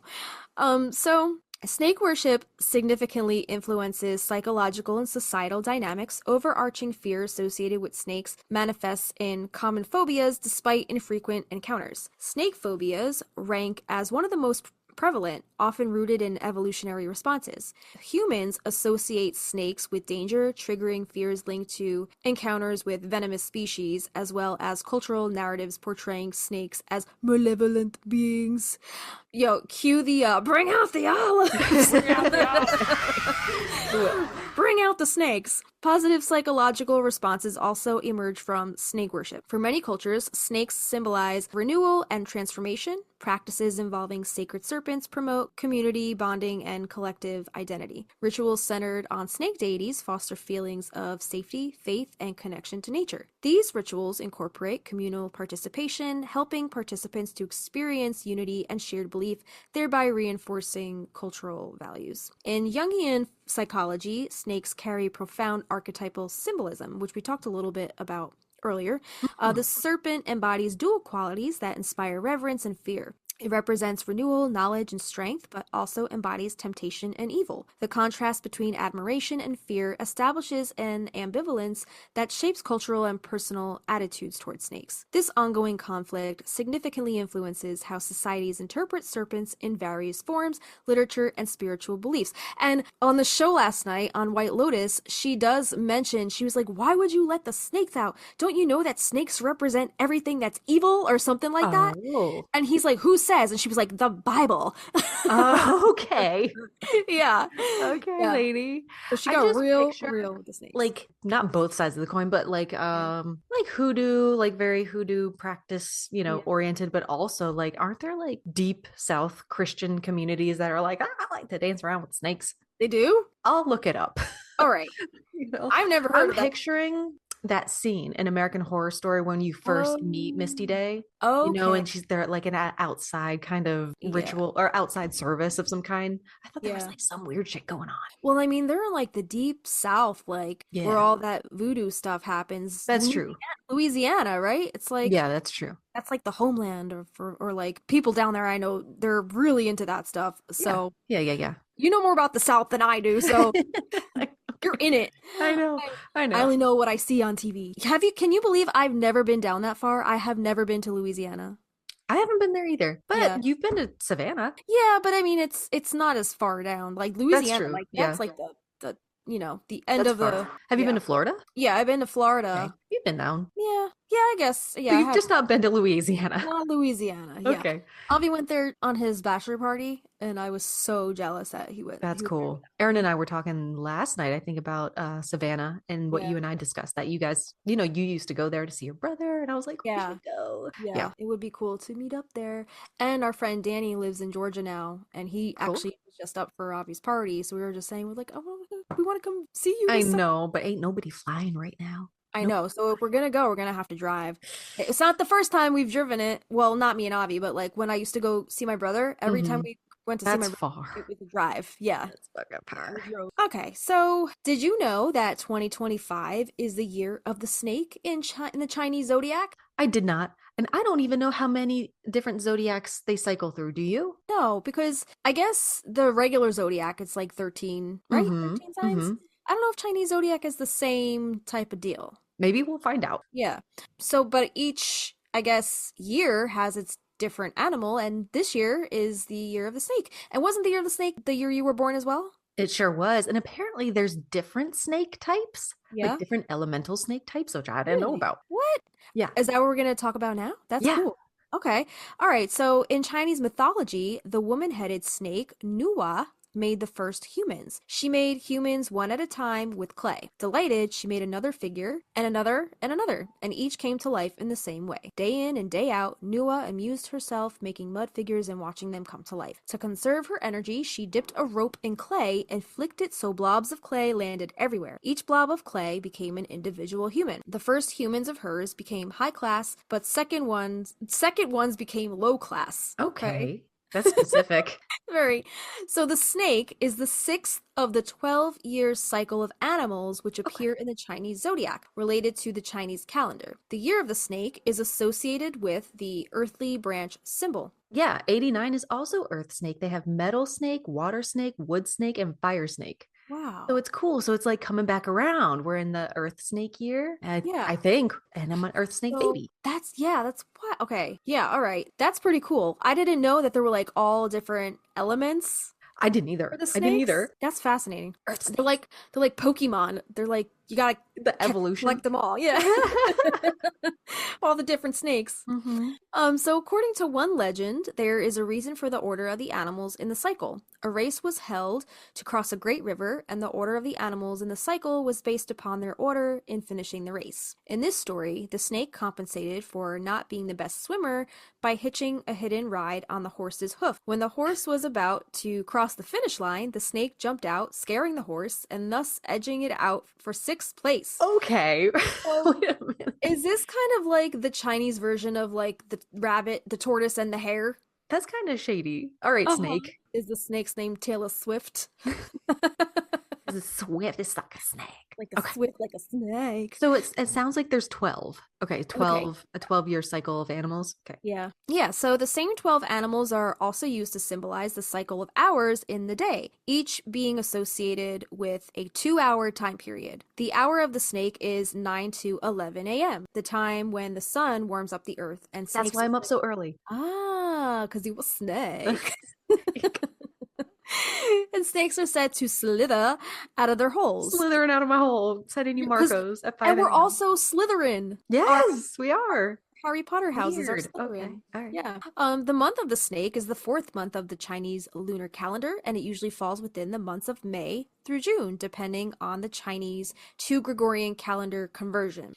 The reason the animal signs are referred to as zodiacal is that one's personality is said to be influenced by the animal signs ruling the time of birth, together with elemental aspects of the animal signs within the sexagenary. What is that? Oh, like 6? Like sex time? Okay, sexagenary cycle. Similarly, the year I've never heard of that word. The year governed by a particular animal sign is supposed to be characterized by it, with the effects particularly strong for people who were born in any year governed by the same animal sign. In Chinese symbology, snakes are regarded as intelligent with a tendency to lack scruples. What are scruples? What year were you born? I was trying to 83. do math because I think you're 3 years older than my brother, but I Yeah, could, 80. 83. Okay, 83. 83. Yeah. Do you know what sign you are? I don't. Let's look. Yeah, I don't know. I think these are just snakes, right? Yes, All these things. you are the pig. I knew, yeah, I had a feeling. I think I've looked it up before and like I forgot what it was. Kind, generous, and hardworking. And I love to eat. Social, they are good friends and create a friendly environment in their relationships. You're peace loving. Oh, Yes, you Yeah. are. You're born I- leaders. I don't like to fight. I like to fight. I don't. Well, don't piss me off. Yeah. Don't piss me your off. energy. And don't piss me off while I'm eating. Yeah, yeah. Leave me alone while I'm eating. All right, so people born within these dates. Okay, we're gonna get into the different elemental snakes, which this is fascinating because I didn't know about this before. So people born within these date ranges can be said to have been born in the year of the snake while also bearing the following elemental sign. So between February 10th, 1929 and January 29th, 1930, you are an earth snake. Between January 27th, 1941 and February 14th, 1942, you're a metal snake. Between February, should we go through all of these? Do you want to go through all of these? You don't have to. Okay. I just didn't know that there were a multitude of snakes. So does that mean that there's different pig signs, rooster signs, monkey signs? Probably, but I'm wondering, like, are the snakes just elemental or are the other animals elemental as well? That's what I mean. Yeah. I don't know. What is the next time? Okay, wait a minute. Oh no, we're in wood snake right now. So January 29th, 2025, until next February, we're in wood snake. So we don't have an earth snake come back around till 2049. Oh my God. Damn. All right. All So right. I was wrong. I was wrong. Okay. Yeah, that's interesting. Mm-hmm. Yeah, I'm wondering if the other animals have the elemental signs as well. Mm-hmm. All right, so in Japan, the new sign of the zodiac starts on January 1st, while in China it starts, according to the traditional Chinese calendar, at the new moon that falls between January 21st and the 20th of February. Persons born in January or February may have two different signs in the two countries, but persons born in late February or after the 20th of February automatically have one sign in both countries. That's confusing as That is confusing. That is so confusing. All right. So basic astrological associations. So the earthly branch is Si. The element is fire. The planet is Venus. Yin Yang is the yin. The lunar month is the 4th. Lucky numbers are 2, 8, and 9. Lucky flowers are the orchid and the cactus. And the lucky colors are red, light yellow, black. And it says to avoid white, golden, and antique brown. And the season is summer. So I guess that astrological associations, is that just like, I guess, who the snake, if you were the year of the snake, that applies to you? Yeah. Okay. So the snake is the 6th of the 12 signs and belongs to the second trine with the ox and the rooster, with which it is the most compatible. The pig is the most incompatible. Oh, no. That's not. Well, then what happens when your sister signs? Does that override it? Right. You have to have that balance on the opposite spectrum. Yeah. I thought that was cool because Aaron is in 1993, which is the rooster sign. I was like, okay, meant to be. Okay, yeah. But he's an Aries, right? You said he's an Aries? He is an Aries. So are Aries and Gemini, how is that the sun signs? How do those we work so good. We work so good because that Sagittarius rising really helps. That's true. Oh yeah, didn't you think he was like a triple Aries? Yeah, but I didn't factor in he was born on the West Coast, but I think that Astro Cafe lets you do like relationship now, and we'll do an overlapping one. So we did ours. We're good to go. There was a little like, watch out how Gemini spends money. That's about it. Weren't you guys thrifting today? We're thrifting. Yeah. We're thrifty. Yeah, thrifty. All right. So some cultural notes. A snake year is sometimes referred to as a little dragon year. That's cute. What is this? A like, wait. Like little dragon, like Dracula, vampires, Jimmy Angelo. It's all connected. Yeah. To assuage possible feelings of inadequacy among people born during a snake year. So does that mean like people born during a snake year, we're trying to make you feel better about like being bigger? We're giving you a bigger persona. Like you're a dragon, but you're a little dragon. You're a little one. Yeah, you're a little one. Yeah, like a little one. Look at little nap. A little nap. Just a little one. Yeah. So I guess because we're in the wood snake year of 2025, I wanted to kind of do an overview just because my little snake heart wanted to see astrologically what was going on for me this year. So I put this in ChatGPT. Nice. But anyway, this is what it had to say. It says the year of the wood snake begins on January 29th, 2025 and lasts till February 16th, 2026. The snake represents wisdom, transformation, deep thinking, strategic action. The wood element adds a layer of growth, patience, or I do not have, and long-term vision we have, making this year more about planning, building, and slow, steady transformation rather than impulsive choices, like Kristina tends to do. We were just talking about that, impulsivity. Yeah, right. Snakes are intuitive, analytical, and mysterious, making 2025 a year of personal and psychological growth. And this says how the year of the snake affects your chart. So since I have a Gemini sun, which is in my 9th house, and the Virgo rising, this year may influence me in these following ways. So number 1, personal transformation. I like how I made this little portion about me. Sorry, everybody. Excuse me, everybody. Kristina's like better than everyone. Let's talk about me for a minute. It's about personal transformation and intuition. Yeah. This says 8th house and Pluto influence. The snake symbolism of shedding skin aligns with my Pluto in Scorpio, which is in the 2nd house, and the moon in the 8th house, where transits will activate my deepest transformation zone. I don't know anything about houses. I'm trying, but it's new to me. So what does this mean? It says 2025 will be a major year of shedding old patterns, financial shifts, and emotional rebirth. And the advice they give is use snake wisdom. Stay strategic, patient, and perceptive rather than making impulsive decisions. I like how it always comes back to, okay, stop making It's impulsive like, decisions. slow down. That's you. That's Mhm. you keeping me from making those impulsive decisions. Mm-hmm. Career and ambition, growth, 10th house, and Saturn Uranus influence. My midheaven, which is career in Gemini, and Mars is in the 10th house of Cancer. I don't know. Does this make sense? Means that the snake's strategic, long term vision can help you solidify your career goal. Saturn and Neptune in Pisces will be activating in my 6th house, daily work and discipline, encouraging me to structure my ambitions wisely. Thinking about the podcast. So, the advice it gives is if you're looking for career stability, creativity, or new ventures, this is the year to plan rather than rush into action. I feel like you and I have had a steady pace. We kind Yeah. of burnt ourselves out, but I think Yeah. we have a healthy rhythm now. Yeah. And We got back to a good spot, I think. yeah. Yeah, the podcast is exciting again, even if we have to do 3 different days for a snake episode. Relationships and hidden truths, 6th and 7th house themes. The snake's intuitive, mysterious nature resonates with my North Node in Aquarius in the 6th house, daily life and service, and in my 7th house of partnership, which is Pisces energy active. And this means that the year could bring deep realizations about relationships, possibly revealing hidden truths and karmic patterns. And this says to trust slow brewing relationship changes and allow yourself to redefine what you need from others. Okay. And let's see. So Pluto in Scorpio, let's see what this says. Linked to shedding, rebirth, suggests naturally attuned to the symbolism of snakes.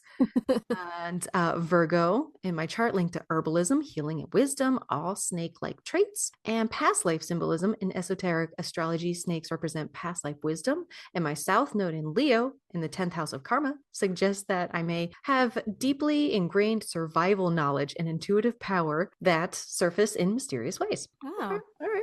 pretty cool. And the takeaway, this is a year of personal transformation, career recalibration. Are we going to quit our jobs? That would be great. No. And hidden truths emerging. The snake slow moving wise energy favors long-term planning rather than immediate action. You are in an intuitive cycle. Trust your instincts. Don't rush. Symbolically, snakes may show up as guides or messages, confirming personal transformation and insight. Would you like me to track any specific snake year related transits? ChatGPT is fucking awesome. But this is your reading and your chart, so I'm just gonna ride your coattails. Come along for the ride. You can be I'll be the horse, you be the snake. Okay.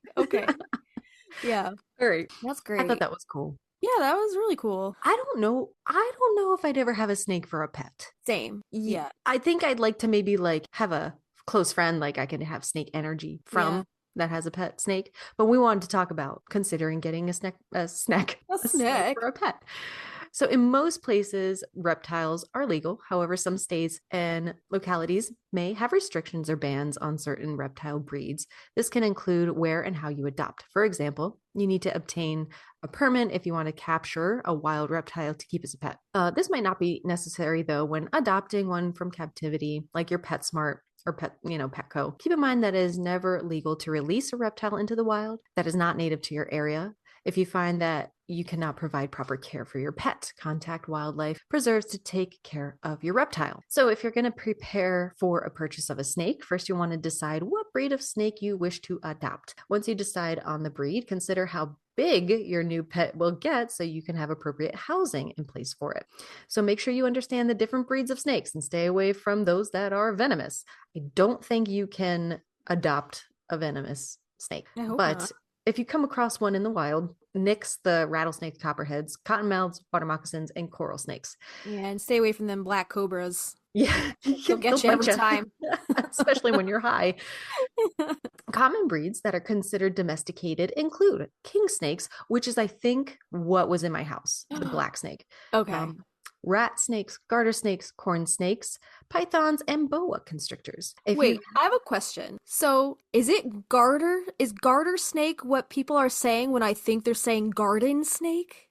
I might do the same thing, to be honest. Garter.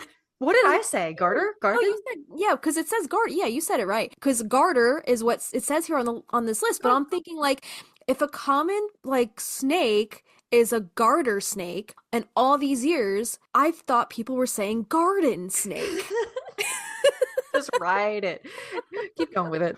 Garter snake. God. I don't know where that got his name. Doesn't I'm sound like pretty anything. sure I'm telling a story in a couple minutes, and I'm referring to it as a garden snake. Was it found in the garden? Yeah. Then it's a garden snake. Okay. So what's a garter snake then? I always think of them as like pretty small, like a foot Okay. foot long or shorter. You keep reading. I'm gonna Google that now because that's gonna bug me. Okay. Okay.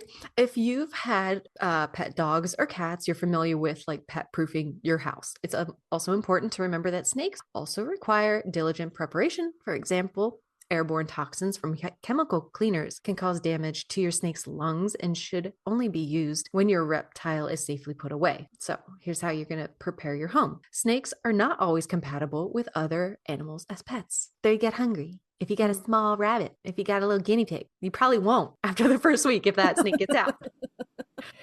In fact, even well-intentioned owners make the mistake of leaving snakes at home with other pets. This can lead to unfortunate events where the other pet can be harmed. Since snakes carry diseases like salmonella that can infect humans, your pet should be kept confined in an appropriate cage or room. Snakes are not intended to be cuddled or held, which sucks because that's all I would want to do. That's why I don't think I could ever get a snake because I just want to smother everything that I've fucking like every pet that I've ever had. And they get furry and cuddly and cute. Exactly.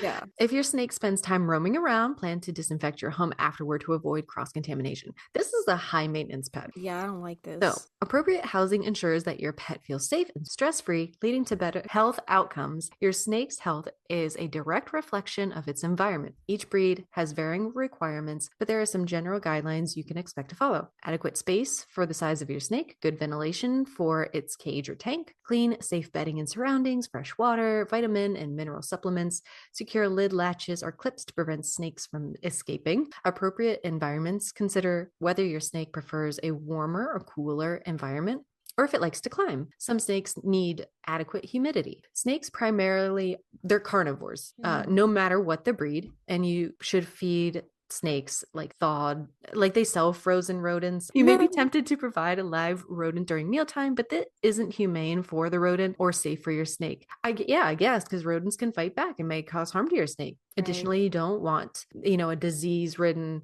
rodent living among your precious little baby snake. So since snakes are constantly growing new skin cells, your pet snake will shed the old. In some cases, it may need help removing the old skin. It's like taking off its coat and it's like, can I get some help here? Slip this right off. Let me get comfortable. I'm gonna slide into something a little more comfortable. It's funny. So seeking veterinary care, you're going to want to find one who specializes in snakes. In fact, you may consider enlisting the help of a veterinarian before finalizing your adoption of a snake. A vet can help you navigate local laws, choose a breed that's easier to maintain, and find a reputable breeder for adoption. Your vet can also tell you what to do to create the best home environment for your snake. Since housing conditions and nutrition affect your pet's lifespan, you want to make sure you get it right from the beginning. Snakes are very intelligent. Since they are wild animals, however, they are not considered a species that's going to be easy to train. I don't think I've ever seen, well, besides like a snake charmer, but how do they do that? The majority of snakes cannot be trained. It is important to note that snakes bred in captivity are considered tame. Their wild counterparts may have difficulty adjusting to life as a pet. Oh, this is a surprise. Toilet training. What? Is your pet snake doesn't want to live in an environment covered in urine and feces because of this. It may choose one place in the cage to use the bathroom. With this in mind, choose a cage or tank with enough space for your snake and clean up after your pet regularly to maintain good health. I never thought about, like, obviously a snake is a living thing. It's got to excrete somehow. But I never thought about, snakes pee and poop too. Yeah. So when you're digging around in the garden, how often are you touching snake pee-pee and or poo-poo? Right. Yeah. And then I just Googled what a snake poop look like, and it just looks like a smaller snake. Oh. Maybe the scientists are mistaken and they're not having live babies. They're having snake poopies. They're just taking a shit. Could you imagine taking a shit and just it looking like you? Like, what the? Damn. Not much difference there. No. It's so funny. I've never thought about that. My neighbor down the road actually has a pet snake. She's wonderful. She's amazing. She actually does kind of resemble Sandra Bullock a little bit, which is funny. Pretty damn cool. If Sandra Bullock carried like a machine gun, and had like huge muscles. Wait, who is this chick? She's incredible. Okay. So I asked her, hey, could you write up a little bit about what is it like to care for a snake as a pet? So she did write us a little something. So let me share that with you now. Andrea, thank you again if you're listening. She says, okay, I'm not great at this sort of thing. I'd probably be better with just being asked direct questions, but here it goes. I purchased Big Worm, which she calls her snake, in January 2000. My job had just moved me from Hartford, Connecticut, and I had always had a fascination with birds and reptiles as a kid. I knew I wanted a ratter and something that wouldn't grow to be too big. I searched online, which was still kind of a new tool at the time, and found a breeder in Texas that specialized in corn snakes for 30 years. I chose the sun glow color because it reminded me of a tropical snake with the red and orange bands and red eyes when he's just another form of a black snake. This kind of resonated with me, as many assume I'm one way when I'm almost always something completely different. Okay. So she placed her order, and the next day he showed up in a small cup with a heating element. Aw. With him being only a few weeks old and the size of a big earthworm, and my love of the movie Friday, I named him Big Worm. It pains me that snakes get such a bad rap. They serve a vital function to our ecosystem, helping to control rodents and pest populations that can spread disease. They don't want to hurt us. For the most part, they are solitary creatures that don't want anything to do with us. I wish people wouldn't always want to kill them as soon as they see them. Big Worm has been the easiest companion/pet I've ever owned. He's quiet, only needs feeding once a week, usually frozen mice, fresh water every few days, and she cleans out his bedding every few weeks since she wants him to have a clean environment. She says he doesn't mind being handled, and I think he welcomes it. He's super curious, and when you have him out, he wants to crawl all over you and he sniffs with his little tongue. Aw. He will wrap around your arm, but it's never forceful, and you can unwrap him easily. As long as you don't shove your hand in the cage too fast and startle him, you can easily pick him up. Even if you did, he wouldn't fight you. I think now that he's older, sudden movements startle him, as his eyes might be deteriorating. Even if he did try to strike, he can't do much damage. Their mouth only has a sandpapery feel, no fangs. Wow. It's no different than what you might feel holding a fish by the mouth. I do believe that they all have personalities, and Big Worm exudes confidence and happiness, I think because he knows he is safe and there are no surprises in his life, so he can just relax and be the beautiful creature that he is. Sometimes I feel like he's being a bit of a diva, though. There are some weeks that I may feed him a day or two later than normal, and he definitely lets me know with the stare he gives me and his immediate strike at the food. Like he's so famished. They can go about 8 weeks without eating, so he's being dramatic. So like Coraline every 2 fucking minutes. Yeah. The one time, she says, one time I let him be is when he is molting. He usually gets reclusive, as this is the time when they would be most vulnerable in the wild. I guess that makes sense. Like, think of us like in a dressing room or getting changed and like you're getting seen without your clothes on. It's like, oh my God, I'm vulnerable. That's cute. Yeah, it is cute. He may go a couple weeks not wanting food during this stage, but once he sheds that skin, he's back to his active self. The fact that he is still thriving over 25 years old is amazing to me. That's crazy. That is, I didn't know snakes lived that long. That's awesome. And she lastly says, I think in the wild they live half of that. So he has had a very full life, and I believe he knows and appreciates it. That was, Andrea, that was beautifully written and everything I could have asked for. You did wonderfully. That was awesome. Right. Yeah. Yeah. Okay. So since we're telling snake stories here, I have a couple different ones. Okay. So my cousin actually used to have a pet snake, and don't ask me what kind. I don't know shit about snakes. So I was probably like 13 or 14 at the time and like a teenager, right? So this was a lifetime ago. But I remember very vividly, like he would get mice at the pet store and he would let me feed them to the snake. I don't remember if they were alive or dead. I'm pretty sure they were alive. And I think I maybe did this maybe once or twice when I was a kid. So part of me probably thought it was cool, but I also remember feeling really bad for the mouse. Yeah. And I love rodents. I love mice. So I don't think I could do that today. Yeah. You're talking to the girl who like, Avi, you know, he wants to kill the mice in the basement. I'm like, no. Don't put out the mouse trap. We set humane traps with the peanut butter, and then we catch them, and then we take them out to the woods. Yeah. We drive them a few miles away so they can't find their way back, and then we just let them out in the woods. But yeah, I don't think I could give a live mouse to a snake at this point in my life. Yeah, that would be hard to watch. Right. And like I know the circle of life and all, like the snake needs to eat rodents, but like that's a big no for me. I don't want a pet that I have to buy other live animals to feed it, you know? Right. Even Okay. if it's like a So freeze-dried one, I don't think I would. I don't yeah. know. If the Lord, say you owning the, you are the Lord to the snake, if the Yeah. God is going to give me this free food that I don't have to work at all, like I don't have to like hunt it, attack it, it's just there, already ready to go. Right. That's the way to do it. Right. Yeah. I mean, I feel like any domesticated animals have it made in the shade. Made in the shade. They don't have to hunt anything. Like even cats. Cats are carnivores too. But like Punky would eat mice all day, every day. Coraline probably not, because she was born with a silver spoon in her mouth. So she's like never had to fend for herself on the streets. So she's like, oh, you want me to eat that live thing? Nah, I only eat the best pate. Pate. John has the best of both worlds because we bought her indoor food for the first time because like she is getting so big. Because Really? she gets fed twice a day, but she also can hunt all day long if she wants.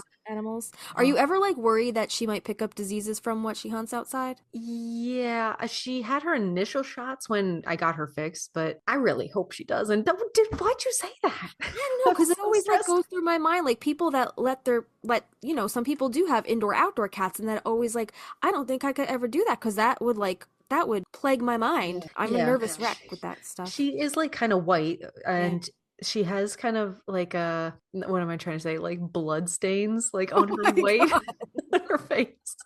She's like a little vampire goddess. Oh my god. Anyway, back lit. to your snake story. Yeah. So my cousin had the snake and like he would let me feed it, but yeah, that was quite the memory. And he would let it like hang out, he would let it go around the room and stuff. And I wasn't scared of it. I wasn't, I don't think I was whatever. You were conscious of this is its house. Yes. Yeah. So I was fine with the snake. I don't think I consider myself afraid of snakes per se. I'm more afraid of spiders. Fuck spiders. This has nothing to do with snakes, but it had my mind on like feeding a pet live things. So the family I used to work for, they live in a close-knit neighborhood, and all the kids would share a neighborhood pet iguana, right? Okay. And every week a different kid would get it and have to take care of it for that week. And the week that they had it, guess who got stuck doing the pet store run to pick up the live crickets to feed that damn thing? Tina Justice. I'm an asshole. Why? I'm an asshole because I agreed to friggin' do this. Oh, okay. Yes, yeah. So first of all, when you go buy crickets at a pet store, they give them to you in a plastic bag, right? That they just tie at the top. So most of it is filled with air. Yes. And it could probably pop very easily if broke, yes. right? So I just kept having like visions of that thing popping in my passenger seat while I'm driving the guardrail as these things get loose in my car. And I'm like freaking out the whole time. I'm like driving. I'm like, please don't pop. Please don't pop. But yeah, that was one of those instances at work where you just like think to yourself, yeah, I don't get paid enough. What am I doing? What am I doing with my life? Yeah. So yeah. And I think I had PTSD from when I was 13 because we went on vacation. We used to go down the shore to Wildwood as a family, right? And we made friends with these other girls a couple doors down from us in the hotel. And they had a pet lizard from the boardwalk, so they had to feed it live crickets. Well, the crickets got loose in their hotel room. I just remember there being crickets hopping around all the outside of the hotel doors and like around the pool and like the crickets, a plague. They were everywhere. Oh my god. So like I just pictured that scenario in my head while I was driving with these crickets next to me in the bag, and I'm like, oh my god, don't pop, please don't pop. Like don't sit in the sun too long. I don't need that air heating up and expanding. I liked when I worked at PetSmart, I liked putting the crickets in there. It was kind of fun because then you like spin the bag and you get all the air in there so they can fucking survive for the next hour or whatever. Well, you're a freak. Like what? Actually what? Because I would be freaking out the entire time. No, thank you. Yeah, I mean, I don't like to kill crickets, but they're pretty big and they're kind of ugly, and I know they're harmless. They just jump and hop and stuff, but like if one of those things goes hopping at my face, they're noisy as fuck. Like, did I ever tell you had a cricket in your house? Yes. Yeah. Did I ever tell you about the one that got caught under the dishwasher? Yeah, I think so, but you can tell it again for those new listeners. One got caught when I lived at my parents' house, one of them got caught under the dishwasher, and it would only make noise at night, right? So you would just like be in this like silent house and you would just hear like the He was like having a cricket rave at like 2 a.m, and my mom is like, "Can somebody please get that thing out of the freaking house?" And it just made its little home under the dishwasher. Yeah. It's so fucking funny. Tricky. But Cute. yeah, so the other random snake memory that I have was my mom would pull weeds a lot, and there were actually like a couple different instances where she would be gardening and pull out what she thought was like a root out of the ground, and it actually turned out to be what I said, a garden snake. A garden snake. A garden snake. And yeah, so I actually looked it up. Those two terms, garden snake and garter snake, they're the same thing.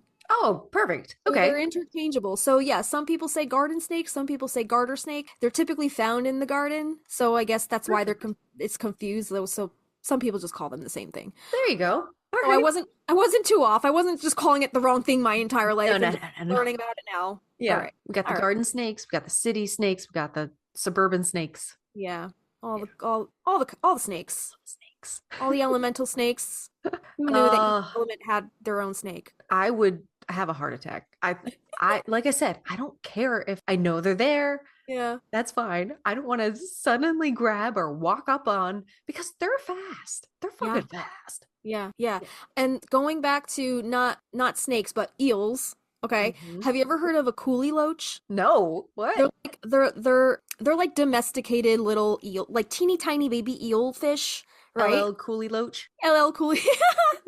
And you can get them at your local pet store and just like put them in your fish tank, right? And Right. before we moved, to the suburbs, we used to get fish as pets because we had a small apartment, so we really couldn't have pets. So we would get fish all the time. My dad set up fish tanks, and we would, get the beta I feel fish. like all dads go through that phase, the fish And it was like- phase. It was like a super like 80s dad thing to do, right? Like the fish Yes. tank. Right, yeah. Mhm. So we got like a bunch of fish, and we got a couple of those coolie loaches. And one day, my mom, I guess she was cleaning the house or whatever. I don't remember if she was like feeding the fish and saw that one of the loaches was missing, or if she was cleaning and then found the loach on the ground, but she thought it was a piece of chocolate licorice. So she picked it up on the ground, and she was like, she was like yelling at my brother, "Why'd you leave your candy on the ground or whatever?" And she didn't realize it was like the dead coolie loach in her hand. Aw. And when she realized what it was, she At least she screamed. didn't try to eat it. That's what I'm saying. But like, I'm like, why would you eat some random, licorice off the floor? Coolie Loach. That's a crate. I've never heard of those. Yeah, so they're funny. cool. They're like little baby eels. Weird. Yeah, I'll they have to are look it weird. up. I don't know if I know what those look like. They're like striped. Your poor mom I know. She picks up random shit and then just blames your brother. blames it. Right. It's Yeah. probably your dad's fault. Yeah. Well, I think somebody must have left the top of the tank open after feeding it, and the thing jumped. I don't know. I guess it jumped out. Like I didn't know that they jumped like that. I want to die. Yeah. It's like, what the hell? Anyway, So funny. so we're at the snakes and witchcraft portion. So I personally feel a lot of luck when I find a snake skin. We've just gone over 4.5 fucking hours of me and snakes, but I love finding snake skins, and my neighbor Tom gifts them to me now and again because his wife Clyde can't stand snakes. She's like, if I like me, like don't jump out at me. Yeah. But in the summertime, she's not gonna go walk through the woods. She does not Okay. she doesn't like it. She doesn't even want the slim chance of coming across one. Exactly. Yeah. The snakes around here are not the little ones either. You know what though? We discovered last year this thing called a worm snake. It looks like a foot long worm, but it's a snake. It's got like snake tongue and everything. Oh God, I gotta look this up. A worm snake? Yeah, Yeah. it looks like a ginormous earthworm. It's like a deflated balloon, like one of those tie balloons, balloon animal it does look balloons. like that. It just got like a little dot for an eye and like a little nub for a nose. They're weird looking. So we do have smaller snakes, but most of the ones in the south are a little bigger, but the ones around here are like 2.5 to 3 feet long, black snakes or king snakes. And the snakes kittens that Tom has given me, I like to put them as a protection over my back door. And now one of them, I had two. One now resides over at my bestie Justina's house in That's right. Jersey. You gifted me a snake skin. Did because why not? Right, yeah. When you sent me that package, I was like, what is this? I was like, yeah, I opened it up. I was like, you guys send each other the weirdest shit. I mean, like, he's not a stranger to my weird ass requests, right? He saved so many dead things for me. Like, what? Let's see: bird skulls, cicada skins, dead moths, bumblebees, bird nests, wasp nests. Like, he's the one that does all the lawn mowing and yard cleanup around here. So he'll Save it find all. shit. He'll find shit as it's like decomposing, and he'll ask me if I want it before like disposing of it. That's a good man. Yeah, and like one thing that he has yet to come across though is a snake skin. Because I mean, we're in Jersey. We do have snakes here, like the garden snakes, but it's not that common to just come across snake skin in the suburbs. Like unless you Yeah. go walking off into the woods, like you said. But you're down south, so I'm sure you come across them pretty frequently. Yeah. But I opened that package and I was like, no fucking way. This is so badass. I actually had to put it in my apothecary cabinet and I found like a little mason jar to store it in because Punky kept trying to get into the package that it was in. The And he smell, was I'm sure it had hate like, that shit. yeah. So did Yeah. it come? I tried so hard to like fold it very gently and pack it was so it wouldn't get very crushed. Yeah. It was all in very one piece? Yeah. Good. Yeah. Good, Put good, it good. in a jar. I was like, is there a certain way to preserve the snake skin? Like, do you soak it in any kind of liquid or you just leave it in there as is? I was just leaving. So the one over my back door is fine because the door opens and closes. I think the wind kind of like tattered it a little bit, but it's still okay. The ones in the jars, perfectly Yeah. fine. I think because it's so dry already, there's no moisture to cause any mold, Right. you know? Okay. Yeah. Yeah. It might be cool to get like one of those like long shadow box cases and like display be it in dope. there and then put it like I don't know, like what do they call the that like an overhang of the door, you know, The above a lintel? door? Yeah. Yeah. Something like That that. would be cool. That'd be cool, right? Which is just like jars and dead things. Right. That's all we want. we gotta do. It's so like he is right though. We send each other the You weirdest guys are shit. so weird. That makes my heart very full. Thank you. But it's like it's not like he doesn't know this shit about us, right? You know, he had to stay with us like a whole friggin' weekend. How long have you and I Boston. been married? Damn it. Yes. That's Yeah. so I love me a snake skin. The girls at PetSmart used to give them to me because we had all different kinds of snakes. So they would save them. And they're like, do you want this for anything? Because they knew I was a little witchy. So that was Yeah. kind of cool. And initially, my intention when I was like, yes, I would love those, was to like grind them down and mix them with maybe ash to make like an ink, like with black salt to make an That's ink cool. because Yeah. it's so brittle and dry. I Right. haven't done it because my little tiny jar looks so cool. I haven't used it yet. I don't know if I will. I think I pressed one of the snake skins into my book of shadows. Oh, that's cool. Yeah. So it looks nice. Yeah. It looks nice. Yeah. You could probably like maybe glue it down and then maybe take like a charcoal and rub over it so you get like the pattern. Yeah. Yeah. Yeah. Or you take like a piece of carbon paper, right? And then you do the charcoal over that. So then Yeah. just the image gets imprinted onto like another piece of paper or something. Yeah. Okay. Yeah, that's a good idea. Snake art. Snake art. Yeah. Speaking of snake art, take us into your book of shadows. This looks badass. What Oh is this? yeah. So this year I purchased a snake rug. I'm all about the snakes. I did not realize subconsciously. I'm like, you might have a problem. Your snake You might rug have an is obsession. Pretty freaking cool. Oh yeah, you just got your snake rug. You just got your snake tattoo. I got my little Dolomite snaky boy right here. What is going on, Medusa? I d- I'm gonna start calling you Medusa. Yeah. Yes, I did a two-sided snake book of shadows page. I'm going to include in our notes. You can download it, print it out. It's for like front and back. And I just included kingdom, phylum, class, order, family, genus, species.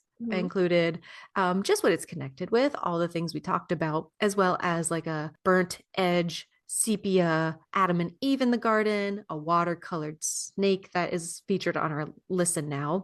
Right. And we talked about most of this already. So snake skin you can use in protection spells or bottles, transformative work, growth, renewal, balance, adaptability, shedding bad habits, relationships, thoughts, healing, illusion or camouflage. And if you come across like a snake rattle, which I haven't, but I think some places sell them. I don't know how I feel about that. Yeah. But it can be a powerful amulet to increase wisdom, sexual energies, as well as protection. So if you want to use a little incantation to kind of call in snake energy, you can say, I call on the spirit of the snake. I call on the primal and healing forces you carry. I call your intuition and heightened sense. Help me remain pressed close to the present so I might experience this existence directly. Make me aware of subtlety and open to change. Sensual and fertile spirit, I ask you for transformation.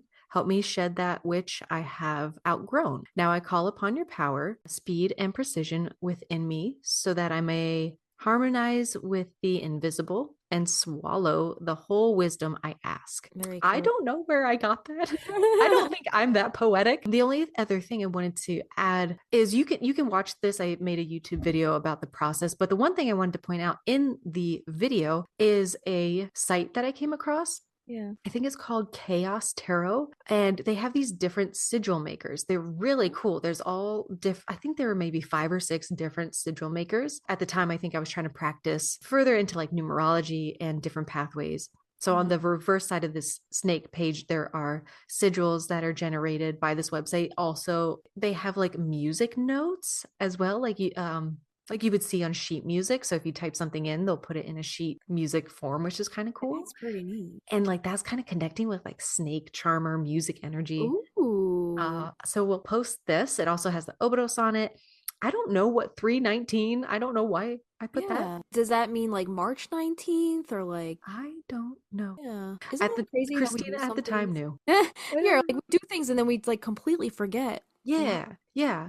On most of my pages over on the YouTube, it's pretty information heavy, but I didn't want to I was trying not to chronicle every single piece of information that this totem animal, this spirit animal has. So just going back to the roots of magic, I'm a very visual person. So it's probably one of the more artsy pages, but it's that practical magic, little scrapbooky style.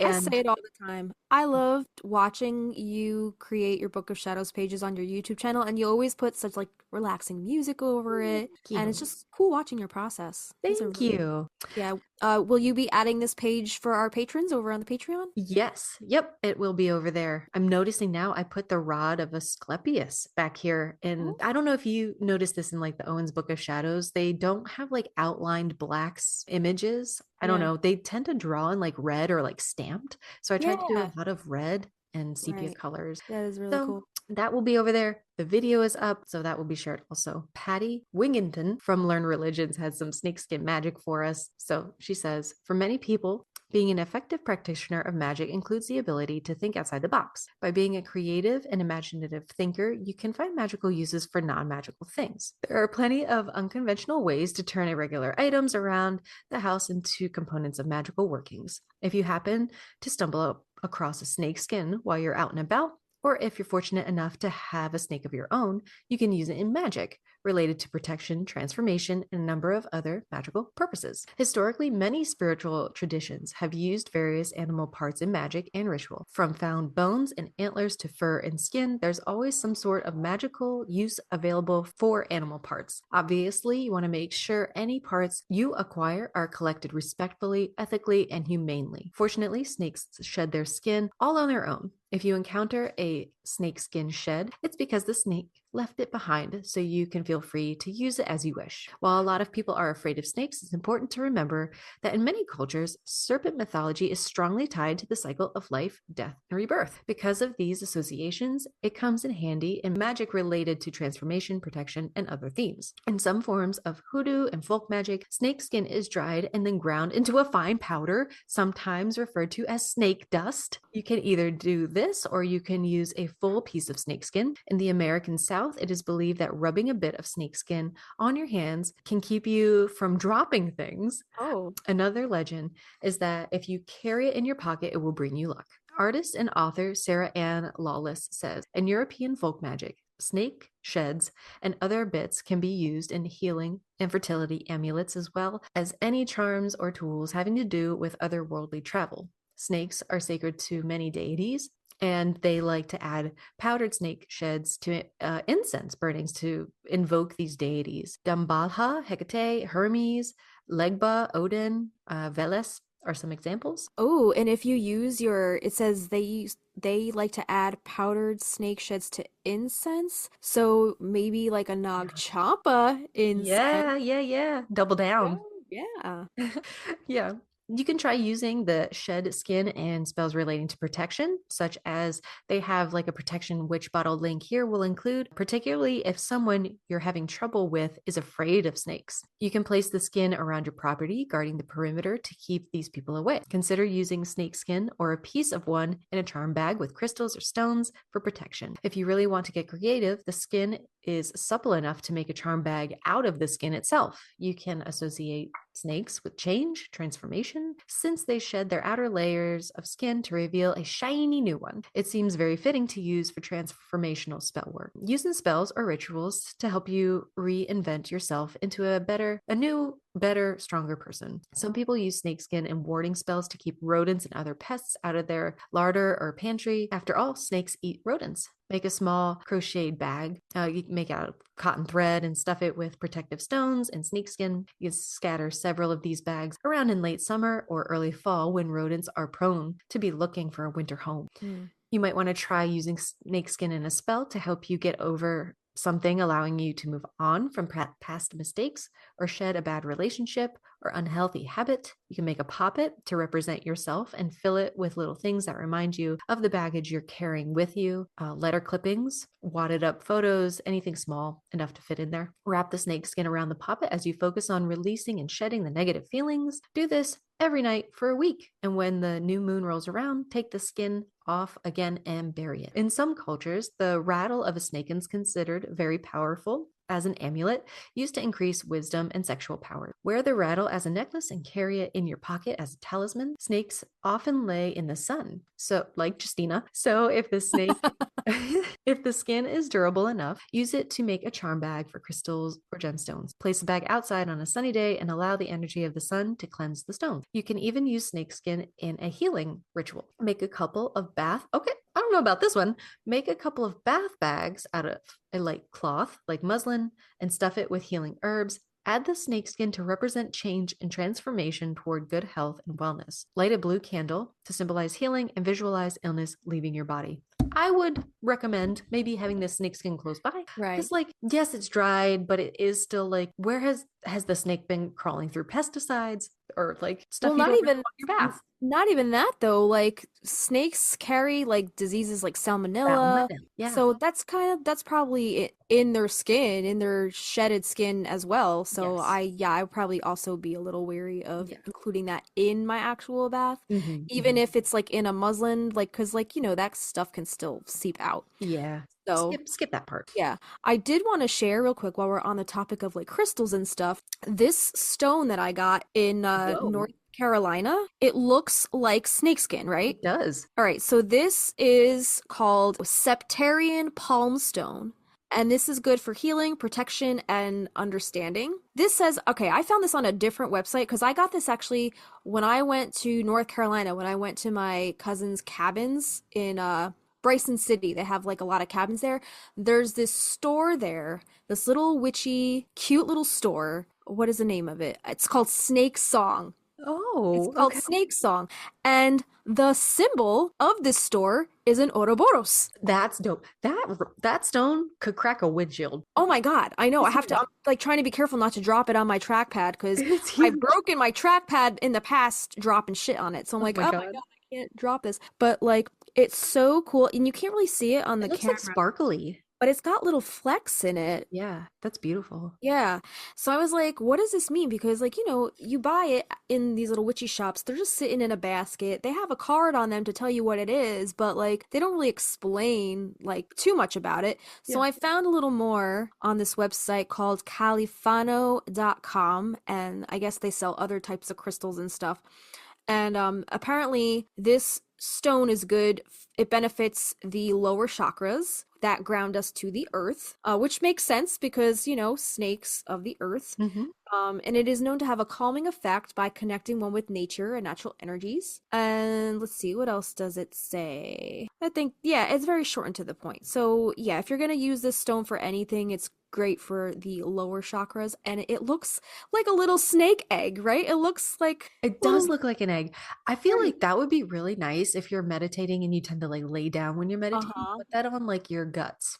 Yes. It looks like it has weight enough to It it to does. feel very grounding. Yeah.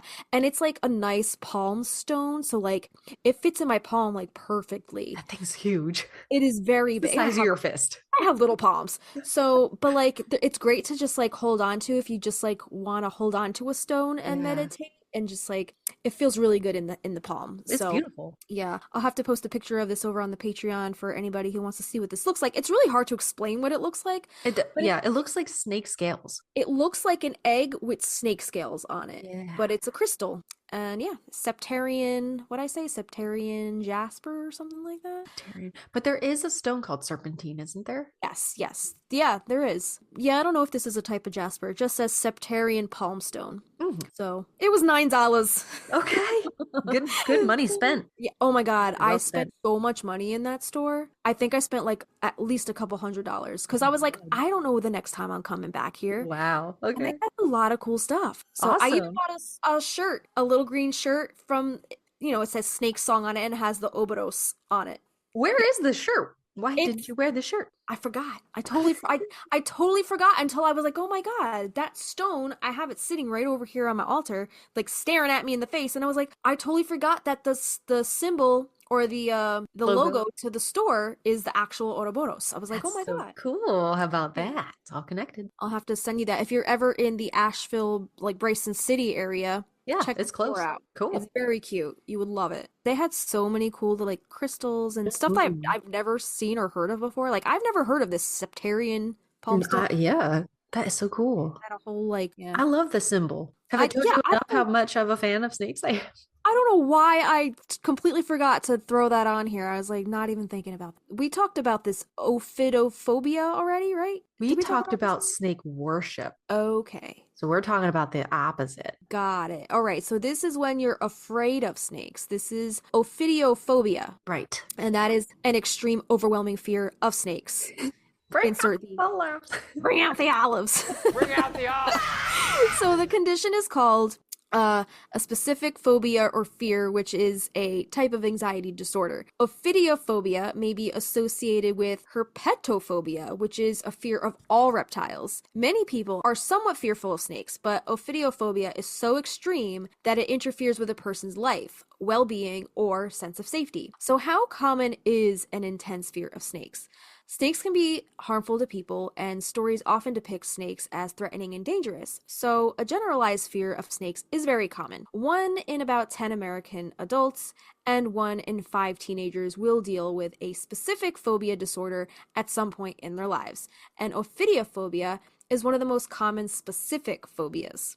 So, Kristina, would you consider yourself to have a fear of actual snakes, like handling snakes? Like, you find the snake skins and that's cool, but like, if you saw a snake cross like your path, would you like get the fuck out the way? Or I'd get the fuck out of the way. Okay. Yeah. You've handled them in the past though, and you've been fine, right? Yeah, that's fine. But like if it's like a wild one in my house, if that snake hadn't crawled down in the AC unit, I would have had to prepare, open the door. I think I would have like whipped that thing out the door. But I would consider my pets first, the pet safety. So in order to do that, I would do what needs to be done. Absolutely. Yeah. Yeah. I think seeing one out in the wild, cool, that's the snake's house. But if I saw one coming in my freaking vents, I think I would think I would freak out a little bit. Yeah. I do have that. We talked about this. That was it. Type of tryptophobia, the small holes, like the small holes together phobia. Avi's friend is tryptophobic. That's what it's. I hate that. I hate that. I hate that so much. He sends her randomly. He'll send her pictures of like honeycombs, and she's like, "Fuck you!" Please don't tell him. He's such an asshole. He's such an asshole. Yeah. That's the one. No, yeah. thank you. That's a little weird. Yeah, that is a weird one, but I can understand why that would make people feel very uncomfortable. Yeah. I would not consider myself to have a fear of snakes per se, or most reptiles or amphibians. You're talking to the kid who would bring home like newts and salamanders. So I would find them in the creek. I had a pet salamander once and I brought it home. That's really so stupid. cute. It's really stupid of me, but I'm like, can I keep it? And my parents are like, yeah, we have a fish tank. Just throw it in there and, some rocks or whatever. One of my friends came over one time and picked it up by the tail and the tail fell off. Oh. And I was like, yeah. Poor baby. That didn't kill it, but then it eventually died because I took it out of its natural habitat because I'm an idiot. But I was like 8 at the time. And Yeah. You want to just love all the creatures. I loved frogs. I loved amphibians and all the reptiles. Well, yeah. So I was never really afraid of reptiles as a kid, and I still don't consider myself afraid of them. I feel like I'm more so arachnophobic. I just really don't like spiders. I'm going to go back to were you and I talking about this? I'm going to go back to the thought. Are we afraid of these smaller beings, these like insects and things? My fear is they're going to crawl in one of my orifices and lay eggs. That's what I'm scared of. That's a legitimate fear. Yes. I think that's why we're so scared. Like, because, okay, they can bite you, but it's not that bad. I'm just like, don't crawl in my mouth, my ears, my nose. Don't crawl in my pee-pee. Please.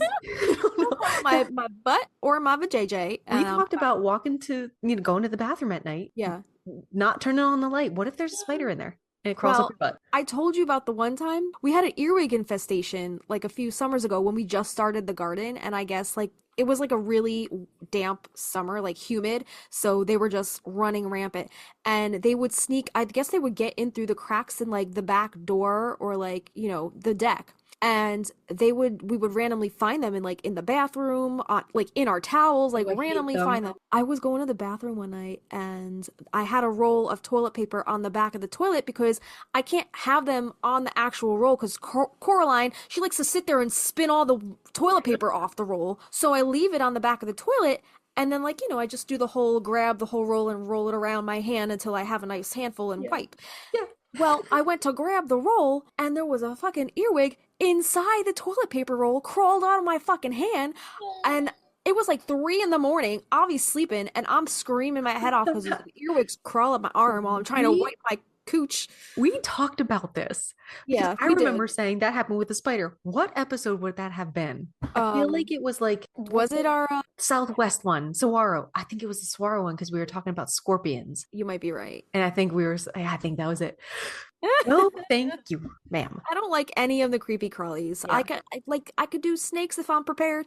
I could do, frogs if I'm prepared. Like if I see that shit crawling in my house, I'm gonna freak out. But outside, I'm like, okay, like it's expected out here. Like I'm fine. I'll just go the other way. Yeah. But yeah, so what does make me nervous though is like walking around in a wooded area and like tall grass and then getting bit by a venomous snake before even having time to like react. And I remember when I was out in Sedona constantly having to watch where I stepped because we did a couple like off the beaten path excursions, so that was a little nerve-wracking. So I wouldn't say I'm scared of the snakes themselves. I'm more afraid of the risk involved as a result of coming into contact with something venomous or poisonous. And scorpions was another thing when we went out to Sedona. Like the people were like, all right, just make sure you shake your like the people in the hotel just giving us tips because they knew we were from New Jersey. Like, just shake your shoes and your towels out before taking a shower, putting your shoes on, and you'll be fine. And I'm just like, what are you talking about? You're a hotel. Come on, guys. Well, it was like a little they were like casitas. They were like, it was like a little chateau. Things were a little sandy out there. Yikes. So I was like really nervous I was going to come across something while I was like trying to, when you least expect it and your guard is down and you're like getting ready for bed or about to take a shower and like seeing that shit, I was like, no, thank you. No, thank you. No, thank you. Are we ready to get into some pop culture before we hit the road because it's past both of our bedtimes? Take me away. All right, so let's talk about the largest snake ever to have existed. And is this the snake's name? Titanuba? Titanoboa? Titanoboa. Titanoboa. We're tired. I thought it was like Tituba, Yeah. Titanoboa. Titanoboa cerrejonensis is the actual name. And I don't know, is that like the species? It says it's the largest snake known to have ever existed, reaching lengths of around 42 feet or 13 meters and weighing over 2,500 pounds. No. Shut up. No. No way. How much does a bus weigh? Tons. That weighs tons, right? I don't know. That's a lot. 2,500 pounds is a lot though. How do you? I don't want to know. Never mind. Please continue.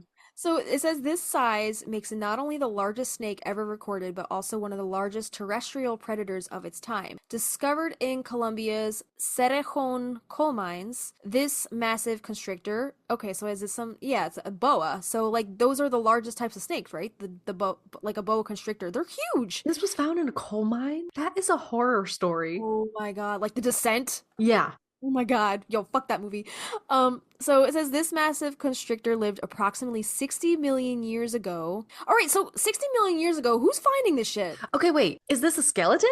And they're I just don't like doing fake math to maybe. proportion it? Maybe. Yeah, maybe they're guesstimating because like they found it more current day. It doesn't say what year it was found. If this thing was alive approximately 60 million years ago, they must have found this more recent. It says it was found in a warm, humid tropical environment similar to today's Amazon basin. Titanoboa was a constrictor much like the modern boas and anacondas.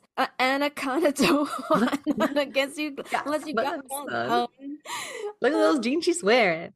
Look at it, I can't stop staring. Using its massive body to coil around and suffocate its prey. As an apex predator, Titanoboa primarily fed on large fish, crocodilians, and other sizable reptiles, dominating its swampy riverine environment. Yikes. Yikes, indeed. I would not want to come across that. Yeah. All No, right. This woman that you're going to talk about next, gorgeous. Her snake, so cool. Isn't it? That's beautiful. Yes. Have you seen her videos before? No. She's adorable. Okay, we're gonna talk about, I guess, snakes in pop culture. There's this one YouTuber that I love. Her name is Janelle Eliana. She's a van lifer, so she does all the van life videos. What's the snake's name? The snake's name is Alfredo. Alfredo. Ilfredo. Alfredo. That's adorable. Yeah, so she's got a pet white snake, and I don't know what kind of snake that is, though. I'm not good with snake I'm not sure identification. what kind of snake that is, but basically she does these adorable, quirky little van life videos, and most of them star her little white pet snake. Cool. And yeah, her videos are so fun. I don't think she uploads often anymore. She was really big back in like 2020 around the time of the pandemic, like when people were, I guess quarantining and people were using van life as a means to travel while still being kind of secluded and Yeah. more isolated. So she sprung to popularity in the YouTube community and among the van life community. So that's how I kind of found her videos. But yeah, I always the white snake thing always pops out in my brain about Beautiful. her video. Yeah, it's cool. So I'll link her YouTube in our show notes if anybody wants to check her videos out. The next thing on this list is how Taylor Swift used the snake archetype to reclaim her power. And I'm pretty sure everybody's aware of this feud by now between Taylor Swift, Kim Kardashian, and Kim Kardashian. Do you know that TikTok video? And Kanye West. They had this feud between the three of these. They had quite the evolution. And this spans the years with several key events and moments. So here's kind of like a little basic timeline of the drama and how the snake emoji became a central symbol in this entire saga, okay? So a little bit of timeline on the beef here. So 2009, this all started at the MTV Video Music Awards. And the feud arguably began when Kanye West interrupted Taylor Swift's acceptance speech for the Best Female Video to proclaim that Beyonce had one of the best music videos of all time. That's what he said, right? Yep. And Beyonce's like sitting there like, what the fuck, bro? Get off the stage. Yeah. He was even like, yo, stop. So this moment was extremely public and embarrassing for Taylor, leading to a long period of tension between the two. At the time, Kanye later apologized and the situation seemed to calm down, but it doesn't end there. 2016, okay? The famous phone call. So the beef kind of reignited in 2016 when Kanye West released his song Famous, in which he famously rapped, "I feel like me and Taylor might still have sex. Why? I made that bitch famous." Okay? That's messed up. It is messed up. And Taylor Swift publicly condemned the lyric, claiming that she didn't approve of it, which led to public back and forth.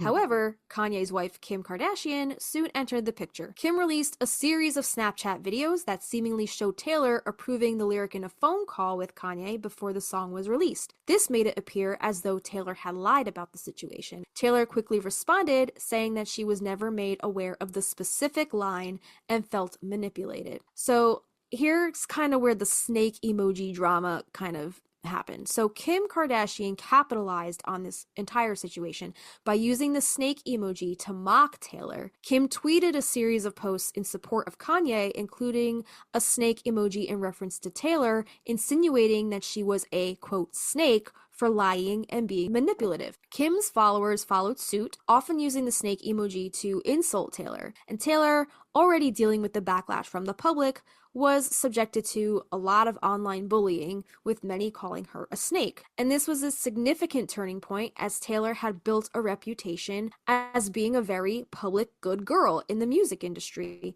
So this emoji was weaponized by Kim and her fans to further tarnish Taylor's image. This poor girl. I know. Talk about online bullying, but like also on public forum, like By adults. by adults. Exactly. Granted, I think Taylor maybe was an adult at the time as well, but still like a lot younger than them. Yeah, right? So, exactly. like, they should freaking know better. Like, Exactly. you have nothing better to do than... It's not that serious, y'all. Right. Nothing matters. So Taylor Swift was very silent for quite a long time. I think she stayed out of the public eye for I think like a year after this happened, because it's like, you know, being bullied. And she did address the situation in a more subtle way in her music. So she released a statement expressing that she had been humiliated and was tired of being the scapegoat for others' actions, the others being Kim and Kanye, right? So fast forward to about a year later, okay? So after about a year of dealing with the snake image and the fallout from the drama with Kim and Kanye, Taylor used the Reputation album to take control of her narrative and reclaim the snake symbol. So let's fast forward to the Reputation era. So when Taylor released her 2017 album Reputation, she leaned into the snake imagery in a way that was empowering and self-aware. The album's visuals included snake motifs, and the lead single, Look What You Made Me Do, contained lyrics that hinted at the feud between Kanye and Kim, with Taylor saying, "I don't like your little games, don't like your tilted stage, the role you made me play." Great song. I love that song. And the music video is so fun. So she uses the snake as a form of redemption. In the Reputation era, the snake symbol shifted from something used against her to something that she now embraced, and she owns it now, right? So Taylor turns the negative bullying and branding into a personal symbol of empowerment. She began to own the snake persona, no longer allowing it to be a derogatory term, but rather a badge of defiance. She reclaimed the term through her music and public persona, showing that she was not going to be diminished by public opinion or online hate. The Look What You Made Me Do music video.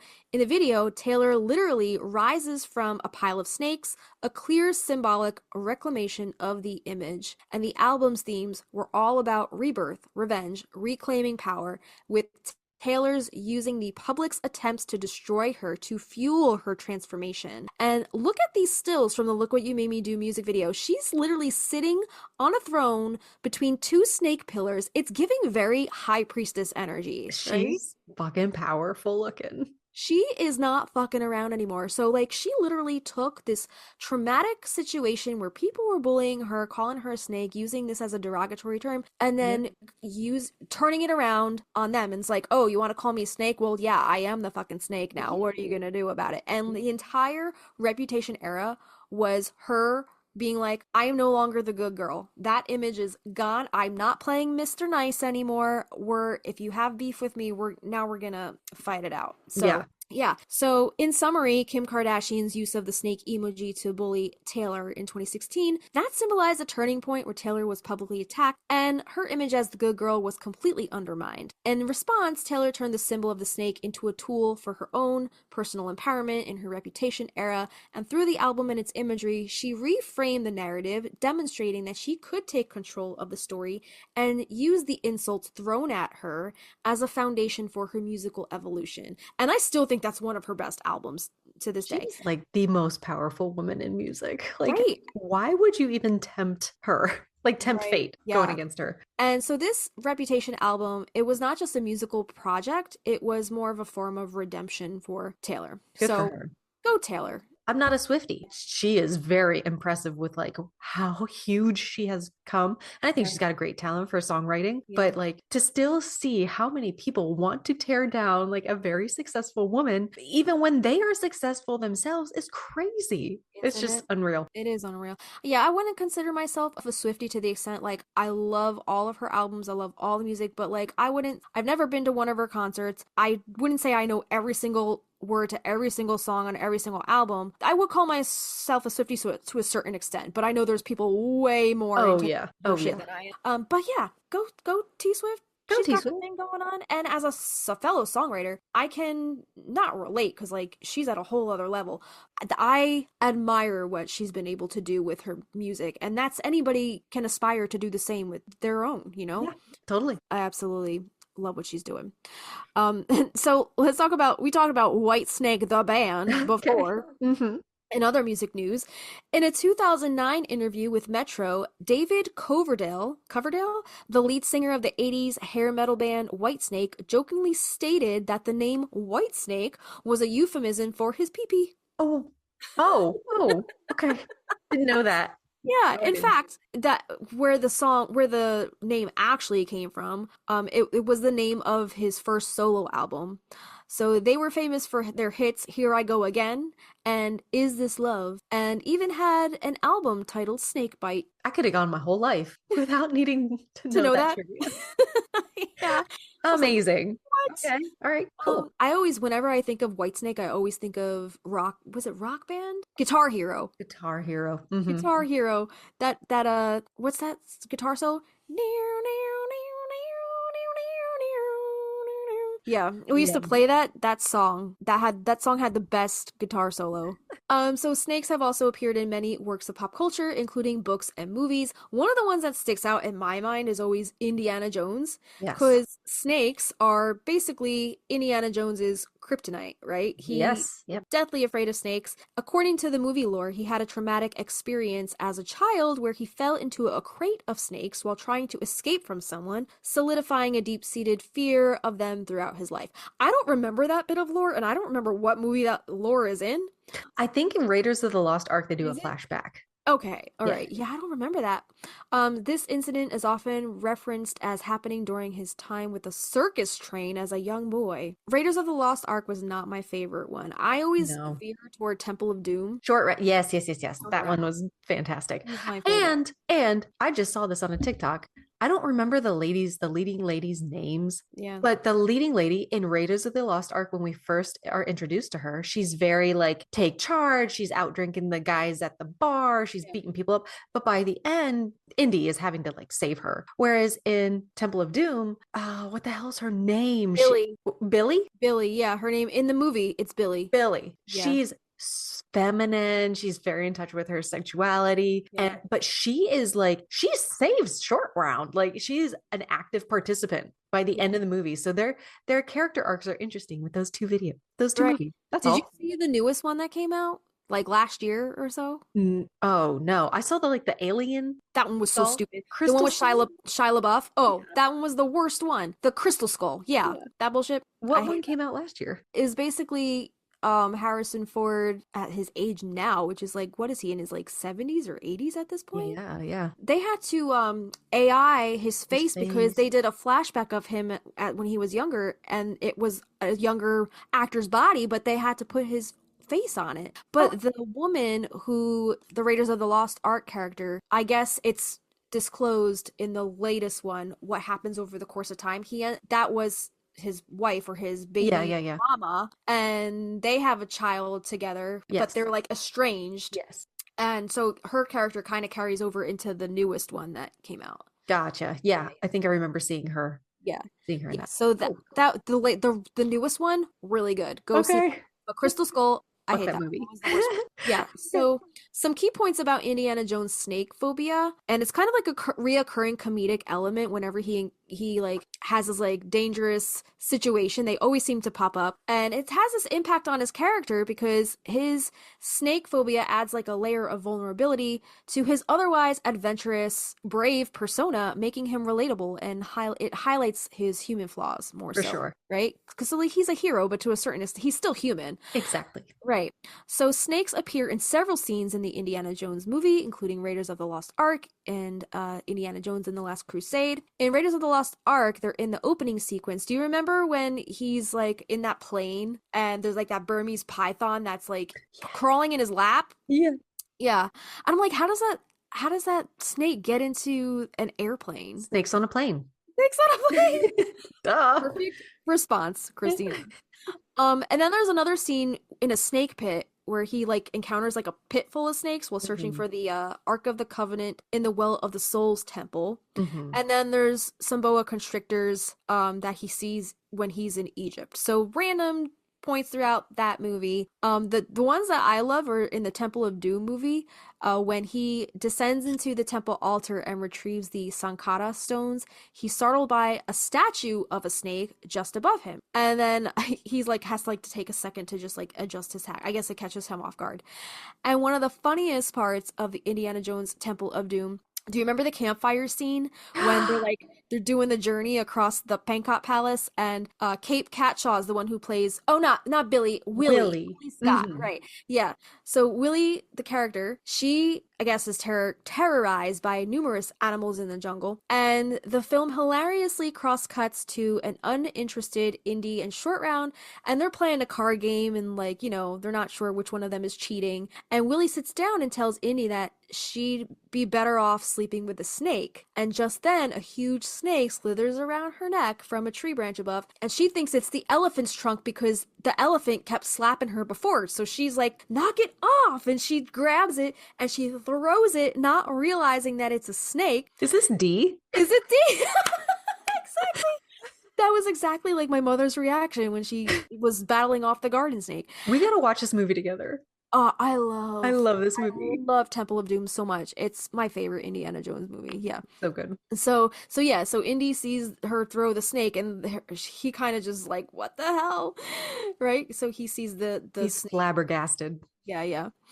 And then the last movie, The Last Crusade, there's snake sculptures, which I guess is a big motif in that one.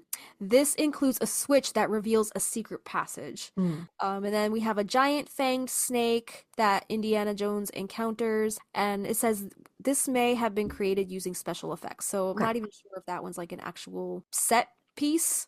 It doesn't really say much about like, I don't know if there are any actual live snakes in The Last Crusade, more so in the previous movies. Maybe The Last Crusade, the sculptures are just maybe a callback to the snakes that were prevalent in the first two films, and kind of like a nod to like just a reminder that he's afraid of snakes. There's actually an article on screenrant.com titled "Every Time Indiana Jones Was Scared of Snakes." Oh my god. So if anybody wants to go check that out, if you're an Indiana Jones fan, if you want to know every time he was scared of snakes, go check that article out. We'll link it in our show notes. We got some other movies. So in Aladdin, we have Jafar, who transforms into a giant snake in his final battle with Aladdin. We have the movie Anaconda, which the title of this movie is self-explanatory. And if you remember, early J-Lo career. Yeah. Early J-Lo career. Remember that one. And then we have Escape from New York, which features Snake Plissken. What is that? Is that an actor? I have no idea. Snake. Yeah, I don't know what that means. Then we have Nancy Downs in The Craft, right? She talks about snakes being powerful. And in the Watchtower Beach scene, shortly before the shit hits the fan, she also uses snakes as... Oh, wait. Yeah, she's like holding the snakes, right? And she's like kissing the snake. She's like, aren't you powerful? Yes, you are. And she's like... They all show up to the beach with a different animal, right? That's right, yeah. And they all represent a different element too, right? When they do the Watchtower. Yes. So, I don't know. Was hers fire? I don't remember. I think whoever was burned, she was fire. Bonnie was fire. Was she fire? Okay. So I think Nancy, I think was, ooh, that's hard. Yeah. We got the butterfly. Was that Rochelle? Rochelle. Oh, wait, no, it was Rochelle the fish because she's a swimmer. Rochelle might have been the fish. Okay. Yeah. So one would have been air. Sarah, maybe? Because she's the one that makes the trees. So rustle. earth, the snake. Yeah. Got it. So maybe Nancy was earth. Okay. So she also uses snakes as a way to haunt Sarah's mind during the torment scenes in the finale just before Nancy and Sarah have their showdown, right? True. Yep. Yeah. Also, in The Craft, in the beginning of the movie, do you remember when Sarah is seen going through the things settling into her new house, and that strange man walks in her house with a snake, and he's like, I found this out back for you. You want it? Her dad hears her scream and comes down and chases the guy away with the fireplace poker. Yeah. And then the guy drops the snake before jetting out of there. Sarah's father kills the snake with the fireplace poker. In The Craft's showdown scene between Sarah and Nancy at the end, they keep using glamours to torment each other, and Sarah uses a glamour that turns Nancy's fingers and hair to snakes, emulating that of Medusa. This next one is from Disney Fandom. It says Sir Hiss.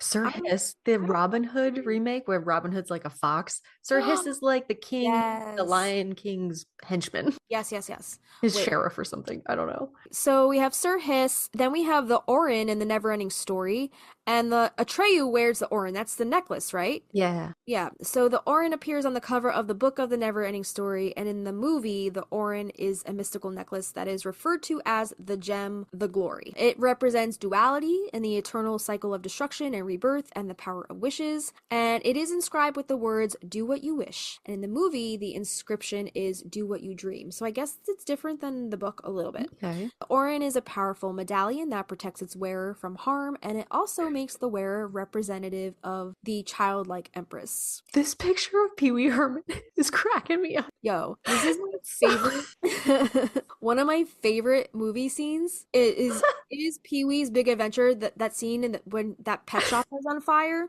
and he's like, "Have you ever seen this movie?" No, I want this as a tattoo. Shut up! You've never seen this movie? Can you just read?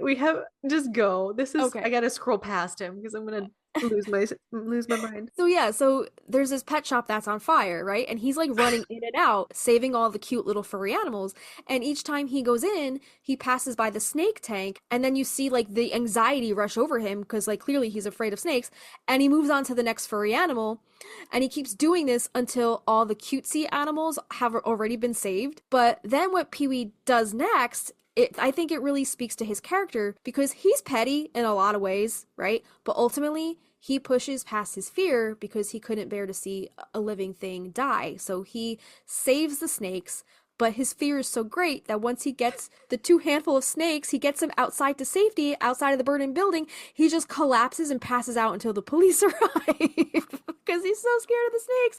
So he gets out of the building and he's like, he just like falls down with the snakes in his hand. You can watch that scene. I left the YouTube link for you, so you can watch that later. My Yeah. mascara is making my eyes burn. It's The literally picture fun. is so funny because I can just like hear him. Oh, okay. I can't believe you've never seen that movie. It's Okay. yeah, so then we have some books. We have Why the Snake Crawls on Its Belly by Eric A. Kimmel, A Snake in the House by Faith McNulty, Never Fear, Snake My Dear by Rolf Sigenthaler, and The Greedy Python by Richard Buckley. Have you read any of those books? No, I have not. I had never even heard of any of those books. In the Harry Potter books and movies, we have the House of Slytherin, right? And Slytherin was one of the 4 houses at Hogwarts School of Witchcraft and Wizardry, founded by Salazar Slytherin. In establishing the house, Salazar instructed the Sorting Hat to pick students who had a few particular characteristics he most valued. Those characteristics included cunning, resourcefulness, leadership, and ambition. Is that why we're in Slytherin? That's right. Because we all those things. Yeah. And many Slytherin students tended to click together, often acquiring leaders, which further exemplifies Slytherin's ambitious qualities. Examples of these include Draco Malfoy's gang, Marula Snide's gang, Pansy Parkinson's gang, and Tom Riddle's gang, which later became the Death Eaters. Ooh. The founder highly valued and favored pureblood students, and the Sorting Hat admitted that it could be a factor when being sorted. Students of any blood status could be placed in the house. However, a Muggle-born student from that house was considered to be quite rare. The emblematic animal of the house was a snake, and the house's colors were green and silver, and there were 2 notable heads of the house, Horace Slughorn, who took the role twice, and then Severus Snape, and the patron ghost of the house was the Bloody Baron.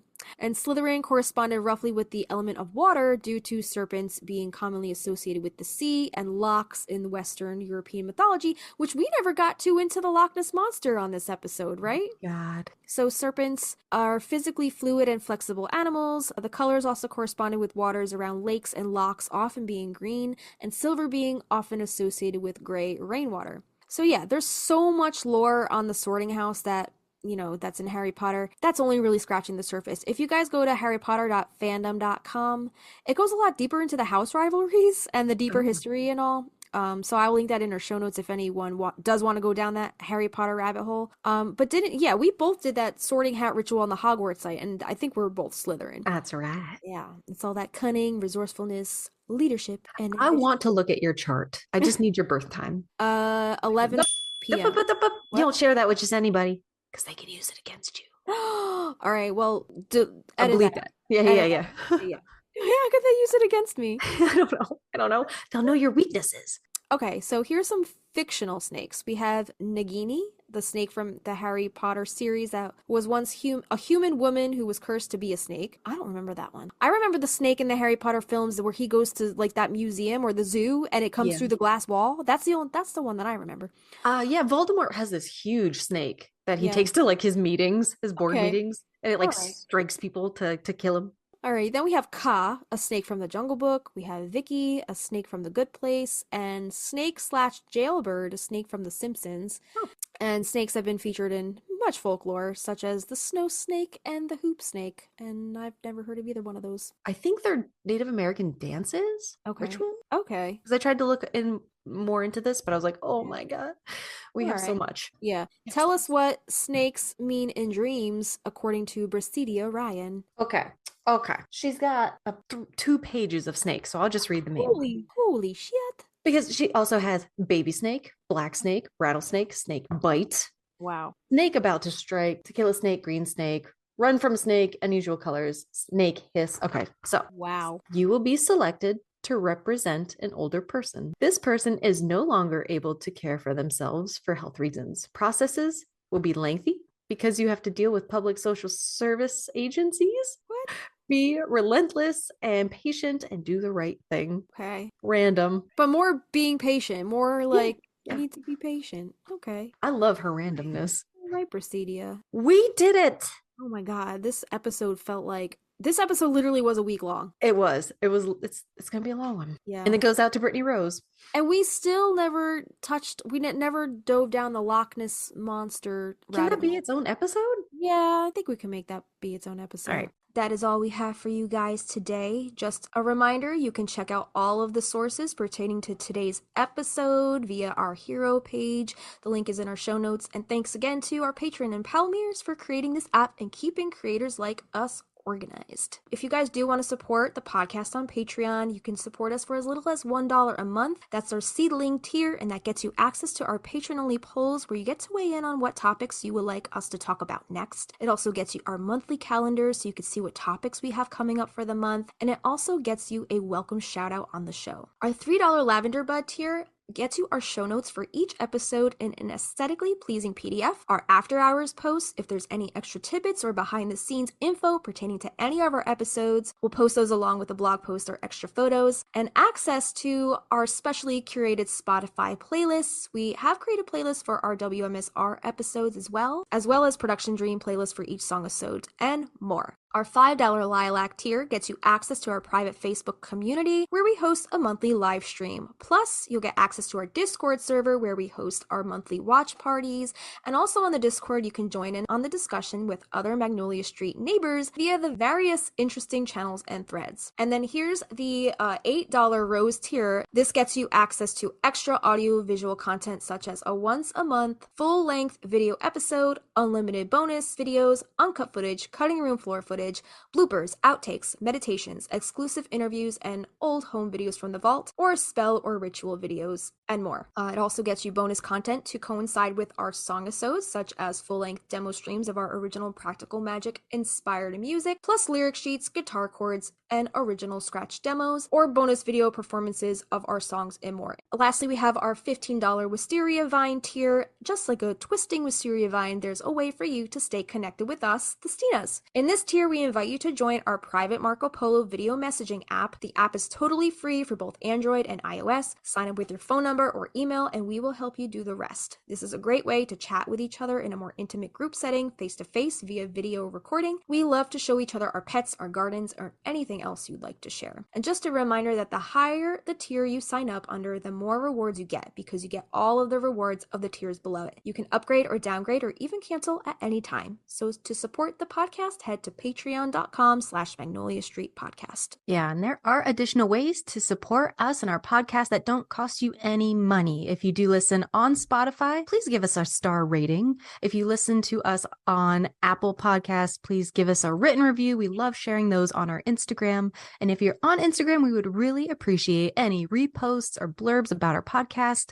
And make sure to tag us at Magnolia Street Podcast in your feed, posts, stories, and share us with your Practical Magic loving friends. I'm so tired. No, I can't believe you're up and past 9 o'clock. I still need to eat dinner. I think Me all of my too. energy went into laughing over Pee Wee Herman. Oh my Yo, God. Watch that clip. When you get off here, watch that clip and then Marco me. I have to pee though already, so I'm gonna That's have to fine. wait. Yeah, go pee and then go watch that clip and tell me how much you know that you need to watch that movie. Okay. All right. All right. All right, everybody. I know this was a long one. If you stick around this long, we commend you. What's next week? Verbena. I think Verbena. Yeah. Yeah. That should be a AKA short and sweet- Vervain.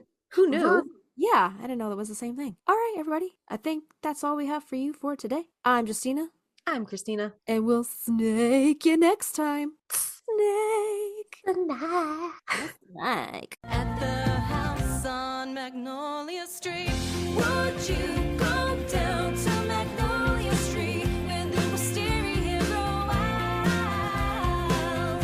At the house of magic and mystery, so would you go down to Magnolia Street? I'm a snake.